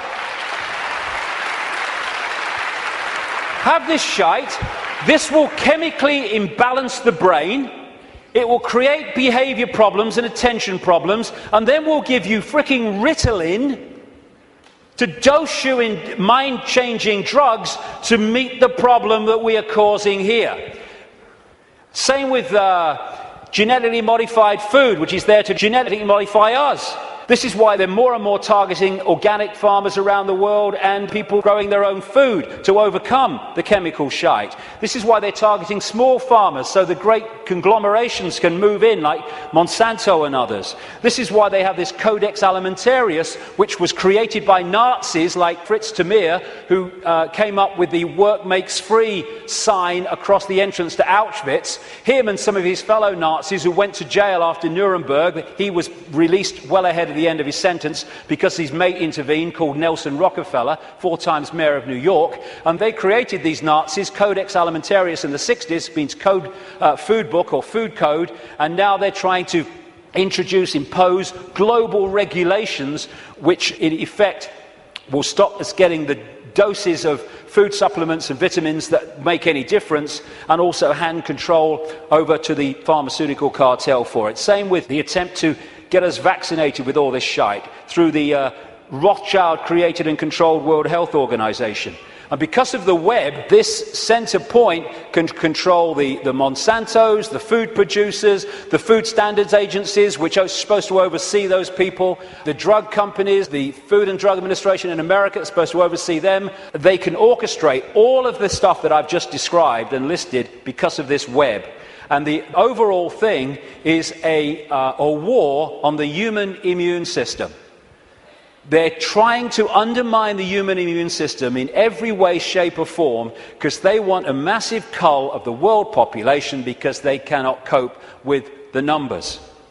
And like I say, I was reading, when I was researching the book, I saw incredible figures. But my goodness, in the last week, I've seen extraordinary figures in terms of the increase in drugs, mind-altering drugs given to children. It is fantastic. And it's being done systematically to dumb down young people and stop them expressing their true potential for consciousness, which they are. And all that is in here, how that was going to happen, written as a novel by this guy, Fabian Aldous Huxley. They're putting us in a vibrational prison in all these ways. The financial crash was orchestrated on purpose by deregulating, and it's possible to do that because the Rothschilds and their associated families and groups control the world financial system. They're moving trillions of dollars around, so they decide if the stock market goes up or it goes down. If they target the dollar, it will go down. If they target sterling, it will go down or whatever, because they have that ability, and Goldman Sachs is one of their main vehicles for all this stuff. And they can control the world financial system because, once again, they control the banks, they control the Federal Reserve System in America, they control the Bank of England, and they control governments, and they control the reporting of it. And this is the plan. Stage 1, crash the global economy, September 2008. Stage 2, governments throw fantastic amounts of money, credit, money that doesn't exist, but we pay interest on it, at the perpetrators until their financial barrels are empty. Stage 3, and they'll bring this when they feel it's going to have maximum impact, they're going to crash the economy again on unprecedented scale when governments have no means to respond. That's the idea. Why? Well, the last section will kind of pull all this together, because there's something going on which they want to stop. But that's the idea. The more fear, the more disruption, the more stress, the more worry that they can create, the more it impacts upon us in ways that suit the control system, as I've described through the day. And then there's this major element of their plan in the next few years, is introduce massive taxation and control and imposition as a result of something that doesn't exist, thanks to this guy. If this guy's involved, it's a scam. End of story. End of story. There you go. Thanks for the Oscar, but I'm totally full of crap. This man's going around demonizing carbon dioxide, which without it the world would not be as it is, and demonizing the greenhouse effect, without which we wouldn't bloody be here. There you go. That's what he's doing. And he's orchestrating all these people. And it's so kind that David de Rothschild has produced this book to help us, Global Warming Survival Handbook. Survival. Now, let's get some sanity into this. This is a graph of greenhouse gases that make up the greenhouse effect. That one, you would think from the propaganda, would be carbon dioxide. It is water vapor and clouds. I think we ought to ban water vapor and clouds. It's the only way to save the frickin' world, right? Every time we see a cloud, they ought to add VAT. I think it's the only bloody way. And this is carbon dioxide. Not only that, the grey stuff is natural, only the green slither is coming from human activity. And we're supposed to believe it's affecting the weather. It's the bloody sun. It's the bloody sun.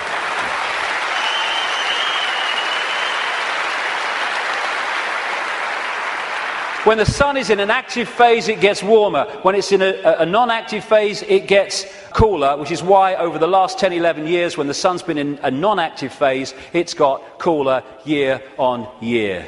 And one of these groups in this network with Brzezinski's Trilateral Commission is the Club of Rome.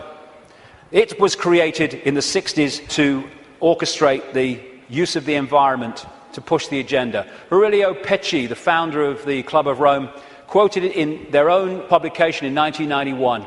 In searching for a new enemy to unite us, we came up with the idea that pollution, the threat of global warming, water shortages, famine and the like would fit the bill. And they've played it out ever since through the Church of Climatology, which is just a cult. And here's the high priest. And we have this guy, Nick Clegg, who actually calls people that challenge the global warming climate change official story as climate change deniers. Because the Church of Climatology says that if you don't accept its nonsense, you are a blasphemer! And they equate you with Holocaust deniers. That's what that line is supposed to do. And we're still pushing along. We've had Climate Gate, we've had Glacier Gate, we've had Amazon Gate, we've had Polar Bear Gate, Rising Sea Levels Gate, where all these things that were supposed to be happening have found to be not happening and have been lied about and manufactured. And we've even had Cowgate. Yes, ladies and gentlemen, I bring you glad tidings and great news. These clowns have now admitted that bovine flatulence is not a threat to human existence as we know it. I can't tell you how happy I am. BBC, through gritted teeth, has had to admit on its website, but not on its television station, that temperatures have been falling. And yet, no matter, the Green Team goes in, Gore's team is taken on by Obama. They go around programming children about fear of the future. The Green Police to impose checks on your houses without your permission. And just to show it's a scam, there we go. How's that? Good stuff. Again, I keep coming back to this. The suppression vibrationally of this energy field and the human energy field. The reason they're stopping the manufacturing of light bulbs and the selling of light bulbs as we've known them up to this point, and they're replacing them with these things which are full of mercury and an environmental bloody disaster, is because they give off a certain vibration that affects the human energy field. This is why many people around the world get ill, physically ill, when they live with these light bulbs. It's all a scam. Very quickly to finish, political correctness. This is not about protecting minorities. It's about stopping people speaking their truth and having freedom of speech. That's what it's about. It's about creating what Orwell called newspeak, where the language replaces old speak, words that have meaning and detail and you can express yourself, with newspeak, which actually says nothing, has no ability to express detail. Because of the way it works. The only language in the world whose vocabulary gets smaller every year, Orwell said. And as he pointed out quite rightly, on the conscious level, we think in words. And so the more you reduce the words, and all this tech stuff, you are, and all this stuff, and the way we're changing the language and reducing it dramatically, is taking out over a period, the ability to even think in detail. As one person said, how can you talk about freedom and how we must have freedom if there's no word left that really means freedom? And in 1984, of course, newspeak didn't have a word meaning freedom. This is what political correctness is about, shutting people up so no one can say anything. You mustn't upset anybody.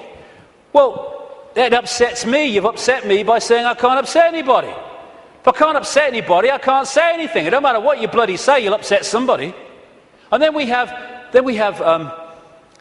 health and safety. Again, it's to create a situation where people can't move.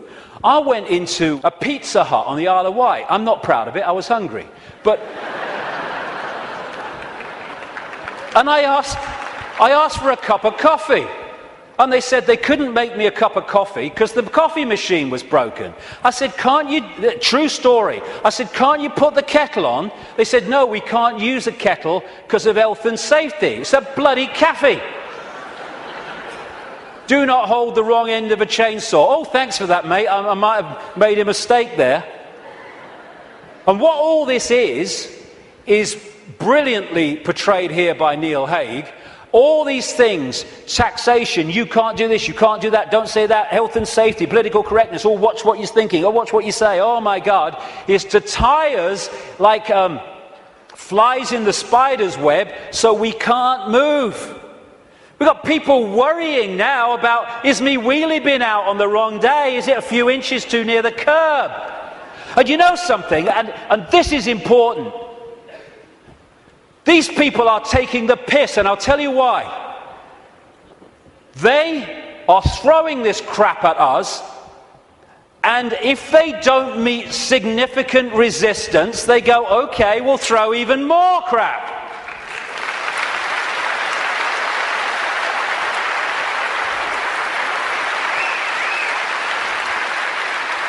I'll get into this in the last section, but we need to draw a bloody line here. Not only say here and no bloody further, but we're going here and drawing it. Because otherwise they'll just keep doing it.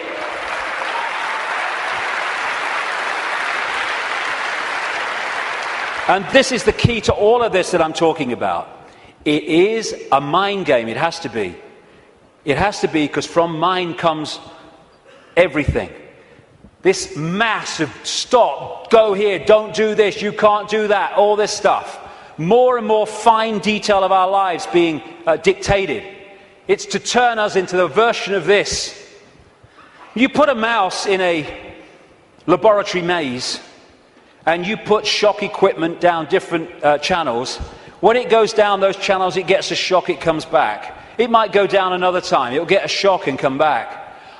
After a while, not long, you can take that shock equipment away, that mouse will never go down there again, because you've changed its behavior patterns.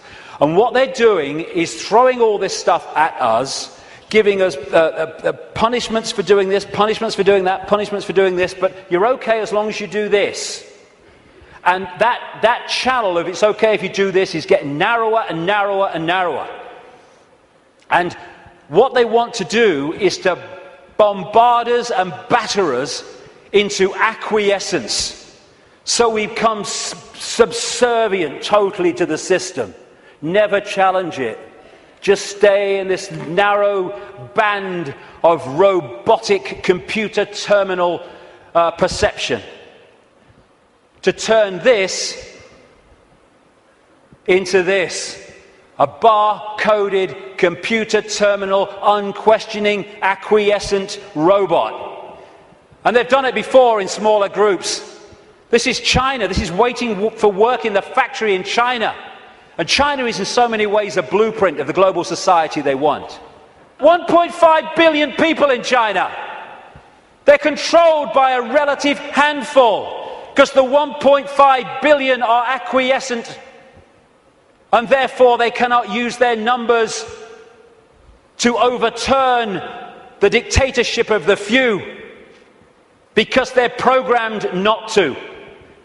The rabbit hole goes very deep, even deeper than I've got to now. The journey continues. But it's to control perception and get us to believe we have no power. We bloody do. To get us to believe that we should just follow the one in front, because that's what everyone else does. Like bloody hell we will. And in 10 minutes I'll come back and let's look at what we can do. Thank you very much. Thank you.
Thank you.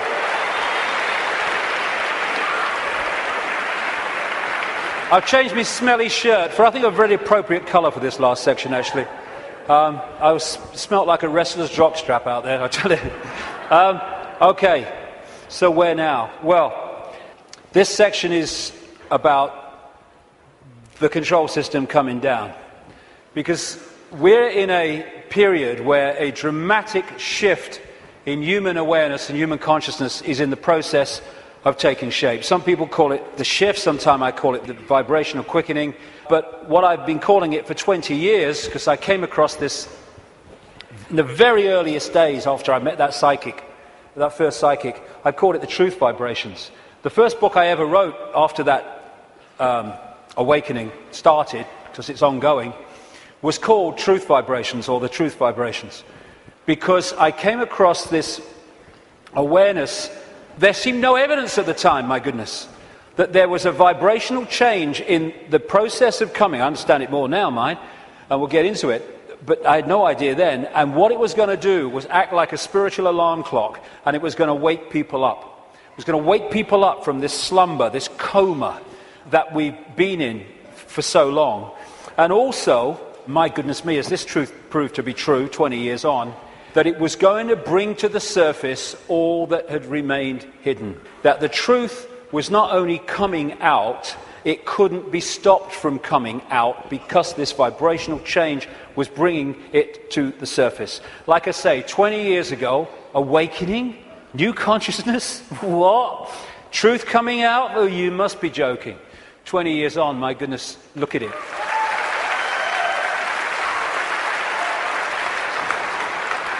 I'm fortunate to travel the world speaking, and I'm being invited to more and more countries you never think you're being invited to. And so I can see that this is not just happening in Britain, not just happening in America. It's happening all over the world. And all the difference is those that are staying in mind for now, and those who are opening mind to this change and perceiving self and the world in a completely different way. So I've been saying through the day, there's a base vibrational construct, the base vibration of this virtual reality coming out of the black holes, which triggers, as it goes through its cycle, which appears in the play-out world as like a time loop, it triggers different information coming from the suns. And we decode that information, and as it changes, so the information changes, and so therefore the epoch changes, the yuga changes. And we're now at this cusp where we're going from one epoch, one vibrational information epoch, into another one. And this new one is dramatically more expansive, dramatically more enlightened in the level of awareness that we are going to have access to. And the control system, which is a manifestation of this epoch, cannot survive this epoch, and that's why it's doomed. And we're now in the cusp of that change from one kind of world experience into another one. It's just another stage on the circuit of experience. And so, while for a few years yet, it's not going to seem like the control system's going down, because it's going to be throwing everything at us, because it's going to be desperate, there is no way that our children, young people, and grandchildren are going to live out their lives, as appears to be the case now, in an Orwellian, fascist, global state. No way.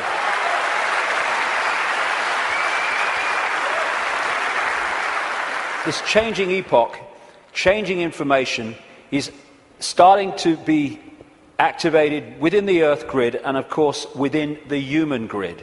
This new information is starting to, for those that open themselves to it, instead of stay closed in density, because if you stay in a dense state, then these higher vibration energies are not going to impact like you if you open yourself to them and connect with them. But those that are awakening, this new photon information, this more expanded perception, we're starting to integrate it, and we're starting to get insights from it, because it contains information that hasn't been around in this period we've been through. Now it is, and suddenly it's like, oh, I see it now, oh, I get it now. Why didn't I get it before? Because you're now decoding a totally different level of information that's becoming available, and it's encouraging us, it's pressing us, it's urging us to open to all that is and change the way we perceive the world. What certainly is true is some strange things are happening in the sun. The sun goes through cycles of less activity and more activity, the so-called sunspot cycle, which also produces the solar flares and all that business. And it's kind of quite a predictable cycle of some 11 years, and it goes into a down period and then another one starts.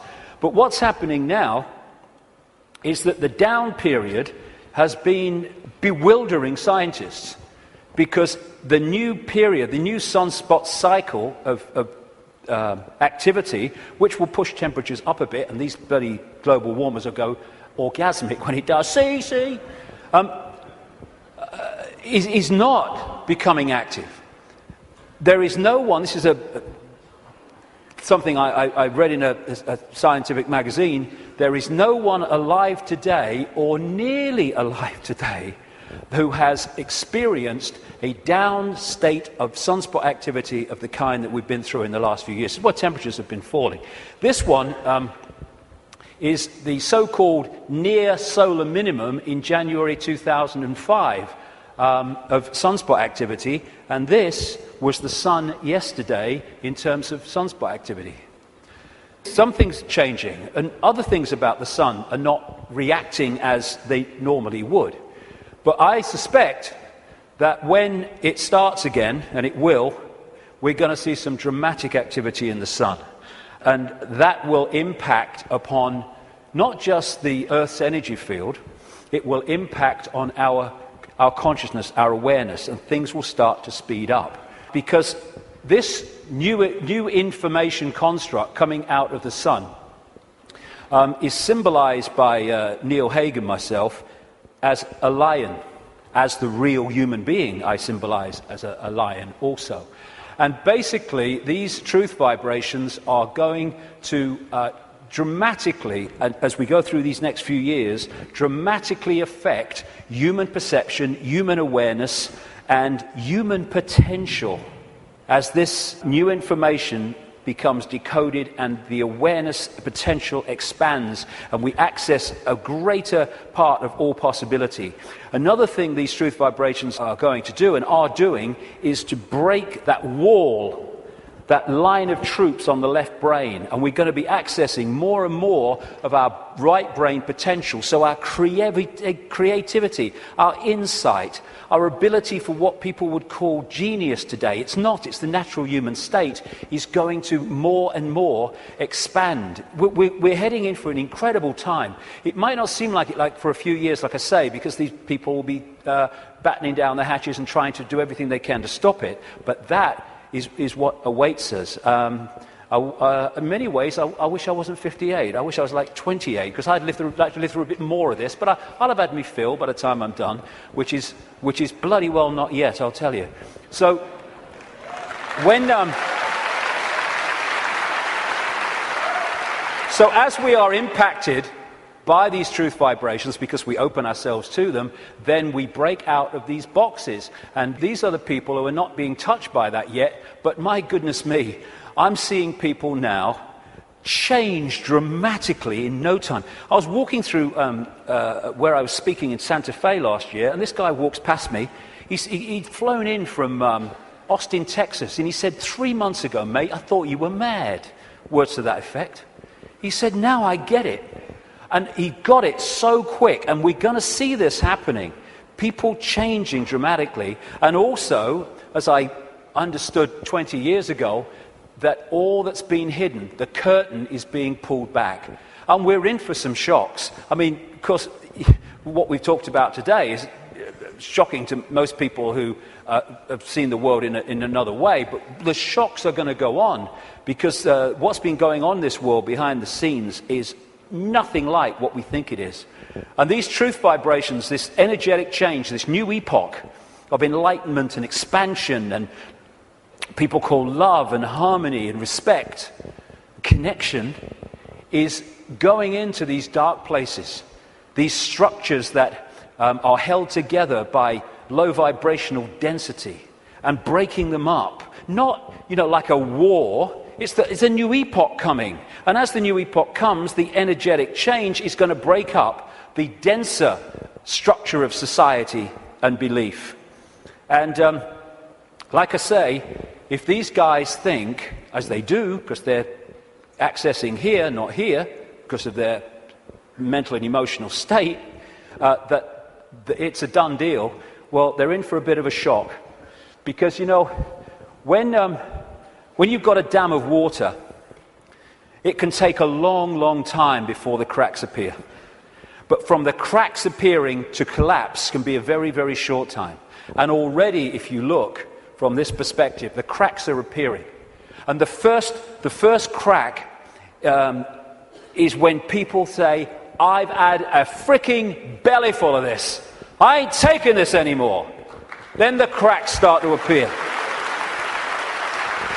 And what we're going to see in the next 10 years is this control system, increasingly as the years pass and these truth vibrations get more powerful, we're going to see this control system come down because a new awareness is being breathed into this reality, and a control system based on suppression of awareness therefore cannot survive that change.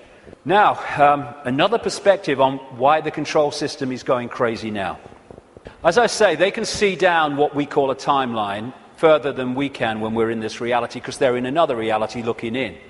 So they could see, they don't know the scale of it because they can't get out here where it's being orchestrated from, and they can get here, but they can get a feeling, and they have had an awareness that this energetic change was coming and how it could potentially affect the slaves in terms of waking them up. It is absolutely no coincidence whatsoever that it is now, of all times, in this experience within this reality, when these truth vibrations are manifesting themselves and quite demonstrably changing the way people perceive self in the world, that this control system is at its peak in trying to suppress humanity, control humanity. It's absolutely in sync, because this moon matrix can only influence human perception if humans stay within its vibrational frequency, within its hack. The truth vibrations are taking us out of that frequency range, and therefore it's losing its influence on awakening people by the day as we start to perceive and see and become aware of things that we weren't before when we were connected to the hack. And all these things, destabilizing us chemically through food and drink, rewiring the body genetically through genetically modified food, what they're doing to the kids, the drugs, mobile phones and all this microwave soup that we now live in, microchips especially, they're all designed to externally suppress or internally suppress, in terms of food, etc., the human body computer to stop it accessing these truth vibrations. It seems to be, on the face of it, that they're trying to grab more and more control. The truth is, it is a desperate, desperate attempt to hold on to the control they've had thus far. That's what it's about. It's battening down the hatches to stop the control system coming down. In part because it has many expressions, including creating earthquakes and dramatic extremes of weather. This technology known as HAARP in Alaska, and it's now got other organizations connected to it and technology connected to it increasingly around the world, it bounces radio waves off the ionosphere, the highest part of the atmosphere, and back to Earth. And what it is in major part is a underpinning, a supporting role to this moon matrix to create a low vibrational atmosphere in the lower atmosphere where we live in and operate in like this. Again, it's targeting this morphic field, as the Satanists call it, and some others do too, to keep it in a low vibrational state. It's fighting the truth vibrations. They know what they're doing, on one level anyway. And one of the other things that HAARP can do, and it's in the patents of the technology, it can send out radio waves carrying information, thoughts, on the wavelength of human brain waves, and it can impose those thoughts on the brain, which we then manifest through as our own thinking. That's also part of this, and it's also part of this defense mechanism against this epoch change. And if they change and affect this energy field we live in, we will be affected by it if we stay in density and closed mind state. I'm absolutely convinced, have been for years, that part of the creation of this like sub-reality underpinning, supporting the moon matrix, which was okay up to this point, didn't need anything else. But now this energetic change is taking place. They're bringing the troops in, if you like, to underpin it. And I'm convinced that part of the chemtrails, which kind of pollute our skies and stuff and contain metals and barium and aluminium and all this stuff, is part of creating this sub-reality. What the truth vibrations are doing is healing this schism.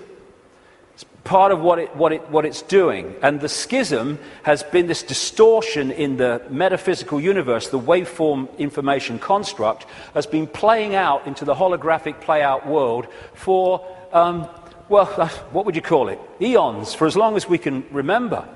And it has manifested itself out as conflict and fractured personalities and all the rest of it.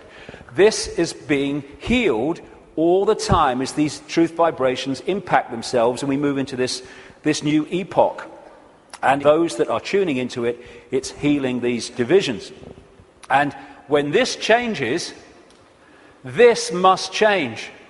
And the control system is a play-out, holographic expression of the schism. So when the schism heals, as it's going to, this distortion, its outward holographic expression, the control system, must fall. That's why it's doomed.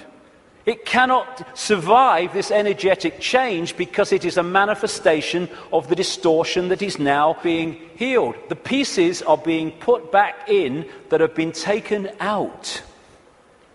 A totally new era is in the process of moving into human experience, and this control system, it's doomed, and all its expressions are doomed. Not doomed like, let's have a mass bloody murder, mass killing, all the rest of it. Doomed in this reality because they're connected to something that's disappearing. There'll still be infinite consciousness, even those in the control system. They'll remember who they are eventually. It might take some time, and we'll be having a beer with them one day thinking, do you remember when you were stupid? Oh, yeah, I remember that. Oh, God, mate, yeah. Oh, that's what we'll be doing at some point. So this epoch change is moving from a sense of division, left brain, where it sees everything as apart from everything else, sees everything in terms of structure and apartness. We're moving from that perception as this energetic construct changes to a perception of what comes from expanded consciousness and awareness, which is we're all one. We're all expressions of the same one consciousness, which again makes racism ridiculous, ludicrous, insane, the height of ignorance. And as the schism, the distortion is healed, so other expressions of the distortion will become what we call history. The police state, the energetic wars, once we're really in to this expanded awareness, the very idea of going to war. We have laws because of the distortion, because of the epoch we've been going through. We don't need laws in the state of awareness that we're going into, and our children and grandchildren will go even more into. You don't need to say we have a law against murder when murdering someone would never even enter your psyche. You don't need environmental protection laws when harming the planet because you know the planet and you are one anyway would never occur to you. You don't need these things. Laws are there to suppress overwhelmingly, but also expressions of laws are to try to mitigate for the distortion that manifests itself in distorted behavior. The idea of anyone going hungry in a world of plenty in the epoch we're entering, never even conceive it. You mean they used to let people starve? That's this mentality that we're moving out of, and we're at the cusp now of this change, which is a very interesting place to be. We're going back to that. We're going back to being connected to what we really are. And of course 2012 is much talked about and will be more talked about as we get closer to it. I have a different view on that. I should be saying, given I've been writing about these truth vibrations for 20 years, I should be saying, see, 2012 told you, yeah. No, I'm not saying that actually. I think 2012 is a diversion. By 2012, yes, things will have moved on. Things will be changing. Amazing things will be taking place. There'll be big challenges, and there'll also be big, wonderful things starting to manifest by 2012 compared with now. But there'll be more so in 2013, more so in 2014, more so in 2015. This is an ongoing process as we move through the cusp out of one era, epoch, energetically, information, into another one. And so by the time it reaches where it's the natural state and the old epoch has gone altogether, it's going to be down the road. But every year, every month, things are going to be moving on energetically. And there'll be things in 2012, and maybe a very good chance that manufactured things will happen in 2012 to focus attention as part of the diversion of the control system. It's quite possible that will happen. But I don't see 2012 as some epoch-changing year. But there comes a point, and I don't think it's too far away at all, where the tipping point comes in this energetic change, where the irresistible force, which is the truth vibrations, then start to become the dominating state of awareness and perception in this reality. And then we're really moving. And I don't see that as too far away. Like I say, it takes a long time for a dam to crack, but not from then to it collapsing.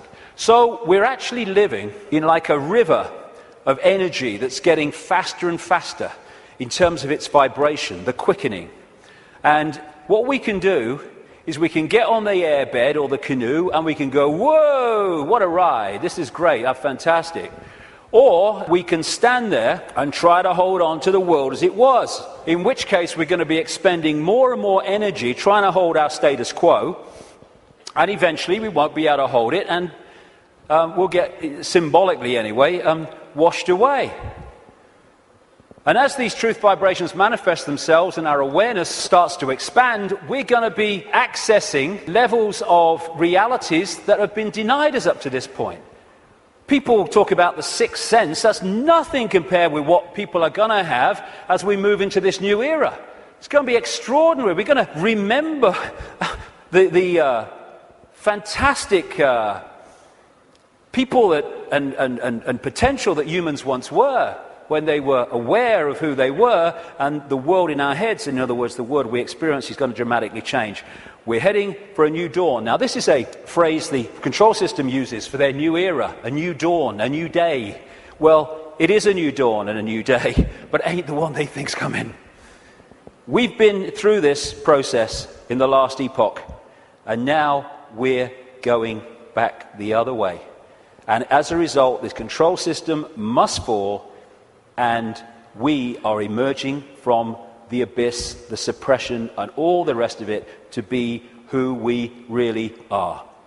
And that must change everything.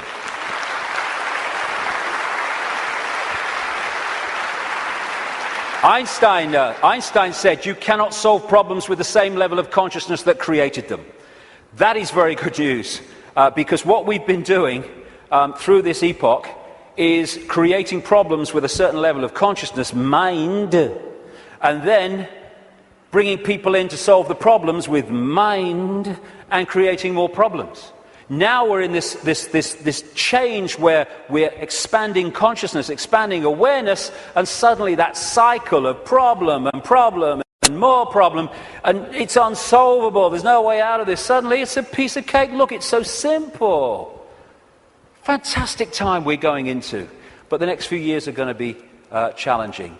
It's breaking the spell that the moon matrix and its supporting technologies and manipulations has had on the human mind. You know, we don't have to find enlightenment. We are enlightened. What we need to do is remove the barriers of belief and perception that we've thrown around ourselves that keep us from that enlightenment. That enlightenment's never gone away. It's over here. It's saying, I'm over here. I'm over here. And this is what the major role the truth vibrations are doing, because they're the quickening. They're breaking up these dense energy fields, and as they do, suddenly we're connecting with levels of awareness that we didn't realize. We've been in a trance all this time, programming perception because of that.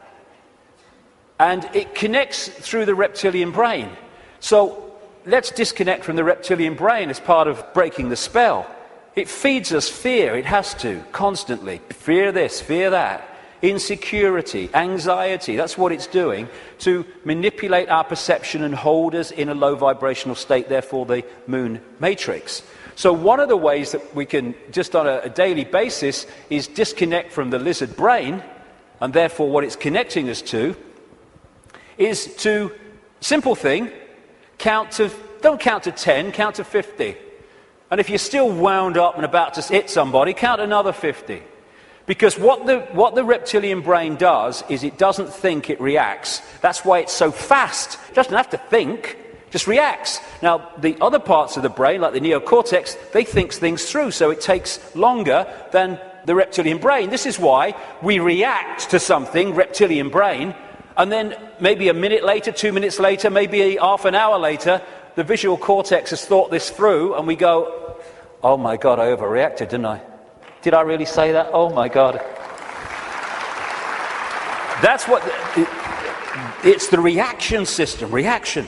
And if we can stop reacting, emotional reaction and all that stuff, because, you know, we're manipulated so much through the reptilian brain reaction system. It's not problem, think it through, do a bit of research, see what you think, discuss it a bit, solution. It's problem, reaction, solution. That whole process of mass manipulation is done through here. So when we're faced with a situation, and I'm talking to myself as much as anybody here, you know, I'm not cross-legged on a mountain saying, hey, here I am.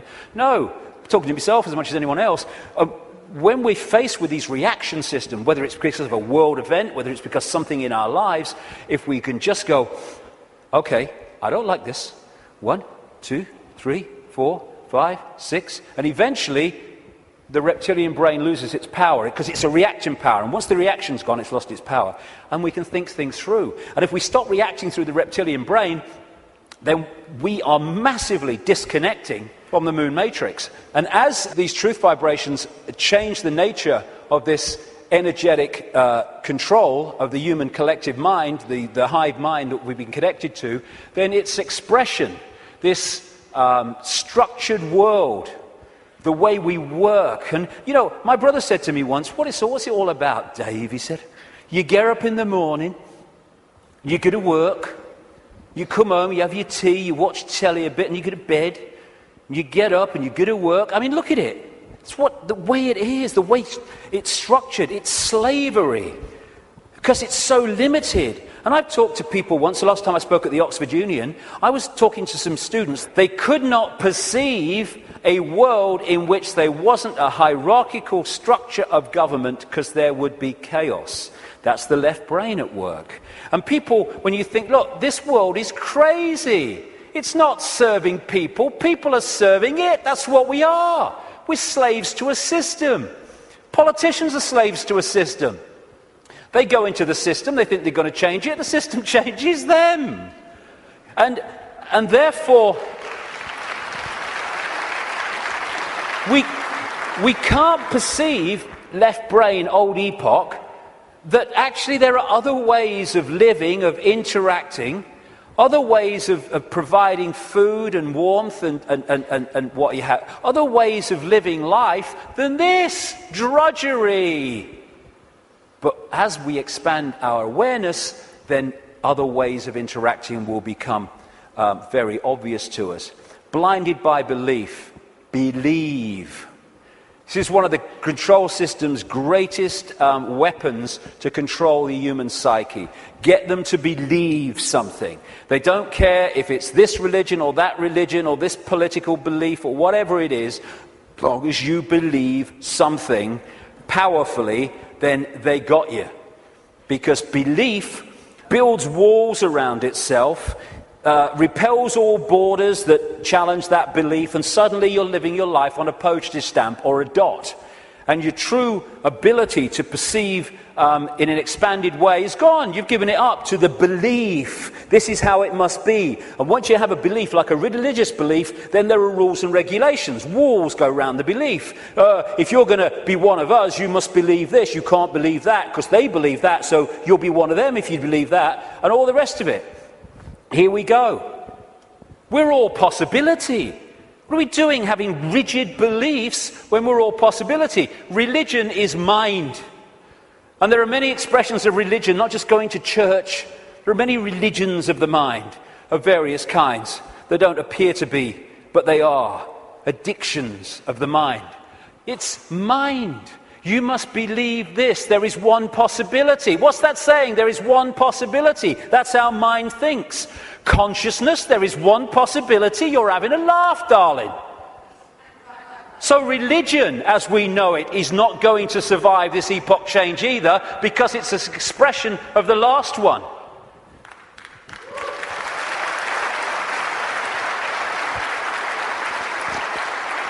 These are people in a hypnotist stage show who've been told that they are religious believers. There's so many religious believers who are like that. There's so many prisons of the mind, religious belief, racial belief. I'm in a different spacesuit to you, so I'm better than you are. It's like being two spacemen on the moon and they're having a bloody argument because what spacesuit is that colour and that spacesuit is that colour and that was made here and that was made there. Mine's superior to yours. It's childish, child's play. And by the way, it's not just white people who are racist. It's a mentality that can manifest through any race. And we have racism all over the world. It's not a racial belief, racism. It is a mental mind state. And anyone that thinks they're superior to anyone else because of their body computer state or colour or whatever is controlled completely by mind and ignorance, political belief, self-identity belief. I am Joe Public, I'm little me. All these things will go and have to go if we're going to open up to the truth vibrations, because they are all about limitation, all about little me. And as researchers have shown, when we have rigid beliefs, the brain fires off the neurons in a specific network. And what that does is filter reality, decode reality, in line with the way those neurons are firing. Therefore, it continually edits its reality and creates self-fulfilling prophecies, if you like, that it keeps seeing the world according to its belief. Despite receiving information that challenges the belief, it just filters that information in line to protect its belief. And then when you change your belief system, as has been shown in research, the neurons start firing in a different way, and you start seeing the world in a different way. If we can get to a point where we open our minds without belief, we come from a state of knowing, all-knowing consciousness rather than belief from mind, then we open up the range of perception and understanding and awareness well beyond anything you can access if your brain is firing off in this symbolic way, limited by rigid belief, whatever belief that may be. When we open our mind to consciousness, everything changes. And to do that, I would suggest we need a blank sheet of paper. You know, it's not about learning anything new. We're all knowing if we can access that level of ourselves. It's unlearning the programming that has kept us from that level of awareness that we truly are. And therefore, because we're dealing with all possibility at the core of our being, that's what we are, we need a blank sheet of paper. All preconceived idea needs to go. All preconceived belief needs to go. And let information, intuitive knowing, decide what we think about things and feel about things rather than preconceived idea. It's not possible becomes, well, let's see if it's possible on the basis of the evidence, the basis of the information, the basis of how I feel. And then suddenly we're not saying, no, that's possible, I'm going to shut that out by reflex action. We're going to look at it. And when you do look at it, as I know from experience, what seems to be crazy to start with starts to take on very profound dimensions. Because we're all possibility. And if we're saying only this is possible, only that's not possible, we're not operating at the core of our being, which is all possibility. We are editing things. We are limiting ourselves. We are entering the realm of mind. And it's a time to choose, in many ways, between the head, the intellect, not that he doesn't have the part to play, it does, it being the governor, and the heart, knowing, intuition. What changed my life more than anything else was 20 years ago when I decided that if I was ever had a decision between going with my intuitive knowing, which we feel here, funnily enough, in the kind of heart chakra area, and my mind, I was going to go with my head, I was going to go with my intuition. And it changed my life and has allowed me to follow this path, because I can tell you over the last 20 years, there have been many times in the early days, not for a long time, but in the early days, when my head was going, you're going to say what? You're going to do what? You must be joking. Not in my lifetime.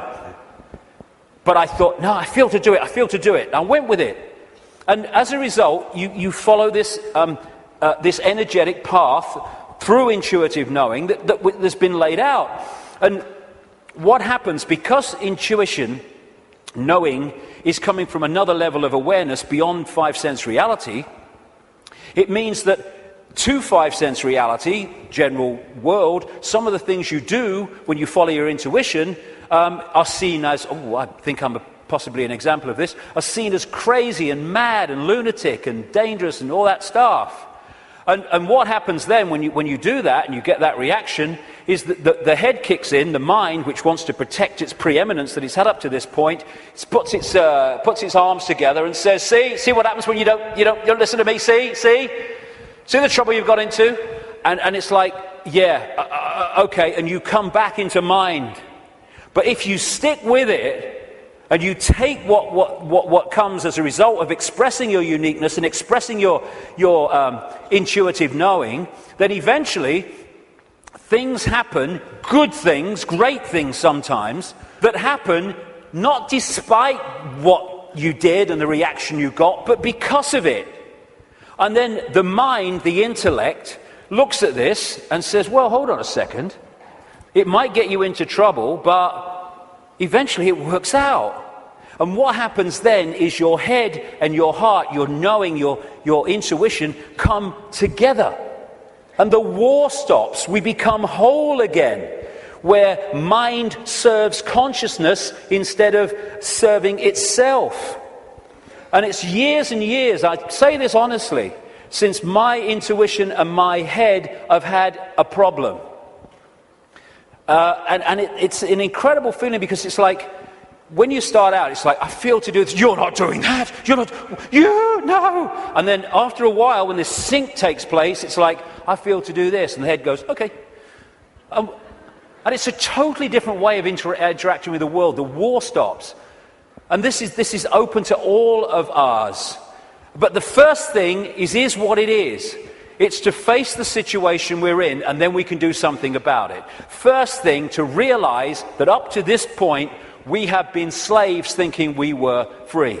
And so the first stage is to acknowledge that, and when we do, we can do something about it because we're accepting what the situation is. The second thing is to choose freedom over slavery and be prepared to do what is necessary to achieve that freedom over slavery. And when we do that and we mean it, there is a shift in our energy field. As that shift takes place, what I call magnetic attraction, it's the energy field is of the human body is an expression vibrationally of our state of being, mentally, emotionally, what we might call spiritually. And therefore, our state goes out as a vibrational field, and it draws in other vibrational fields that sync with it. We call these people, places, locations, ways of life, jobs, opportunities, or lack of them. So when this shift takes place, because we've said my intent, very powerful intent, is that I want freedom, and I want to end my life. I'm not going to be a slave anymore. I'll do what is necessary to understand who am I, where am I. Suddenly this energy field shift takes place, and we start drawing in new people, places, locations, opportunities, etc., that are syncing with the new vibrational state as opposed to the old one. And at this point, and I experienced this big time in the public eye, we experience this shift as our lives falling apart. Partnerships may end. We may lose our job. We may change location. We may, like me, undergo massive ridicule. But what if we understand what's happening? The old energy field, the old you, the old intent, the old awareness was pulling in the old life, and then when it shifts, it's pulling in a very different expression of the new vibrational self. And that transitional period, when the shift takes place, the old life falls apart. But if you want to change your life, then the old life has to fall apart unless it serves the new one. So when we choose freedom, the transformation can be challenging. It's easier now because more and more people are going through it and we're beginning to understand the process. I felt like this so many times. I went to the top of a hill in the south of England, the west of England, one day because I didn't want to upset anybody. I went to the top of this hill in the middle of nowhere. And I scream my frustration out. I know what this image means, and so many other people do. But it was the old life breaking down so the new one can take over. It's time to know thyself. Not thyself that we've been told we are, but thyself which we really are. This self. Everything from the beginning, my birth, my ancestors, my children, my wife, everything comes together simultaneously. I saw everything about me, about everyone who was around me. I saw everything they were thinking now, what they thought then, what was happening before, what was happening now. There is no time, there is no sequence of events, no such thing as limitation of distance, of period of time, of place. I could be anywhere I wanted to simultaneously. That's who we are. And that's what the control system has tried to keep from us.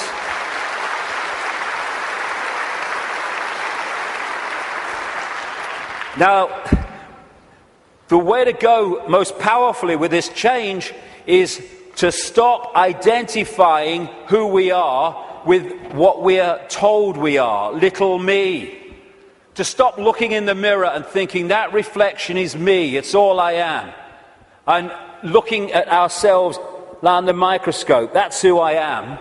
And bringing our point of observation from I am David Icke, a personality born in Leicester, England in 1952, to I am infinite consciousness. All that is, has been, and ever will be, can be, all possibility. Infinite love, having an experience through this lens into this reality that they call David Icke. And again, once we take this observation from that observation, there is a fantastic shift in our energy field.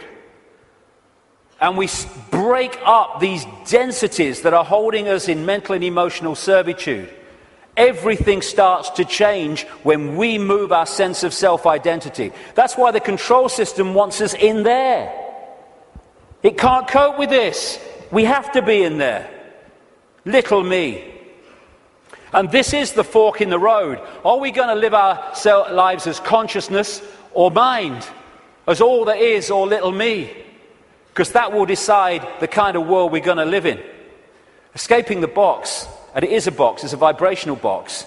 Getting out of this thing called cognitive dissonance, where we lie to ourselves. Cognitive dissonance is, for people who haven't come across it, it's a very powerful controlling mechanism whereby we have a belief about self or the world or a situation and we're sticking with it. And when we face information or experience which challenges the belief, then cognitive dissonance is that uneasy state when you see that your belief system is under threat from this information or this experience. If this is real, then the belief can't be. And what you do then is you go about these incredible stories we tell to ourselves to convince ourselves that this can't be true, to protect the belief system. Cognitive dissonance could be a good thing if that dissonance lead you to look at your belief in the light of this experience or this new information, and then move the belief in the light of that, then cognitive dissonance is a good thing. What most people do is try to hold the belief system in the face of this. And there's no greater example than the Skeptics Society. You ever come across them, the Skeptics Society? Bloody hell, they are cognitive dissonance.com, they are. I tell you. I've debated with some of them on television programs and stuff, and one of them, his bum kept bouncing on the seat. He had what they call Vitus dance, is it? My mother used to call it, where you can't stop moving, because he was in such cognitive dissonance, because the information he was hearing was so at odds with his belief system, he was kind of going crazy. And so you get people who come up with these amazing bloody stories to try to explain away why something is not challenging their belief system. So again, part of that blank sheet of paper is letting cognitive dissonance serve us. I'm going to look at my belief system instead of holding on till our knuckles turn white. Also, trying to avoid looking at the truth, because if we don't, we ain't going to change anything. Go beyond being in denial of what is happening in our lives and in the world, and start looking at it as it really is. It is what it is, because unless we look at things in that light, instead of trying to find wishful thinking reasons why actually it's not really like that, we're not going to change anything, because we're going to be in denial that anything needs changing. It is what it is, and we need to face it. And it's important to stress this. This control system, this reptilian control system in all its facets, is not all powerful, and it's not omnipotent. It's actually bloody stupid. You know, there's such a difference between being clever and being wise. It's very clever to build an atomic bomb, but it's not wise to do so. There is a difference between the two. And these people are very clever, but they're stupid. And cleverness without wisdom is the most destructive force on earth, which is why that's what they are. They have only managed to control humanity because they put us in a smaller box than they're in. Because of their mental and emotional state, fear, wanting to control because of fear and all the rest of it, they are in a vibrational box. They can't access any higher levels of awareness because of their mental and emotional state that's holding them in density, and their fear. Their fear is being passed on to us through this collective mind. So the only way that they can manipulate and control us is by putting us in a smaller box than they're in, and that's what the suppression of knowledge and awareness and consciousness has been all about. But as we open ourselves to the true nature of ourselves, we can move well beyond any area that they can access. So just because they're technologically advanced intellectually, it doesn't mean they have power over us and they're omnipotent and all-powerful. They're not. They're desperate. Desperate because of the numbers of them to the numbers they're trying to control. And the other thing, I use this analogy a lot, is, like I said earlier, we don't have to find enlightenment. We just have to open our programming to the enlightenment we already are. And it's a testament to the magnificence of what we really are, that this control system has had to throw everything at us. Look at it. All these facets. The food additives, the electromagnetic pollution, the programming through the media, the suppression of education, the suppression of science, all this stuff. They have to throw at us to keep us in servitude. It's like, I use this analogy, if you want to put a ball floating on a tank in an unnatural state, which is where we've been, you have to push it down and you have to hold it there. Because its natural state is floating on the surface, you have to hold it there, because the moment you let it go, zoom, it's gone into its natural state. And symbolically, we've been held on the bottom of the tank by all this stuff that's thrown at us from cradle to grave.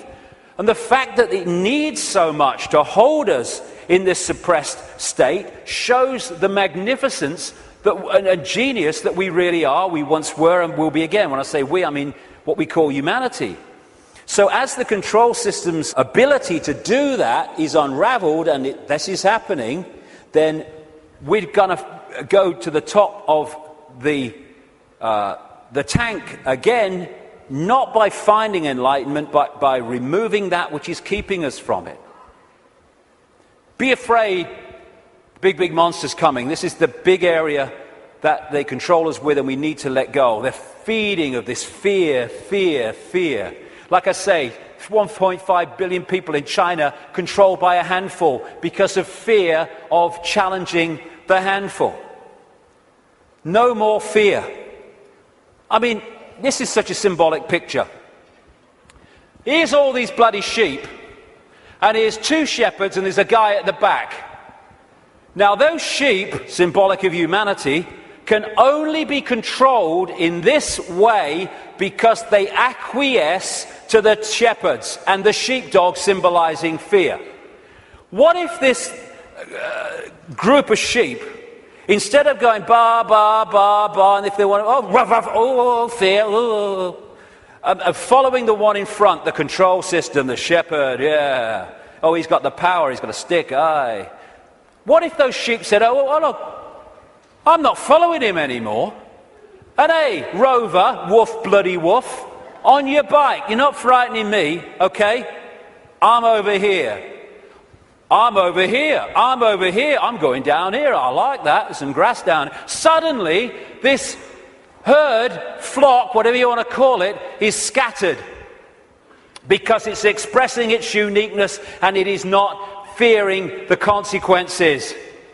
These people, apparently all powerful, have no bloody power. None. They'd never find most of them. They might catch them. And that's what humanity's like. We have the numbers. And yet, because we acquiesce through fear of challenging the control system, even though we have the numbers, the handful of people control the many. We have the power. We've chosen not to use it. It's about bloody time we did.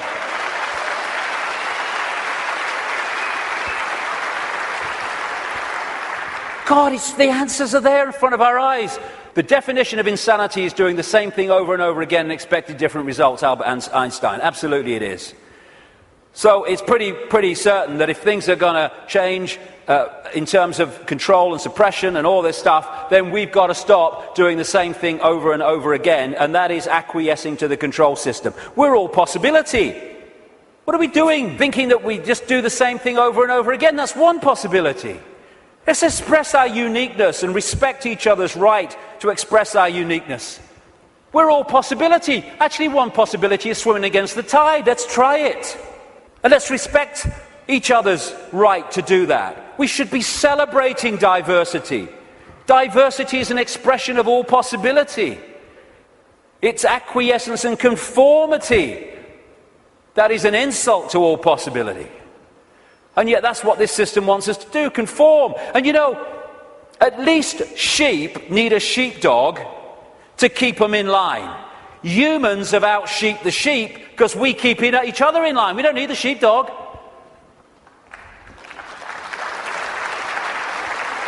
We have sheepdogs called parents and teachers and politicians and peer pressure. When we're thinking of expressing our uniqueness, we're not thinking, oh, what will George Bush think or what will Barack Obama think? No.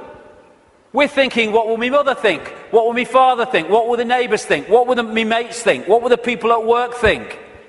In other words, what will other people who have chosen to live in this sheep pen think of me getting out of it?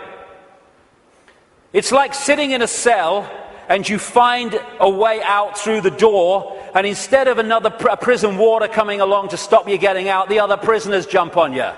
That's what we do.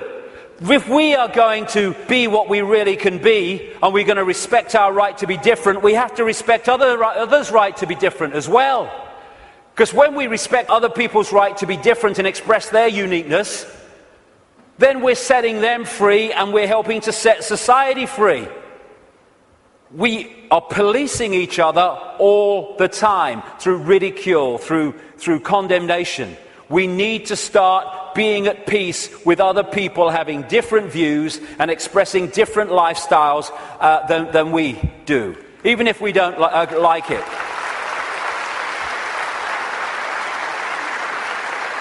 This breaks up this sheep policing the sheep. There's only a few who in full knowledge are behind this control system, and they have to get the target population to police the target population. They don't have the numbers to do it themselves. I have a simple philosophy on life, so simple. Do what you like so long as you don't impose it on others. Dead simple. That's it.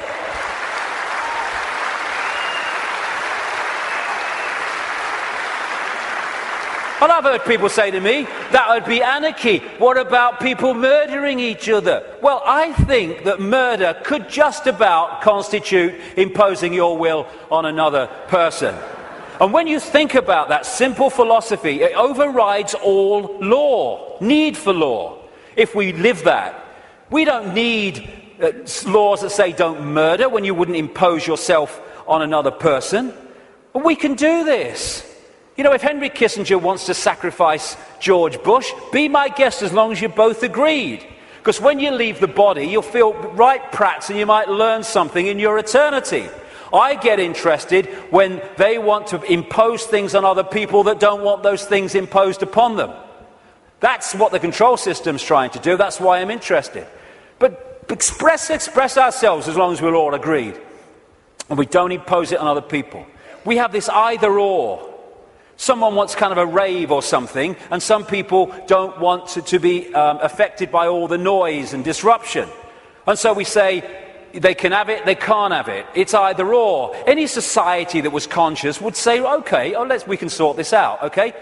They don't want the noise, fair enough, understand that. They want to have a party, a rave, a good time. Okay, now, let's find a place where they can have what they want that don't disrupt anyone else's life. So they can have their experience that they want and no one else is affected. Everyone's a bloody winner. This is either or. Someone must win, so someone must lose, so someone could win. Old epoch consciousness. Winner, winner, win, win. That's the new consciousness. I stand upon my desk to remind myself that we must constantly look at things in a different way. You see, the world looks very different from up here. You don't believe me? Come and see for yourselves. And it does. When you move your point of observation, the world looks so different. When we break out of constantly scanning the world from a single point of observation, so everything looks the same. From a higher point of observation, things look very, very different. And we can break out into infinite consciousness. Clear our minds. That's another thing, another layer on the onion. It doesn't matter. My goodness me, how we make things matter that don't matter. And it clutters up our mind, it clutters up our emotions, and holds us in low vibrational servitude. I have a thing I call the deathbed perception. You're lying on your deathbed, well, your body is, you're not, and you've got 10 minutes to live. Tell me, looking back at your life, what mattered. You know, in 2004, when that guy cut you up at the lights, and you got out your car and you screamed abuse, and he got out and wanted a fight, does that matter now? No. Then the trick is to make sure it doesn't matter then. To bring that mentality into everyday life. It doesn't matter. We get het up, angry, frustrated. We worry about things. People worry about going to the dentist. Then they go to the dentist and they go, oh, that was all right. What do you mean it was all right? You've been worried sick for 3 weeks. It's destroyed your life for 3 weeks. You tell me it's all right. It was no problem. It's bringing this. It does. What really matters? What really matters is loving each other, caring for each other, being kind to each other. What matters is expressing our true magnitude of infinite genius, not acquiescing to meaningless things that we take so bloody seriously. How many things do we look back that got us really het up, frustrated and angry, and we look back, it didn't really matter, did it? Well, don't let it matter then. That's the thing. And then there's what I've long called combing the mirror. Combing the mirror is a crazy thing, because what happens is you want to change your hair, so you comb the mirror. Funnily enough, your hair doesn't change. What you have to do is comb your hair, and then the mirror reflects it. And this so-called out there world is like the mirror. It's not even out there. It's a projection of in here. If we're going to change this apparently out there world, we have to change in here. It's like if this is a movie screen, and I don't like the movie, so I'm going to stand here and I'm going to hurl abuse at the movie screen. Nothing's going to change. I've got to go back to the projector and I've got to change the reel, and then this will change, because this is just an outplaying of that. And the Illuminati control system is delighted, indeed encourages us to believe that we can change the world, if you like, and our lives out there. They want us to comb the mirror because they know nothing's going to change. This is where things change, and we connect with this at what we call the subconscious mind. And it's in the subconscious mind that we interact with this waveform construct. The conscious mind experiences the play-out holographic world, the decoded world. So this is where we have to change things. Because by the time it hits this screen, this holographic decoded world, it's like the movie on the screen. It's a done deal. You ain't got to change that now. You ain't got to change this now. We have to change it before we decode it into experienced holographic reality. There are some people I've been reading, they say 98% of human decisions are made by the subconscious mind, the unconscious mind. I would go further. I'd say 100% of human decisions are made by the unconscious mind. What the conscious mind does is experience them.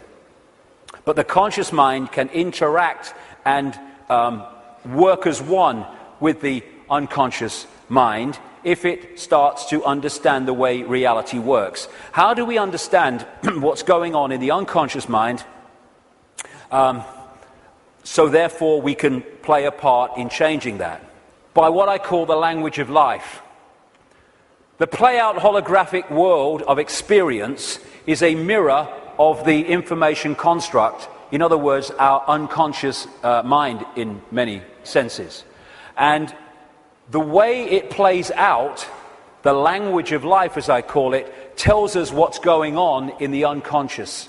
And therefore, we can play a part together, unconscious and the whole of self, in changing and clearing out what is happening in the unconscious, which is playing out in the experienced conscious holographic world. For instance, do things keep recurring in our lives over and over and over again? You'll never guess, it's only happened again. Well, why is that happening to you over and over again and not happening to him at all? What is it within you that's manifesting this? What is it telling you? What is the language of life telling you by what you're now continually experiencing? Why don't things work in your life, but they work in this person's life? What is that telling you? What is it about you that's making it not work? What is it about them that's making it work? The language of life. And you can start to read this. And it's about taking responsibility and saying, oh God, I'm so unlucky, nothing ever happens to me. It's like taking responsibility, power. Why is this happening to me? What is it about me that means this is happening to me and not to them? It's the language of life. He's talking to us. For instance, one of the things that totally bloody controls human experience is a desire for outcomes. We're all possibility. If we live as all possibility, our true self, then we're flowing. We're flowing with life. We haven't got an outcome because we're all possibility. We flow where we want to go, and we flow where life takes us. Once you have an outcome, I want this, then you have pinned yourself to one possibility. And if that possibility doesn't happen, then you're in a state of disappointment. Even though you're all possibility and you can flow anywhere you like. I'm this what I want to be. And it's like a door. And people go through life and they're going, bang, bang. I want to be this. This is my outcome. Bang. And the door's going and life's going, ain't opening. Ain't opening. Bang, bang. Frustration. Anger. Why me? And it gets more, okay, now we're going to put this across the door. And they still go, bang, bang. This is my outcome. And then all the time this is going on, over here there's a door swinging open saying, hey, come through me, no problem. Oh no, I want to be this, bang. And we go through life and the door doesn't open and that one's saying, over here. But because we have an outcome, it means it controls our life. And like I said earlier, and suppresses our life. I don't have an outcome. I don't have an outcome. When I get up in the day, I don't have an outcome. I don't have an outcome in my life. I just go where it takes me. Outcomes are limitations, preconceived ideas. Now, intent is a very, very powerful force for change. This is my intent. That energy goes out there, and through what I call vibrational magnetism, it draws towards us what we need to do to achieve that intent. Not when there's an R in the month, and every now and again, every time. So when we have this intent, I want to be truly free. I want it to be the true magnitude of how I am. I want to know what's going on in the world. I want to understand this.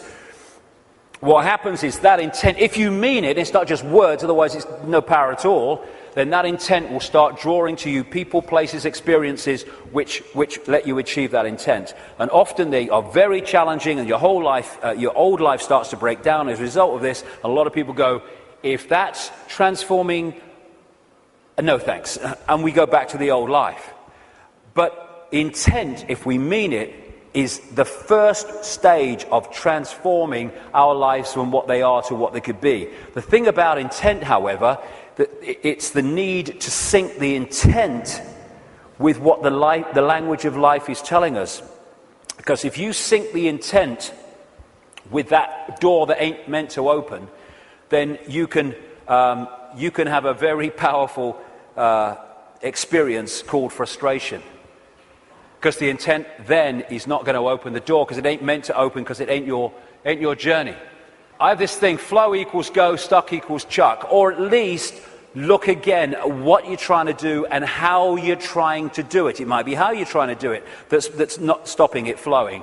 But in the end, life is not meant to be a bitch and then you die. It's not meant to be a series of frustrations and barriers. It's meant to flow. That's what we are.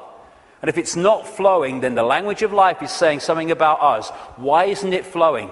And interestingly, I've experienced this so many times. I know other people have too. Once you acknowledge what the experience you're having is, maybe one you don't like, is saying about you, you acknowledge it, you bring it to the conscious, boom, there's an energy shift and the problem disappears. The pain in the arse in your life goes out. Because you've acknowledged it, you've read the language of life, and therefore you don't need to experience that anymore and come to that understanding, because you have, and it's gone. Taking responsibility is a very, very fundamental part of this transformation. Carl Jung, the Swiss psychiatrist, said, people will do anything, no matter how absurd, in order to avoid facing their own soul. And not taking responsibility is the absolute epitome of giving your power away. When we say it's all your fault that I'm in this situation, whether it's collectively or individually, what we're saying is, I don't have power over my life, you do.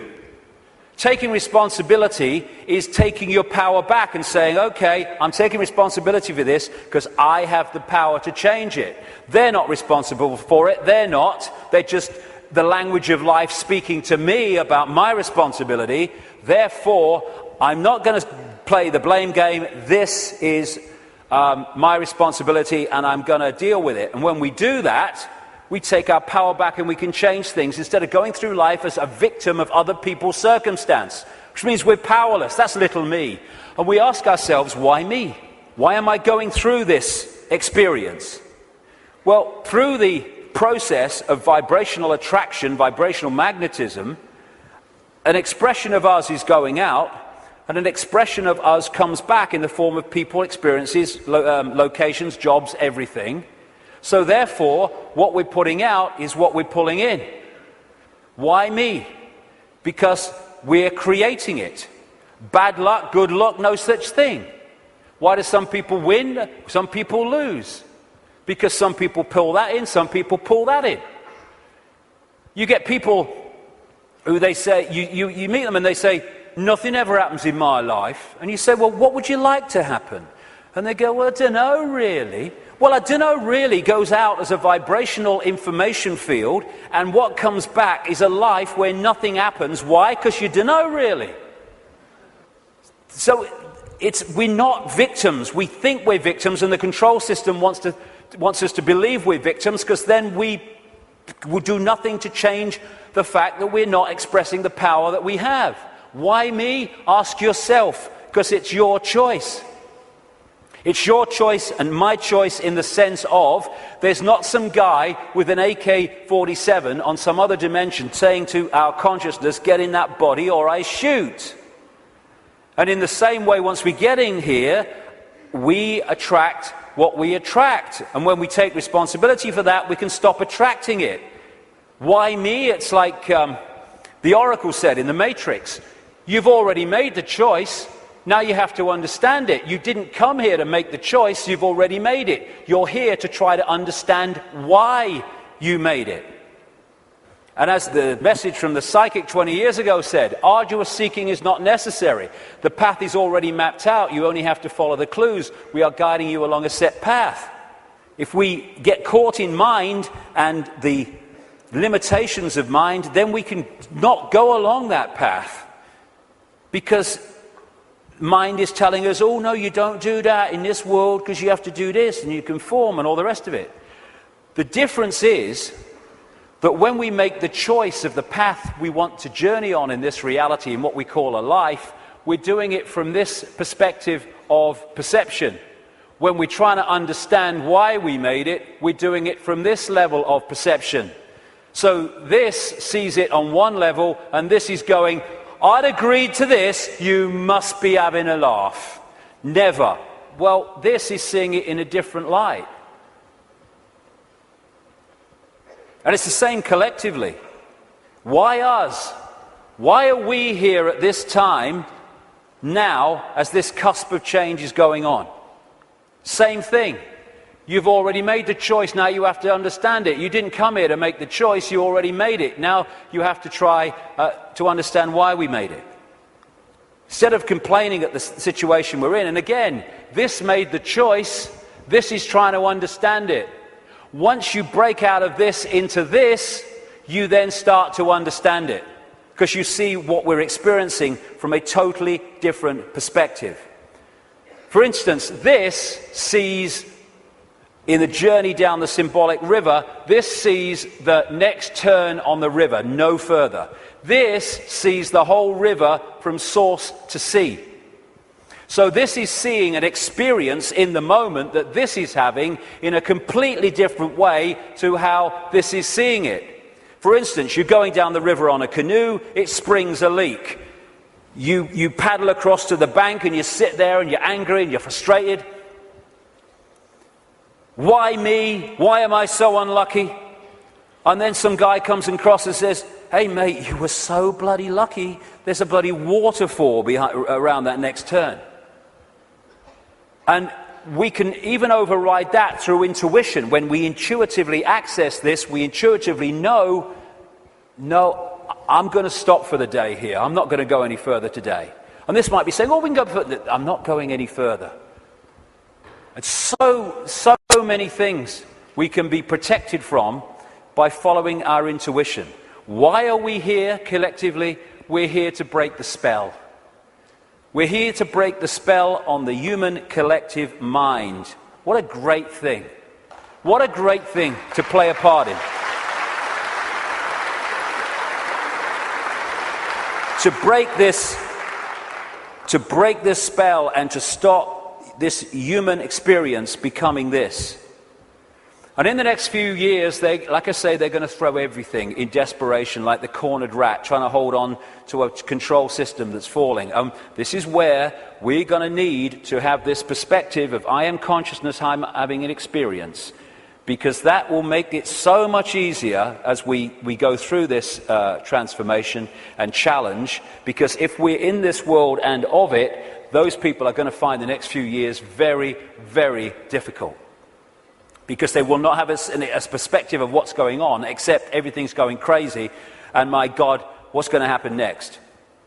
This is a great line from a song.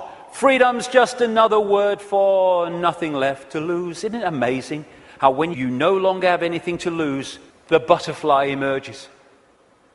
Because it's fear of loss that keeps us in servitude so much. And when you've got nothing left to lose, suddenly all that's left is freedom. And that is going to be a very powerful experience that a lot of people are going to have in this next period of challenge as this cusp moves on. Just when the caterpillar thought life was over, it became a butterfly. It's amazing that when you're in, so many people have told the story that it was in their lowest moment of despair that boom, something emerged and transformed them. Nothing left to lose, freedom. Okay, I'm waking up, so what do? Well, I would suggest that we all stop making bloody excuses. You know, we can all come to the conclusion that there's this control system and it's doing this, and what about the children, and what about the grandchildren, what's going on? And then the list of excuses why we actually can't do something today. Well, there's a game on, and I've got to do this, and I've got to do that. Nothing is more important than focusing on what is happening, because everything comes from that. What can we do? We can refuse under any circumstances, no matter what the frickin' laws and the pressure and the imposition, we can refuse not to have the right to express our freedom of expression. Refuse under any circumstances to shut up.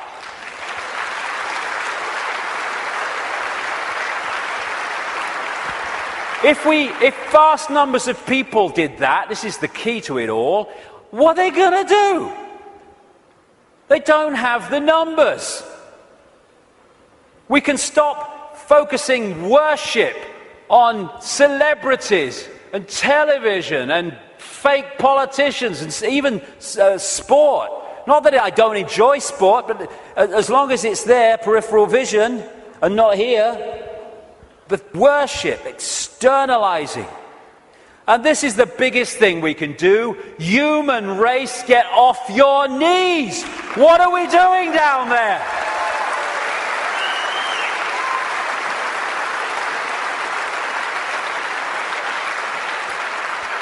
What are you doing? You're all that here's as it been and ever can be. Where have you bloody knees for? Well, I only little me. No. If we get off our knees, the control system's over. Martin Luther King said, a man can't ride your back unless it's bent. And then there's the people in dark suits and uniforms. Hey, you got children and grandchildren and families as well. What are you doing serving a control system that wishes to impose a fascist state on your families?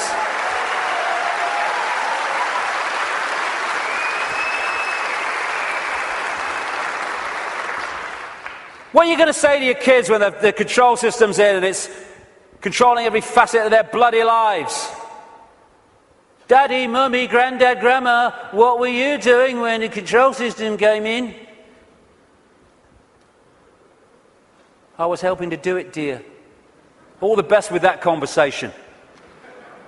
What are we doing? Playing a part in, oh, it's me job. Well, get a bloody another one then. We're going to do this to our children because it's my job. What can we do? We can cease to serve the control system in uniform with a gun in our hands. We can do that.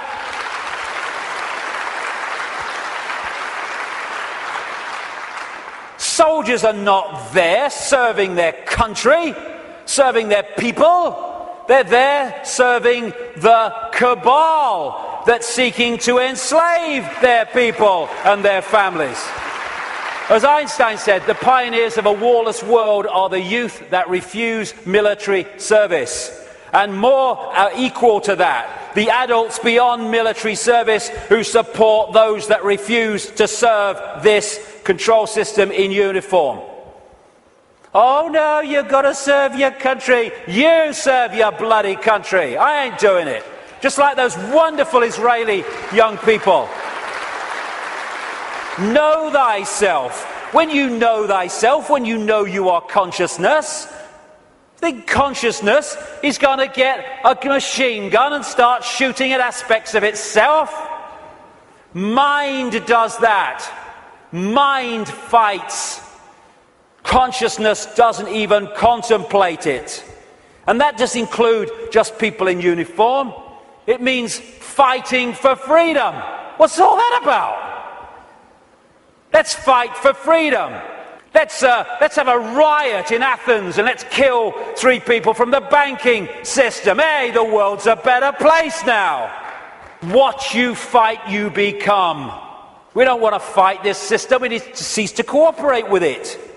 This is a meeting of mind. One mind on a horse, one mind with something in its hand trying to do damage. Oh, they're 2 sides. They're one mind without consciousness.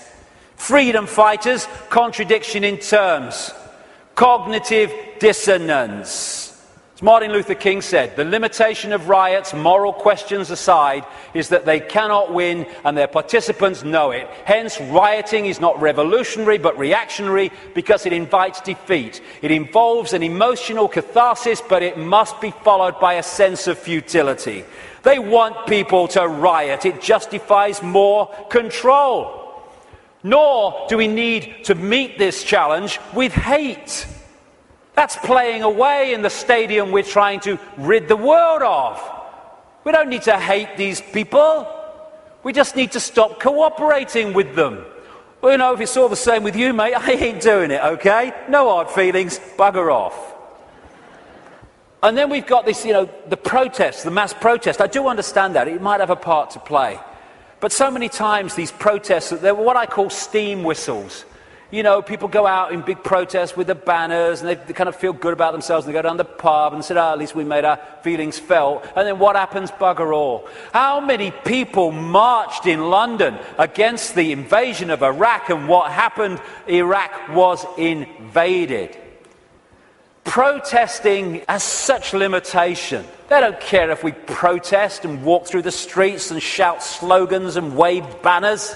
They care if we come together, irrespective of colour, creed, gender, sexuality, any of it.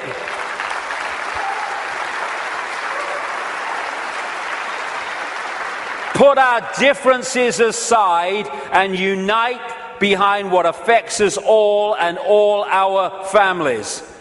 This control system, this Orwellian agenda, is not trying to enslave black people or Jewish people or middle-class Americans or Hispanics or Australians or Indians. It's trying to enslave all of us.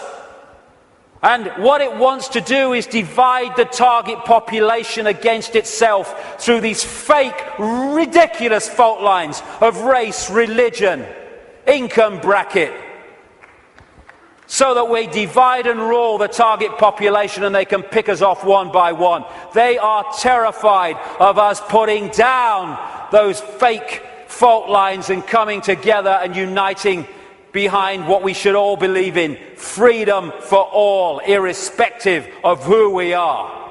Injustice anywhere is a threat to justice everywhere. Someone else's injustice is our injustice. Because if we allow injustice there, eventually that injustice will come here anyway.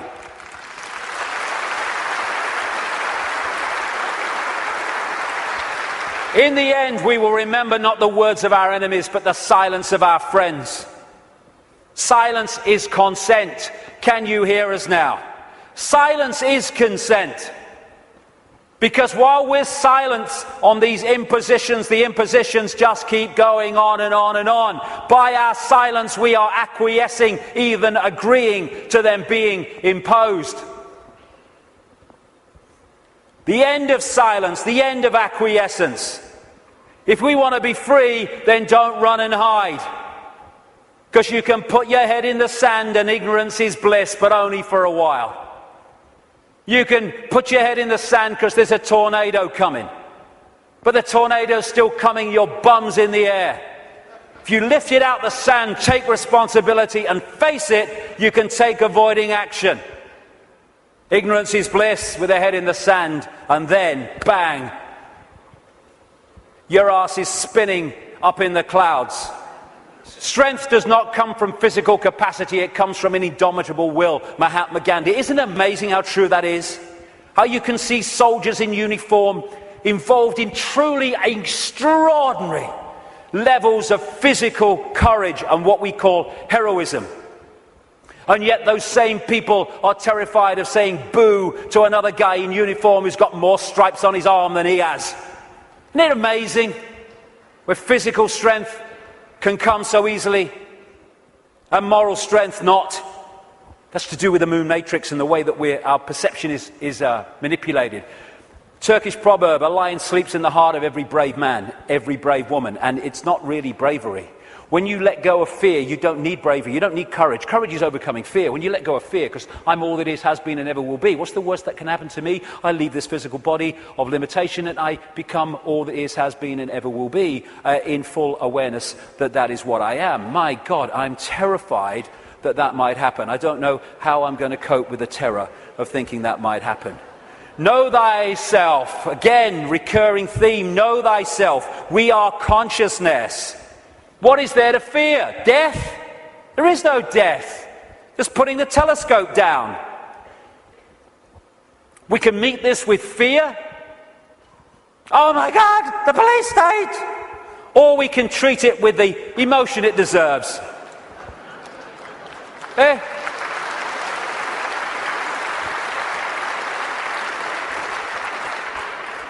What we have to do is comply. Compliance! That's what we have to do.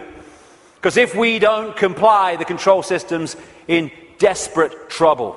So it has to frighten us into complying for fear of not complying and the consequences that come from that. Well, hold on a second here. There's something about this that ain't right. When we look at this structure, we look there for the power. But why is that there? Because these silly sods are holding it up there. This is the power. They have to persuade them that they have the power, so they don't take the power to bring that crashing down. Fear of bringing it down through fear of not complying. Once we step out of the pyramid and refuse to cooperate with it, no violence necessary, by the way, then the pyramid starts to collapse because we're holding it together. It's a house of cards. That's all it is. Oh, it's the control system. It's a house of cards. Simple thing. People are being fined ridiculous amounts of money for putting their wheelie bins out on the wrong day or too many inches from the bloody curb. And people go, I don't know, what's the world coming to? It's the big brother state, innit? And then what you going to do? What time's that game show on, honey? Terrible a bloody thing, I don't know. What? What's that going to do? Don't tell me. That's Big Brother. It's little me that's causing that, not Big Brother. What if thousands of people, when someone is fined that money for that ridiculous thing, and like I say, they're just giving us more and more ridiculous things to see how much we'll take before we resist, and when we don't, they give us even more ridiculous things. What would happen if when someone is faced with that fine, thousands and thousands of people in that area put their wheelie bins out in the wrong place on the wrong day, week after week after week after week.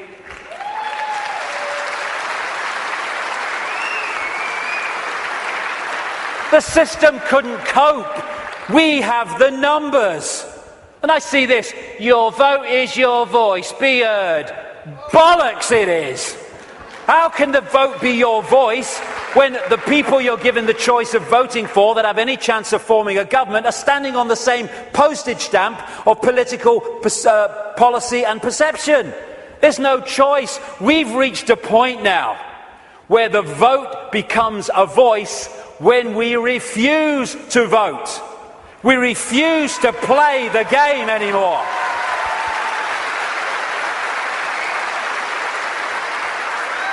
What would have happened at this recent election, this farce, if tens of millions of people had said, we've had a bellyful, we're not voting, it only encourages them.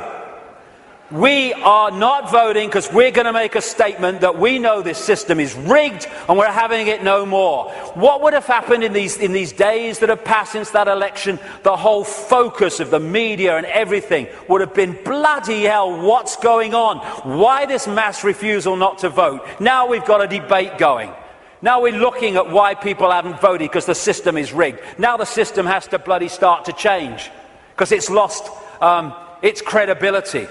But instead, the majority trotted along to vote because they said, well, if you don't vote for them, they might get in. It doesn't matter!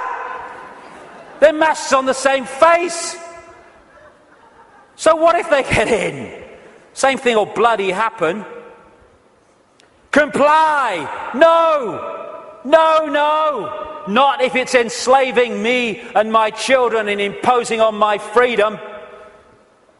Comply, leave your home now it's foreclosed. No, no, no. Let's follow this through, shall we? Millions of people in the world are losing their homes, being foreclosed and ending up homeless. Let's follow this through. Why have you lost your home, my friend? Because I can't pay me mortgage. Why can't you pay your mortgage? Because I lost my job. Why did you lose your job? Because the great banking collapse, they can't get this, they can't get my company went bust. And who's taking your home away and saying you've got to leave? The banks that caused the fricking problem. And we are leaving! What are we doing? What are we doing?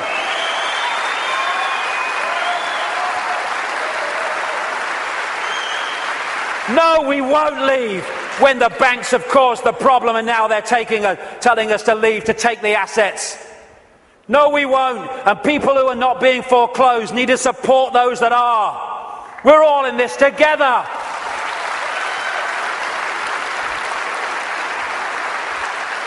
Compulsory vaccinations. No, no, no.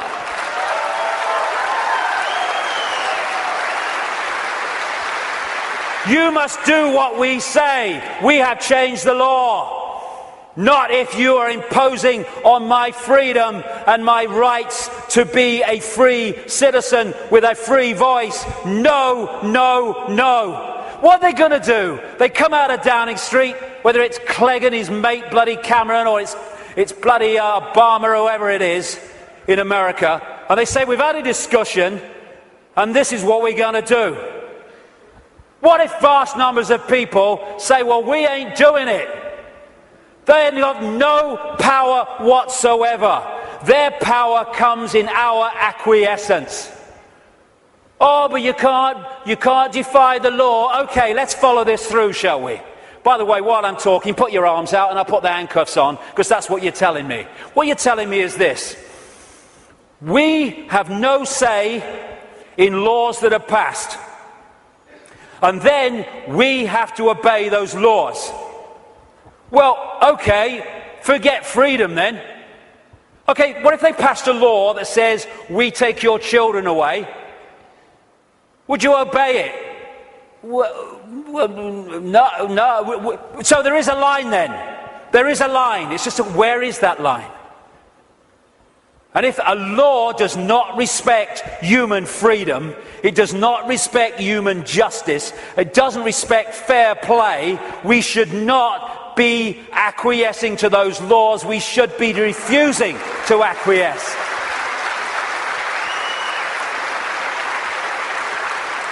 What we need is not compliance, we need a non-comply dance.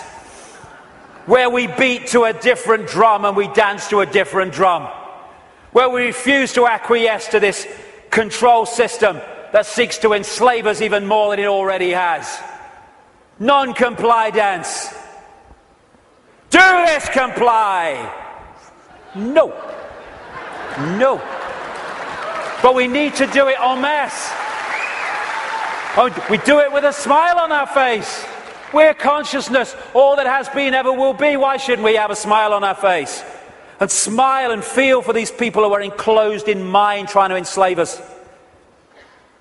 But we need to do it en masse. Because if we don't do it in numbers, then people get picked off. That's what's happening. I am all that is, has been, ever will be. You cannot grant me my freedom.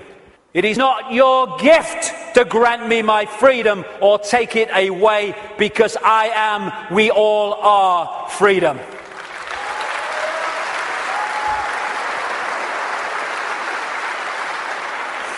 Put another way,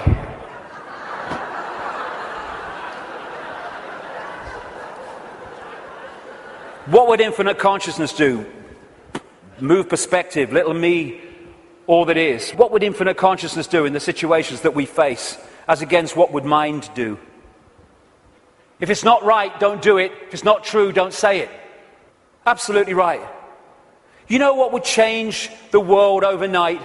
Is if we as a human race started doing what we knew to be right and just in the circumstances that we face, instead of making those decisions as so many people do and have long done on basis of what is right for me in this circumstance that I face.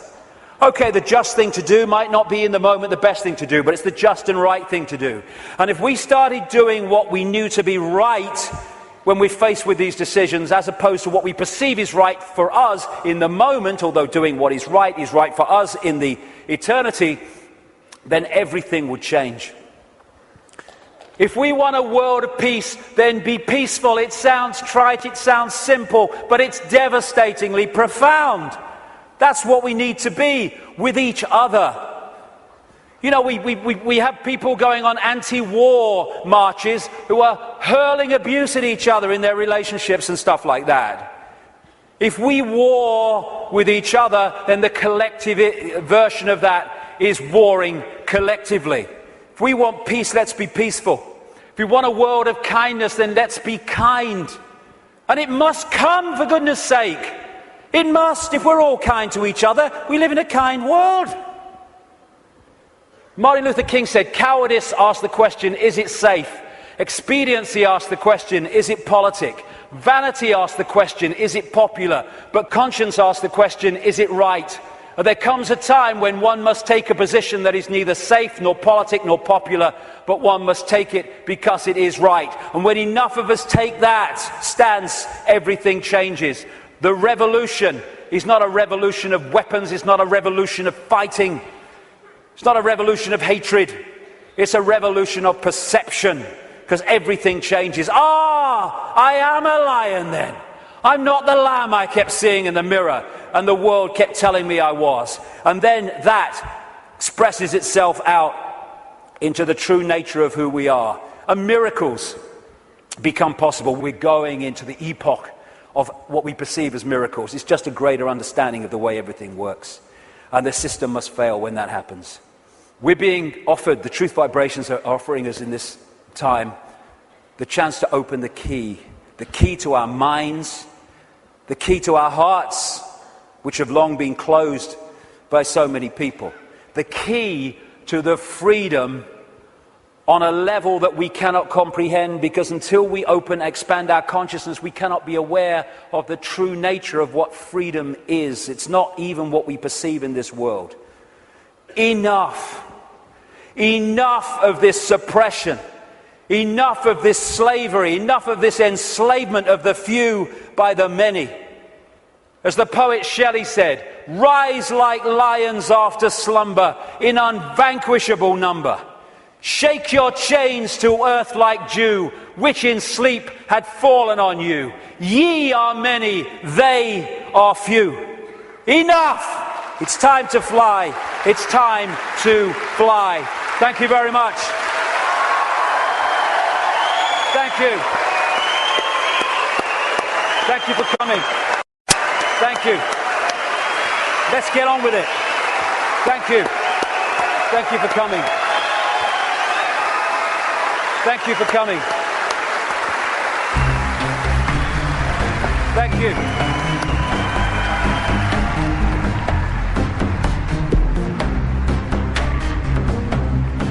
I've waited for years to see him. I've seen his DVD years ago, Brixton Academy. He's a legend. I think I fucking love him. I've been to all David's events here. This is the best one ever. It's the most original, the most passionate, and it really is the greatest. I've never seen David so charged up. I've never seen him so full of stamina, so full of energy, and so there's so much inspiration in what he's said here tonight. He doesn't pretend to be a guru or anything like that, and he admits himself he's struggling with the same, things that we are, and I think that's why he's fantastic to listen to. All of it struck a chord. It's probably the same as everybody that's been there. Everybody's aware that, I don't know, that there's something going on. Do you get what I mean? And it's worth travelling 600 miles. It was worth, yeah, definitely. I think the freedom aspect obviously is a really important part of it, because and knowing and actually everyone coming together. But I mean, I've been following David Icke for a couple of years now, just kind of openly up to say. What I thought stood out for me is that there was a lot of detail that David Icke gave that's not out in the public, it's not open knowledge. Some of his talk was a little controversial, I thought, but it was still on point of what he was saying. Everything seemed to lead up to one big crescendo at the end, which pointed every direction, no matter what field, race, color, creed you were from, it all pointed in one direction. So unification is the bottom line. I liked the way he ended it today. It was particularly good for me. He was much more, like you said earlier, he was much more animated today, much more kind of really like get up off your knees, do something, make decisions about things in your life, more ethical decisions. I think that was great. That's just cool for me. But it's great. David Icke, I love him. The main thing is that we've all got to unite together and fight for freedom and democracy and justice, and fight against the big boys who are starting to rule the world.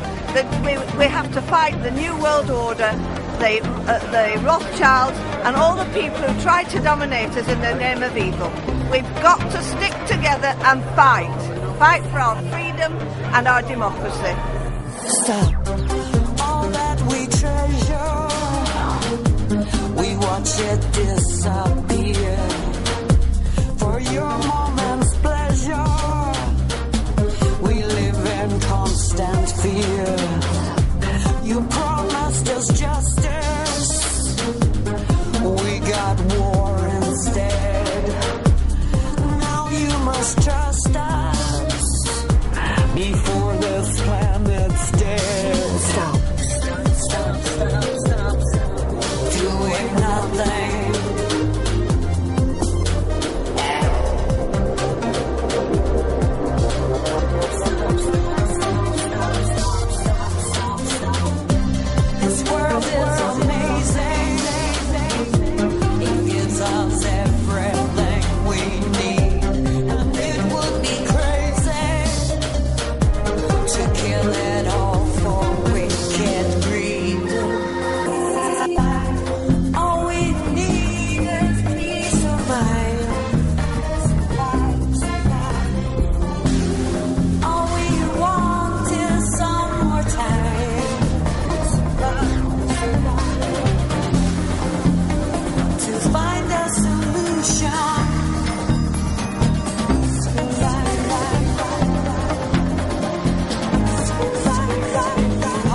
For the past 20 years, David Icke has written books and travelled the world, sharing with anyone who will listen the truth of the world as he sees it.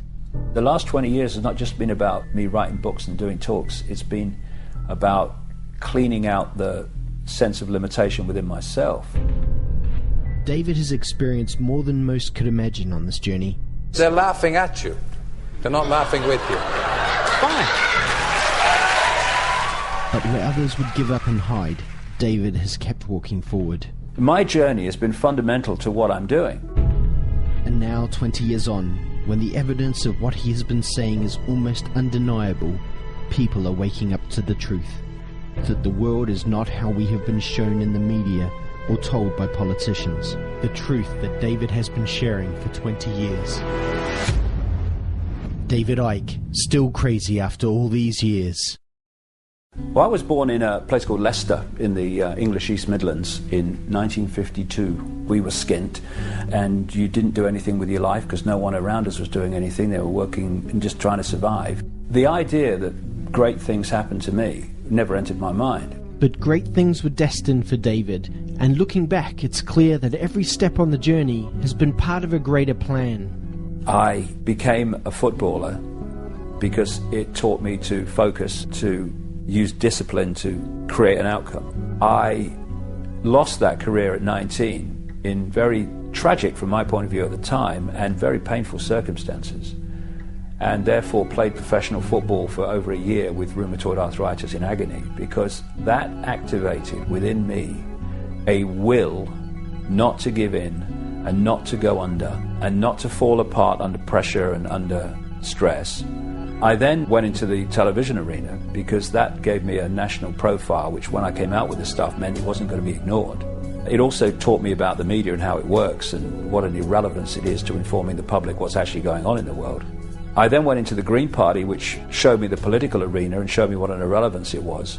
And then I had my mass ridicule, which cleaned me out of the prison that most people live in, which is the fear of what other people think. David Icke. I was invited on because of all the furore going on with relation to truth vibrations when it was coming out. Let me get the story right. The press claim that you claim to be the Son of God. Mm-hmm. Is that true? Yes, you see, the thing is that it's quite funny, really. You know, 2,000 years ago, had a guy called Jesus sat here and said these same things, you would still be laughing. It's really, really funny that we've not really moved on that much. What I was trying to say is that I knew that we are all one infinite consciousness, and what we call David Icke and Ethel Jones are just different points of observation of that consciousness. If you take this one consciousness to be God, or use the term God, I don't, but if you want to, then we are all sons, daughters, if you want to be politically correct, of God. And he took the ridicule route, and within minutes the audience are laughing all throughout the interview, virtually. Was it a great shock for you to discover this at 38? Well, I think the word is gobsmacked. There was a massive audience. I think it was something like 17 million in a country of 60-odd million. So, you know, it was a big ratio of the population watched that. You know, the best way of removing negativity is to laugh and be joyous. So I'm delighted that there's so much laughter in the audience tonight. But just let me say this. They're laughing at you. They're not laughing with you. Fine. I look back at it with not affection, because it was a nightmare to experience, but I know that it was necessary, and I know that a lot has come as a result of it. When you survey the world today, you know, when a child dies in this world of preventable disease every 2 seconds, when the economic system of the world must destroy the earth simply for that system to survive, when you see all the wars and when you see all the pain and when you see all the suffering, is it a force of love and wisdom and tolerance that is in control of this planet? It was just crazy after that. The ridicule reached extraordinary levels. The comeback from the public, I could never quite understand. People just pointing at you, laughing at you, and I mean literally stopping and pointing, whole families pointing and laughing. When you face that scale of ridicule, you either go under or you say, I am me, I am free, and if you don't like it, we'll do the other thing, but this is me. And I chose to do the latter. And as a result of that, I let go of the fear of what people thought of me. I mean, we get emails all the time from people that apologise and say, I watched the Wogan show, I too laughed, but I'm not laughing anymore. One of the reasons that I have a lot of credibility with a lot of people now is because of things I said and wrote 15 years ago, which are now daily experience. If I had said 15 years ago, I can't say that because they'll laugh, they wouldn't have been said. And people would not now be saying, it's happening what that bloke said, and the credibility of that, which is the important part of it, not credibility for me, but credibility for the information, that then gets people to say, well, what else is he saying? It's not about prophecy. It's about uncovering what the agenda for the world is and then watching it unfold. It's knowing what the game plan is, and the idea is to expose the game plan, so the more people are aware of it, the more we can intervene on it. We have got caught in a fake self-identity of believing we are the body. There is a calculated cabal that is systematically seeking to hold us in that illusory self-identity. And there is a vibrational change underway which is breaking up this fear-based, low vibrational state, and therefore the control system must fall. Challenges coming are enormous because the control system is going to be like a cornered rat. It's going to throw the kitchen sink and the plug. We're now entering a period where miracles become possible because they're not miracles, they're just a greater lack of limitation. That's all miracles are. If you want to make a difference in the world, then don't just be yourself, live yourself, and don't think of what will people think of me, because then you're not living your life, you're living theirs. What's all that about? I'm in a real good space 20 years on, because I can look back at all the real big challenges. I'm completely at peace with them. I know the challenges that have happened before, the ridicule, the rheumatoid arthritis, and the loss of my football career. I know they were all part of my journey. And not only are they part of the journey, they're a fundamental part of the journey. Because I'm not where I am today, doing what I am today, despite what has happened to me. I'm doing it because of what has happened to me, the things I liked and the things I didn't like. And I'm still there 20 years on, more determined than I've ever been. Because we're going to see some amazing changes in the world in the next few years. And some of them are going to seem to be catastrophic, but eventually they'll be seen to be the end of the prison and the start of the paradise. I can handle that.